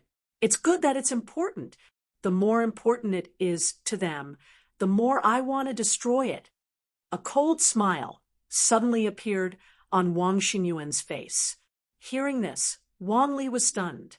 After a pause, he said tentatively, "Young master, Taiyuan City is currently under martial law. The city is full of patrolling soldiers. According to a subordinate's friend in the army, His Majesty has already sent a decree to Taiyuan. Fang Gongting, the former Bing Province Barracks commander, will temporarily hold the position of commandant and temporarily have the power to mobilize soldiers. Therefore, there will be more patrolling soldiers in the city in the afternoon." Wang Xinyuan frowned and said, "What? Li Shimin has already sent a decree to Taiyuan? How is that possible? Chang, and is several hundred li away from Taiyuan. Could it be that Li Shimin sent a decree from Chang? And yesterday? Firepower generator, telegraph. From what you've said, this batch of machines should be very important to them. In the Wang family's ancestral home, in the living area of the second branch, Wang Xinyuan stood with his hands behind his back and muttered to himself. Standing behind him was a tall man dressed in black with a round collar. It was the second commander of the Wang family's guards. Wang Li, the person who was eavesdropping in the corner of the post house, was also him. After listening to Wang Li's report, Wang Xinyuan suddenly had an idea. Although he was not a student of Yanhuang College and did not learn engineering knowledge, he had been paying attention to all news related to Li Zixuan during his imprisonment for more than a year. He did not know what a telegraph machine and a telegraph repeater station were, but from what he knew, he had a rough idea of what they were used for. He had never even heard of the term firepower generator, but from the name alone, he guessed that the firepower generator must be related to a telegraph machine. After all, they both had the word electric in their names. It had to be said that Wang Xinyuan's guesses were excellent because he had completely guessed the point. The firepower generator and the telegraph were indeed related. One was to generate electricity, and the other was to use electricity. Moreover, based on the current conditions of Taiyuan City, without the firepower generator, the telegraph relay station would be completely out of the question. From what this subordinate heard from Wei Wang and Mr. Mo Chui, the firepower generator is very important to them. Otherwise, Wei Wang would not have personally escorted it. Wang Li cupped his fist and replied, "Good. As long as it's important, the more important it is to them, the more I want to destroy it." A cold smile suddenly appeared on Wang Xinyuan's face. Wang Li paused and said tentatively, "Young master, Taiyuan City is currently under martial law. The city is full of patrolling soldiers. According to a subordinate's friend in the army, His Majesty has already sent an edict to Taiyuan. Fang Gongting, the former Bing Province Barracks commander, will temporarily hold the position of commandant and temporarily have the power to mobilize soldiers. Therefore, there will be more patrolling soldiers in the city in the afternoon." Wang Xinyuan frowned and said, "What? Li Shimin has already sent an edict to Taiyuan? How is that possible? Chang, and is hundreds of miles away from Taiyuan. Could it be that Li Shimin sent an edict from Chang? And yesterday?" Chapter 1890. Humph, barbarian man, you are playing dumb in front of this Khan. Inside the palace, Shelley couldn't stand barbarian man's sloppy attitude. He snorted coldly with an angry look on his face. Then he didn't beat around the bush with the crowd and said bluntly, "Everyone here knows who benefits the most from this rumor. Now that Tuli is surrounded by this Khan's army of 300,000, seeing that there is no hope of breaking out, he sent people to spread this rumor in an attempt to make this Khan lose heart and morals on the prairie. His intentions are truly worthy of death. Great Khan is wise. Barbarian man also thinks that this rumor is related to Tuli." Seeing Shelley angry, barbarian man's expression became more or less serious. After all, he also didn't want to provoke Shelley. He put away his mischievous smile and cupped his fist towards Shelley. Of course, barbarian man was sitting down when he spoke. This guy didn't even move his, but let alone stand up. "Humph, the current situation has something to do with all of you." Shelley slapped the table in front of him and pointed at the leaders of the various tribes sitting below him. He said coldly, 10 days ago, this Khan transferred 300,000 elite troops from your tribes and already surrounded Tuli's court. Tuli's remaining troops only have a little more than 100,000 troops. Your 300,000 troops actually couldn't break through Tuli's court within 10 days. Is it because your troops are too incompetent, or are you deliberately passively accepting the battle to buy time for Tuli? As soon as these words came out, the hall, which was still relatively peaceful just now, suddenly became cold and austere. If Shelley really put the hat of passively accepting the battle on any one of them, they wouldn't be able to bear it. The 10 tribal leaders sitting below all changed their expressions slightly. Chiguan Heli spoke at this time. "Great Khan, please calm down. Great Khan, please judge clearly. It's not that our warriors are weak in battle. Although Tuli only has a little more than 100,000 remnant troops, these troops are all elite troops and strong generals. Presently, Tuli's troops are besieged by us. People of the Central Plains have a saying, "Cut off the cauldrons and sink the boats. Like a cornered beast, we'll still fight." Under this kind of desperate situation, the troops and horses under Tuli's command are fighting valiantly without fear of death. In the previous several battles, our Chiguan tribe has lost more than 1,000 warriors. Our losses are disastrous. Therefore, Tuli has been attacking for a long time. It is definitely not because we are passively fighting back. Facing Xieli's post-battle accountability, Chiguan Heli must stand up for his own tribe, and at the same time, speak up for the warriors of the other tribes who participated in the battle. After all, who asked him and the barbarian man to be the big brothers of the various tribes of Tiela as the big brother? It was time for him to step up and share the firepower for his little brothers. Brother Healy is right. Tuli's troops have been attacking for a long time without success because they want to fight to the death in a desperate situation. It's not that we are passively accepting the challenge. Great Khan, please judge clearly. My Shui Yentua tribe has already lost more than 3,000 warriors. None of my warriors retreated a single step when we were fighting against Tuli's tribe. I beg the Great Khan for your judgment. My Ba Yegu tribe has already lost more than 2,000 warriors and killed more than 3,000 people of Tuli's tribe. We are not passively accepting the challenge. I beg the Great Khan for your judgment. My Hueha tribe has already lost more than 1,000 warriors and killed more than 3,000 people of Tuli's tribe. We are not passively accepting the challenge. Puga tribe has already lost more than 2,000 warriors and killed more than 2,800 people of Tuli's tribe. Tongluo tribe has already lost more than 3,000 warriors and killed more than 2,500 people of Tuli's tribe. I beg the Great Khan for your judgment. Qigong, Healy's words instantly attracted everyone's agreement. These people all rushed to be the first to cup their hands and complain, express their loyalty. To Xieli, the hall, which was still considered peaceful earlier, was now as lively as a market. Xieli frowned as he listened. That was because although these people were expressing their loyalty on the surface, they were actually complaining to him. You see, several thousand of my tribe's soldiers have already died in the encirclement of Tuli, and we've also killed several thousand people of the other side. You can't possibly say that I'm passively accepting the challenge, right? If you insist that I'm passively accepting the challenge, then all the other tribes will also passively accept the challenge. You're pushing all the other tribes to the opposite side. Xieli could not bear the consequences of this. The Ashina tribe was a golden clan of the steppe.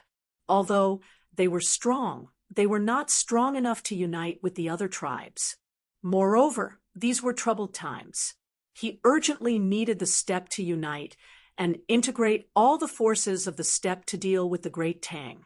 He could not possibly push all the other tribes to the opposite side.